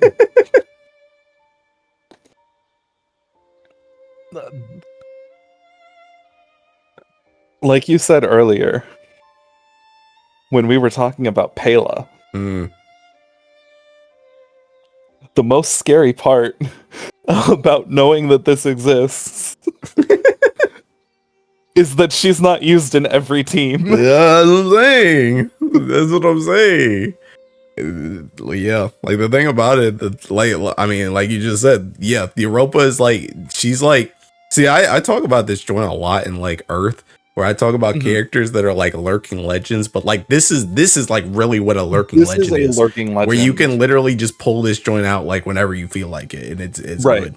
I think during it was Nightmare 100 and NM 150 Mm. last year that we were using Europa without clicking any buttons because she just auto nukes on her triple attack. Yeah. um because like I don't know. We just have a character slot that we can use, and we don't want to click buttons. So here you go, Europa. Yep. Um, I I love this character. Um, like I said, Catalina was the reason that I started my journey down water. Mm. But Europa and Gabriel were the ones that like reaffirmed it very Yeah. early on that this was the element for me. Um, my first ever desk mat, like mouse pad, Mm. was like 2 foot Europa mat. Yeah. I remember like when I first like met you, you had the picture of the what is it? Is it Gabriel's uncap art?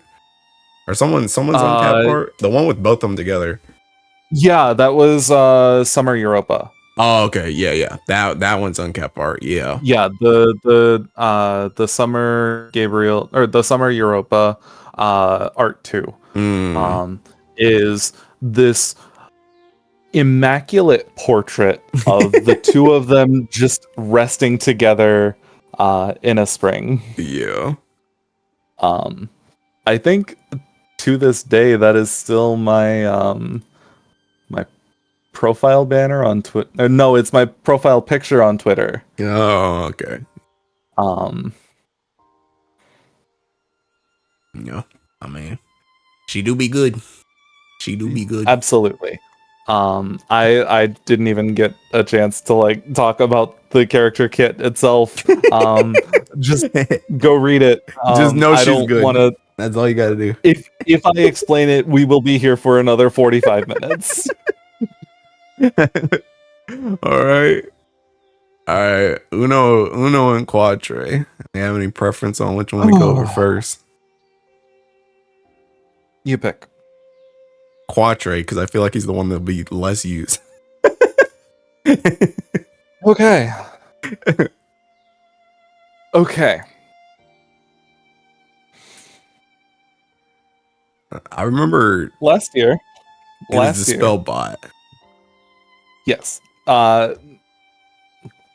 Quatre is a skill damage and dispel bot. Mm.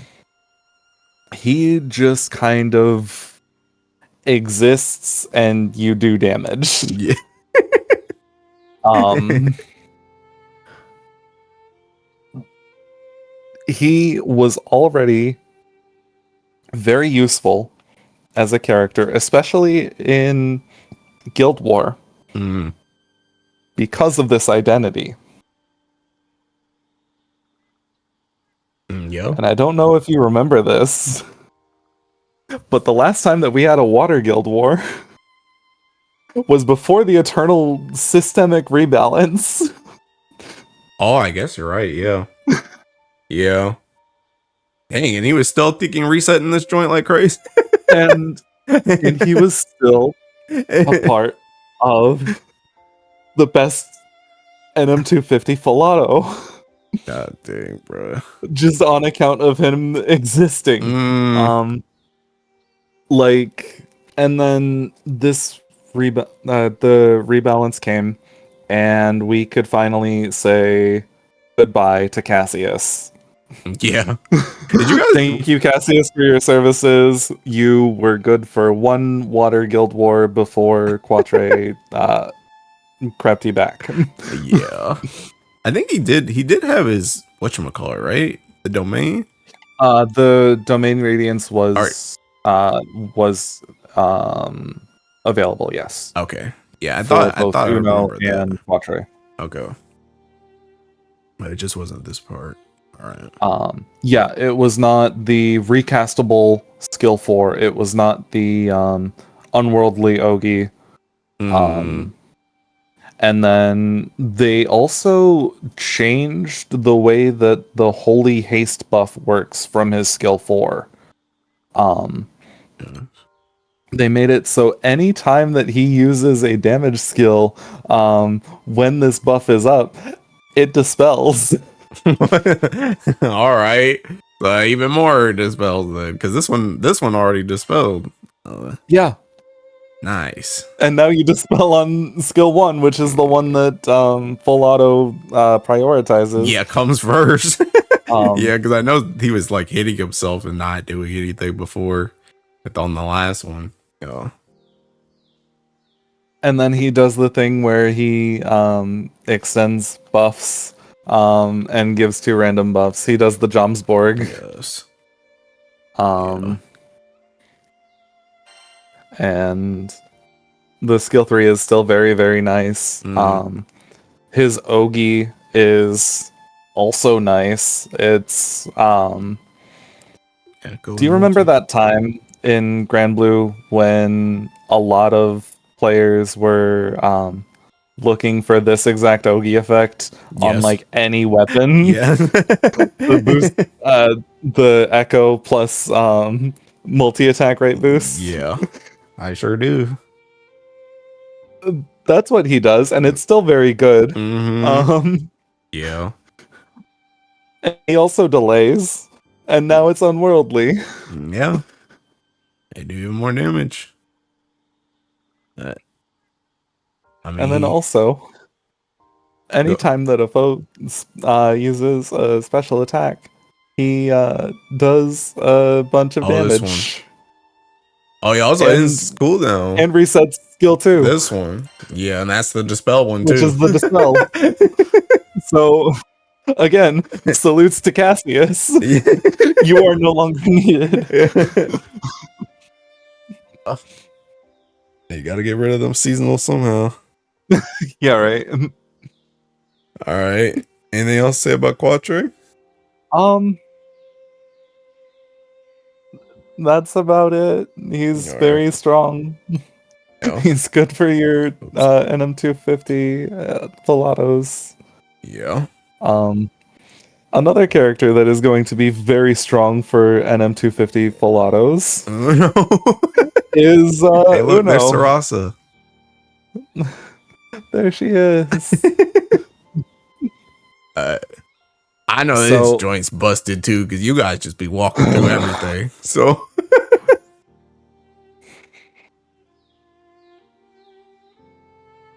look at that S4. Look at the skill 4.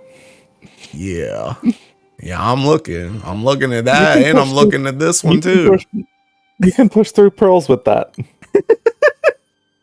God dang, bro. All 6 pearls up. Oh my god. With that buff up.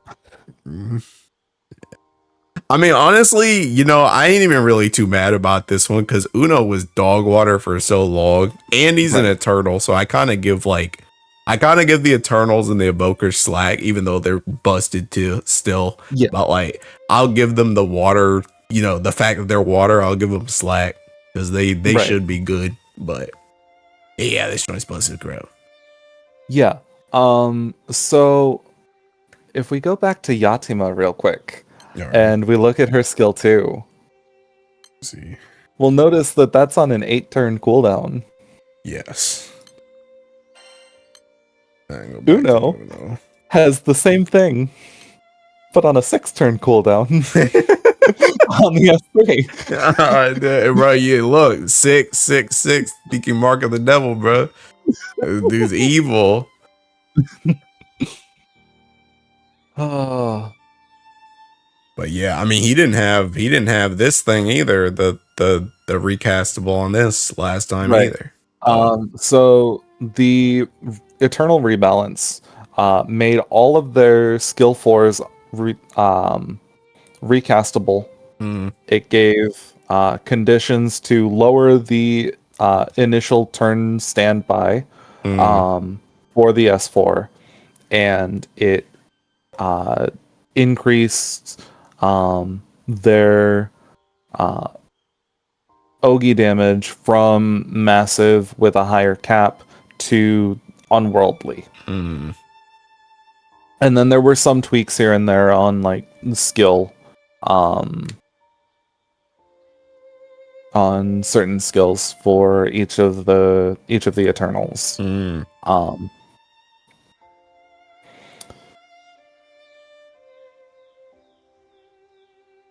a lot of people were very upset that like the only thing that they changed to Uno's like base kit is they gave his skill 1 an attack down. Yeah.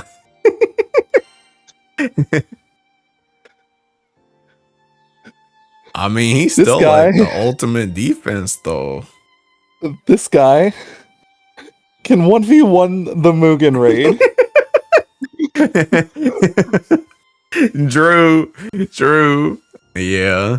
I forgot about that joint, unironically.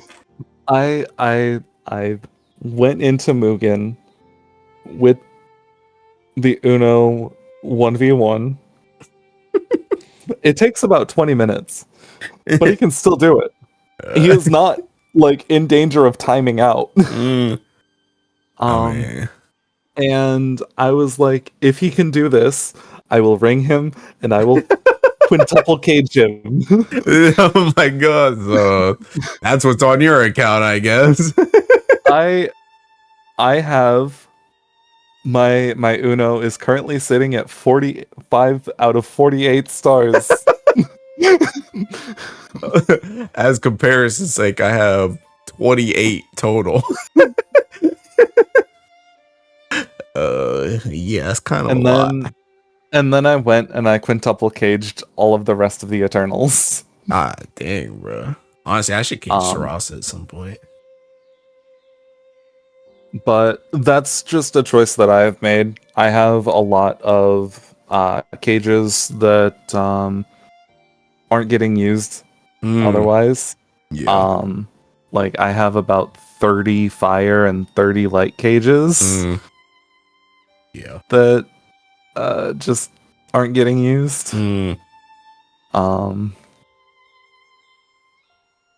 So like why not? It's a mat sync, I guess. Yeah. And these characters are very, very strong and have a lot of choices from their EMP nodes. And they're literally eternal. They will always, they'll scale infinitely with this game. They'll always keep updating them. That is one of the things that I have enjoyed. Is I have enjoyed seeing the Eternals and the Evokers grow with the current like power balance of the game. Yeah.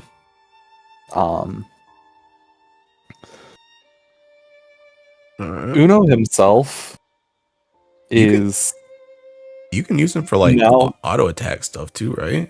Yeah. So his skill 2 gives him a full turn of assassin. This is unlocked at level 90. So you just need to have him uncapped. You don't even need to transcend him. Yeah. I remember way back when,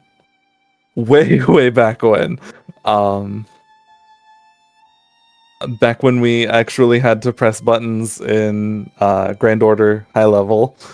Oh yeah, I know what you're talking about. Yeah. We had a luchador setup using the Xuanwu Shell Fist. Yeah. Which gave an echo to the unit in the 4th slot position. Which was Uno. Yeah. Yeah, I know exactly what you're talking about. Yes, that is exactly what I am talking about. And we use his skill 1 as well as MC's tag team and a couple of other buffers. I think we used even Summer Lucio's 1 and 3 on Uno. Yeah. In order to like hit Go HL mins for the blue chest. Yeah, I remember that setup.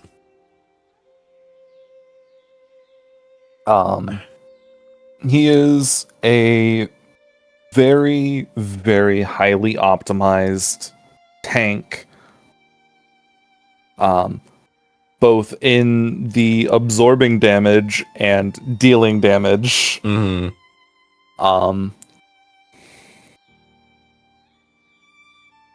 I don't know if you've like watched Uno go off, but sometimes he will auto activate um, his from his fourth skill. He will auto activate the counters at the end of turn, like Oh yeah, the beams. 6 times. Yeah. Yeah, the beams. Yeah, I like seeing those, honestly. Um,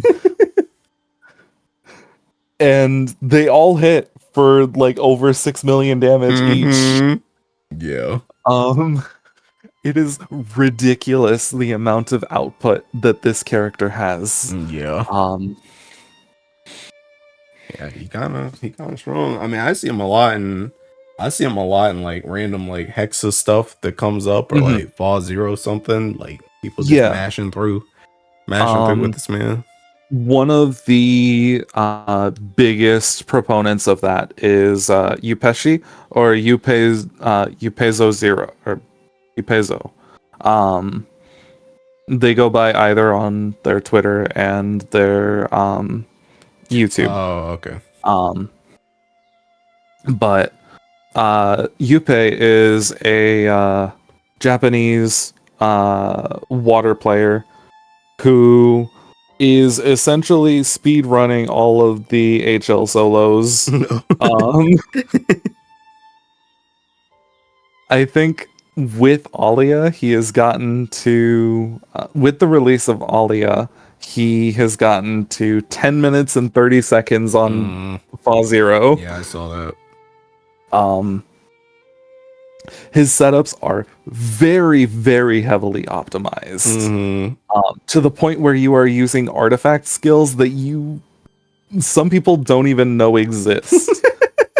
um, like I think 5 months ago, I was looking at one of his setups and I was like, I could do this. And then I look at the artifacts, and it's like the line 3 skill where it's like a 20% chance to cleanse a debuff when you attack. Oh, does he have it like all the way max? It's like level 4, so Yeah. 80% chance. Yeah. I know Komatsu was doing that one back when people were Mhm. speed running Fall Zero like as a group. Mhm. He was running that on like his whole front line. So like Olivia Mocker and came just so he could avoid Right. having to deal with that. Mhm. But yeah, the next scar debuff is very impactful. Mm, Oh, pardon me. Is okay. very impactful. At stopping your units from dealing damage. Mm, Because that's the one where you can't multi-attack. yeah. Um, um, but I have loved watching his videos and seeing just how far how highly we can press our damage with the right optimization. Mm, Um, like I think it was uh, no, it wasn't Gwen. It was another friend of ours. mm, Who was going for their first water Fa Zero solo. mm. And they were trying to replicate a Yuppie setup. How'd that go? And it they were pulling their hair out, not realizing what the artifacts were doing and Mm. like the difference between like NA ping and JP ping. Oh yeah. And learning a setup like that is very highly optimized is difficult, especially in Fa Zero, where the end bar is constantly ticking. Mm-hmm. Yeah. The end bar is the singular interesting mechanic in that raid. Thank you. Thank you. And it really does not help players that are like trying to learn how to pilot their setups. Yeah. Because of the timer just ticking. Yeah. Yeah, I had the same issue when I was trying to learn the earth ones. I started getting like debuffed and stuff because the end bar was low, but I'm literally just trying to figure out like what do I do on this turn, what do I do on this turn. Then I'm just getting cooked. Exactly. And I'm just like, God dang, somebody help me. But really the only way that you can help that is by familiarizing yourself with the rotation. And like the further you go, the faster you will get. Like I come from a music background, so like you work on this section of the piece and then you get more familiar with that piece, and then that section comes more naturally to you, which leads you to being able to flow into the next section and into the next section. And that's kind of how a lot of Fa-Zero's setups especially kind of work. Yeah. Okay. Anything else to say about Uno? Very good character. If you have not already, consider to 150 Transcendence for both Uno and Quattro. Okay. Both are very, very good and very, very strong. All right. Anything else on this page?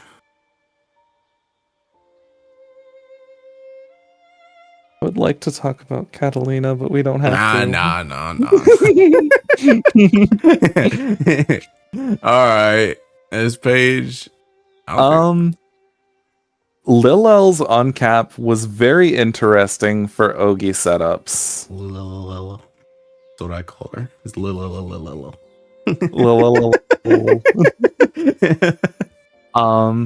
She is a hype fiend. And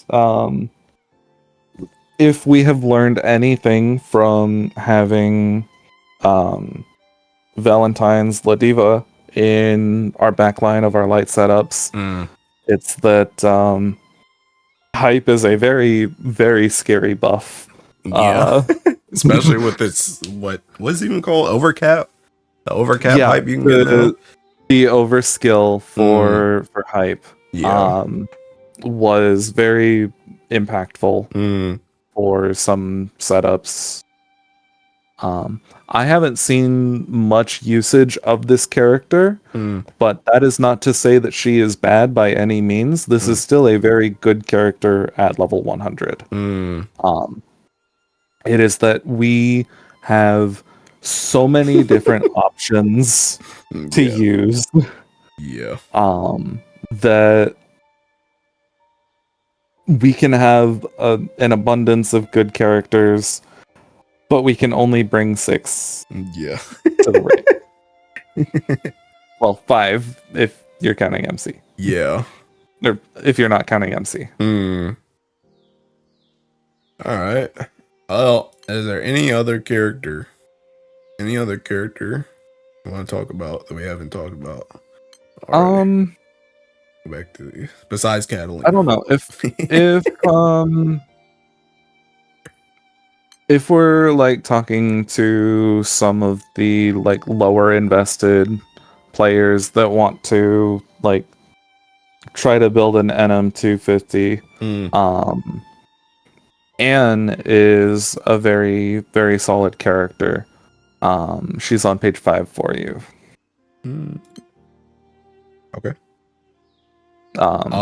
She is she is another very very defensive character, just like Uno.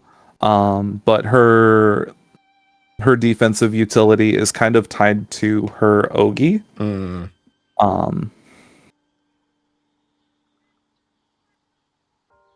But she is still a very strong character, even though she is not seeing as many setups as we used to have for her.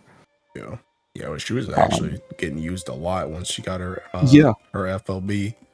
The uncap definitely helped revitalize this character a whole bunch. Yeah. From the Paladin Mugen FA to even allowing a lot of players to full auto Nightmare 250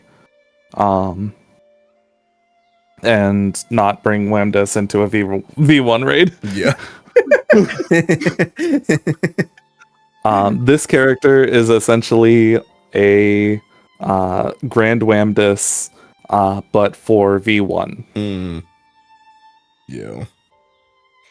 I don't think it wasn't really until like Yatima started coming out. I guess Uno started popping off again that she kind of started to fall off.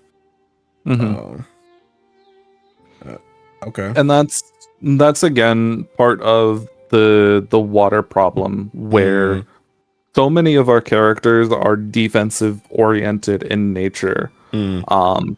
I know that I've seen on Twitter a tier list of like who does this defensive job better than better than X character. And this tier list has like 30 different characters at this point that all do like very similar defensive roles. On in a raid. Anyone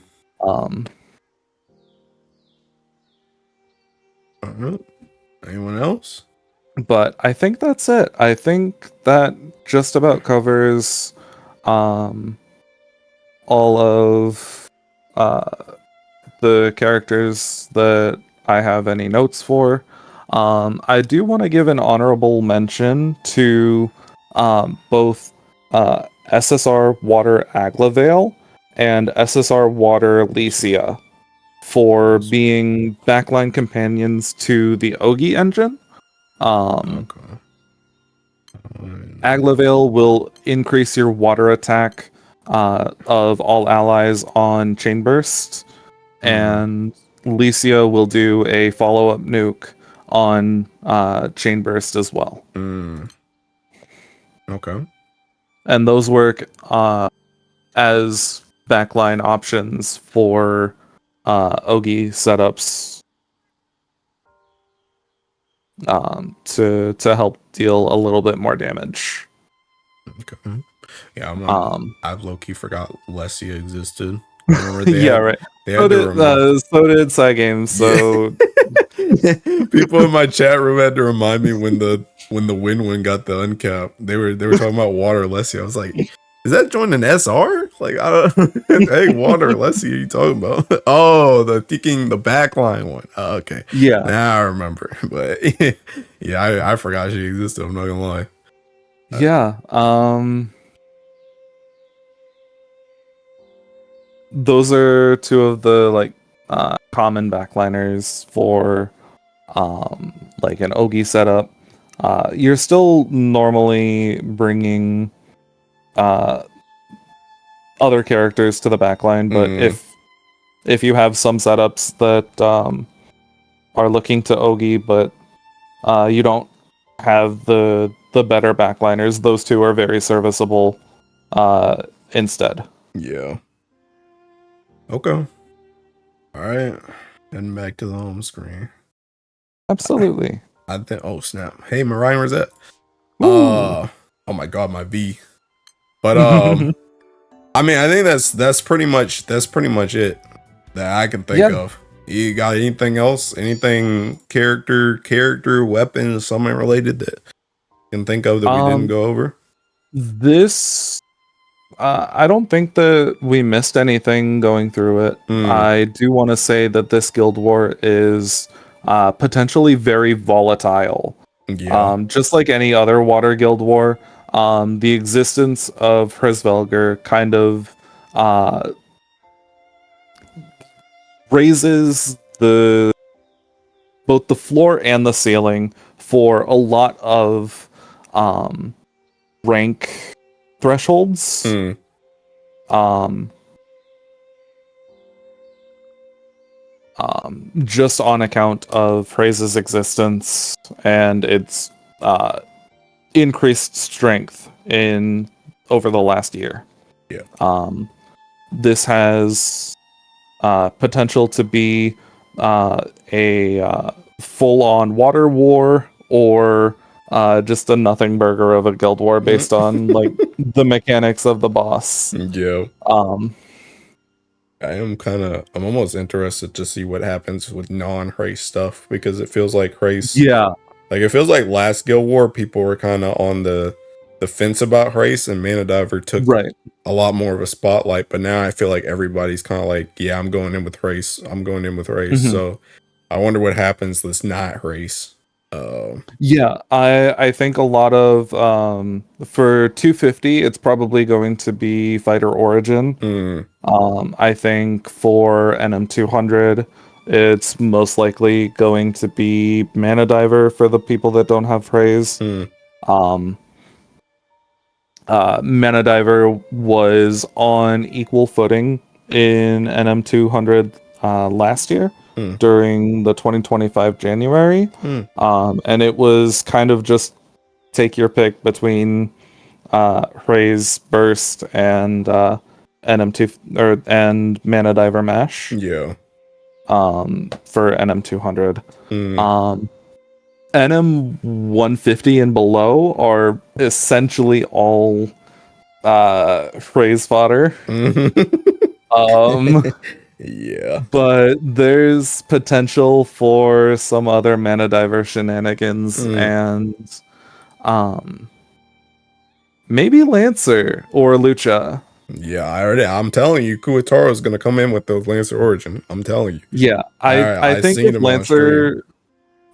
Lancer had anywhere to really shine, it would be NM 150. Mm-hmm. Yeah. Um, just because the quality of the buttons and um the quality of the buttons for Lancer and the strength compared to everything else Mm, is kind of higher on account of it being an origin class. mm-hmm. Um, though it is a bit more restrictive on grid building. Mm, yeah. Most of Water's weapons are not spears and axes. Yeah. Yeah. So it is going to be a little bit of a kind of a crapshoot Mm, about how we can finagle the grid enough to still clear, um, but greed as much as we can yeah. from the Lancer passive. Mm, yeah. There is always the possibility too, depending on the strength of the setup, you could always do because like Lancer Origin, you want to bring it, you want to bring the lances and axes to do your stuff turn one, but you can always do it turn two.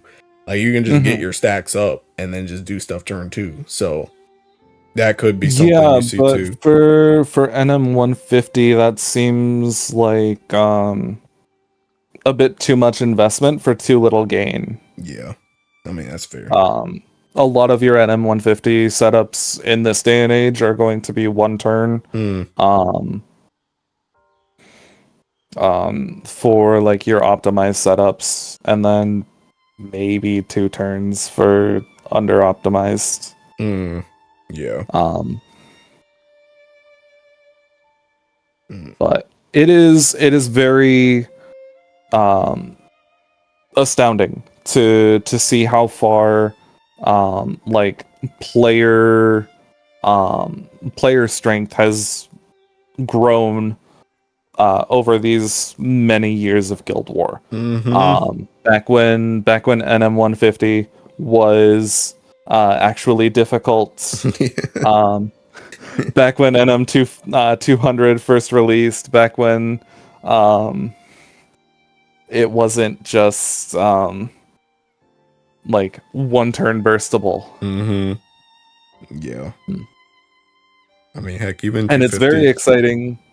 And it's very exciting to see how we'll do that to NM250. Yeah. 250 is really funny to me because I feel like you're talking about when stuff came out. I feel like when that first Guild War 250 came out, I think a lot of people were like, okay, this is the time where we're actually supposed to unite and fight. Like we're just not supposed to do this solo. Like they just don't want us to do it solo. Now we're doing it in like 2 minutes. So and then the test cat came out and it's like, what? Yeah, I mean, even for that one, for that Earth one, even the Andromeda thing, because you could do Andromeda in like 4 minutes, which was insane back then. So yeah, I mean, it's just like you said, the player base will find a way. It's kind of the same thing. It's the same thing that happens in like Final Fantasy 2, where they try their hardest to make something crazy, and then the players they always get crazier, bro. So Exactly. It is up to us to outsmart the devs and break their game. Yeah. There's more of us than them. They can't stop us all. There is more of us than there are of them. We have the collective power. We all have the power to unite and fight together against Cygames and their bullcrap. But all right. If that's it, and thank you so much for having me, Hilo. Thank you very much. Fun. Thank you very much for joining. I'm very, very glad because I had you in mind for water. I wanted to ask you because I knew you were very much invested in water. Love to play water, so I really wanted to get you on. So thank you very much for joining me. Absolutely, it was a pleasure. Do you have anything that you want to to shill or shout out or anything like that?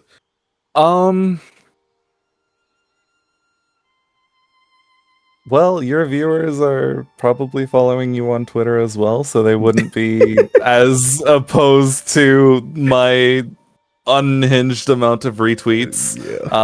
So go ahead and follow me on Twitter at E4_Phoebe.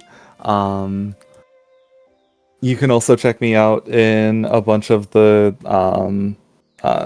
Granblue Twitch chats. I frequent Cap, Tech, sometimes Hilo. You started streaming on Twitch recently. I did. Which is phenomenal. Thank you for that little bit of accessibility. Yeah. Because I do not like how YouTube streams work. Yeah. Yeah, honestly. It is very foreign to me. Yeah, that's fair. As well as DY. I am a constant lurker, chatter, renowned yapper.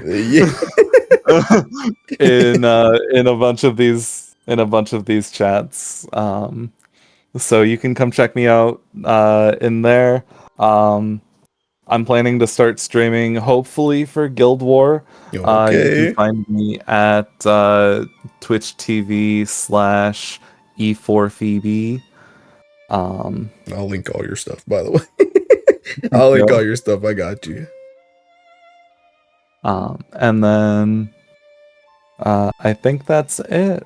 Okay. I'm gonna leave a comment down on the YouTube video. Okay. Yeah, this one's about to be an overnight render. And I want to use my computer tomorrow, and this show's about to get cooked. So Yeah, right. I'm so sorry for how long this has been. it's fine. Thank you, Hilo, for letting me yap for 6 hours after being muted in the Granblue Fantasy scene for 6 years now. Of course. Hey, one year per hour. And goodness gracious, what a reveal this has been for the Phoebe voice. Good. I'm glad you enjoyed. And again, thank you for joining me. Of course, thank you so much for having me. All right, well, I'll end it there. Good luck on your grouping, your ranking. Hopefully you guys do Thank you very so well. much. And that's about it. Bye. Bye.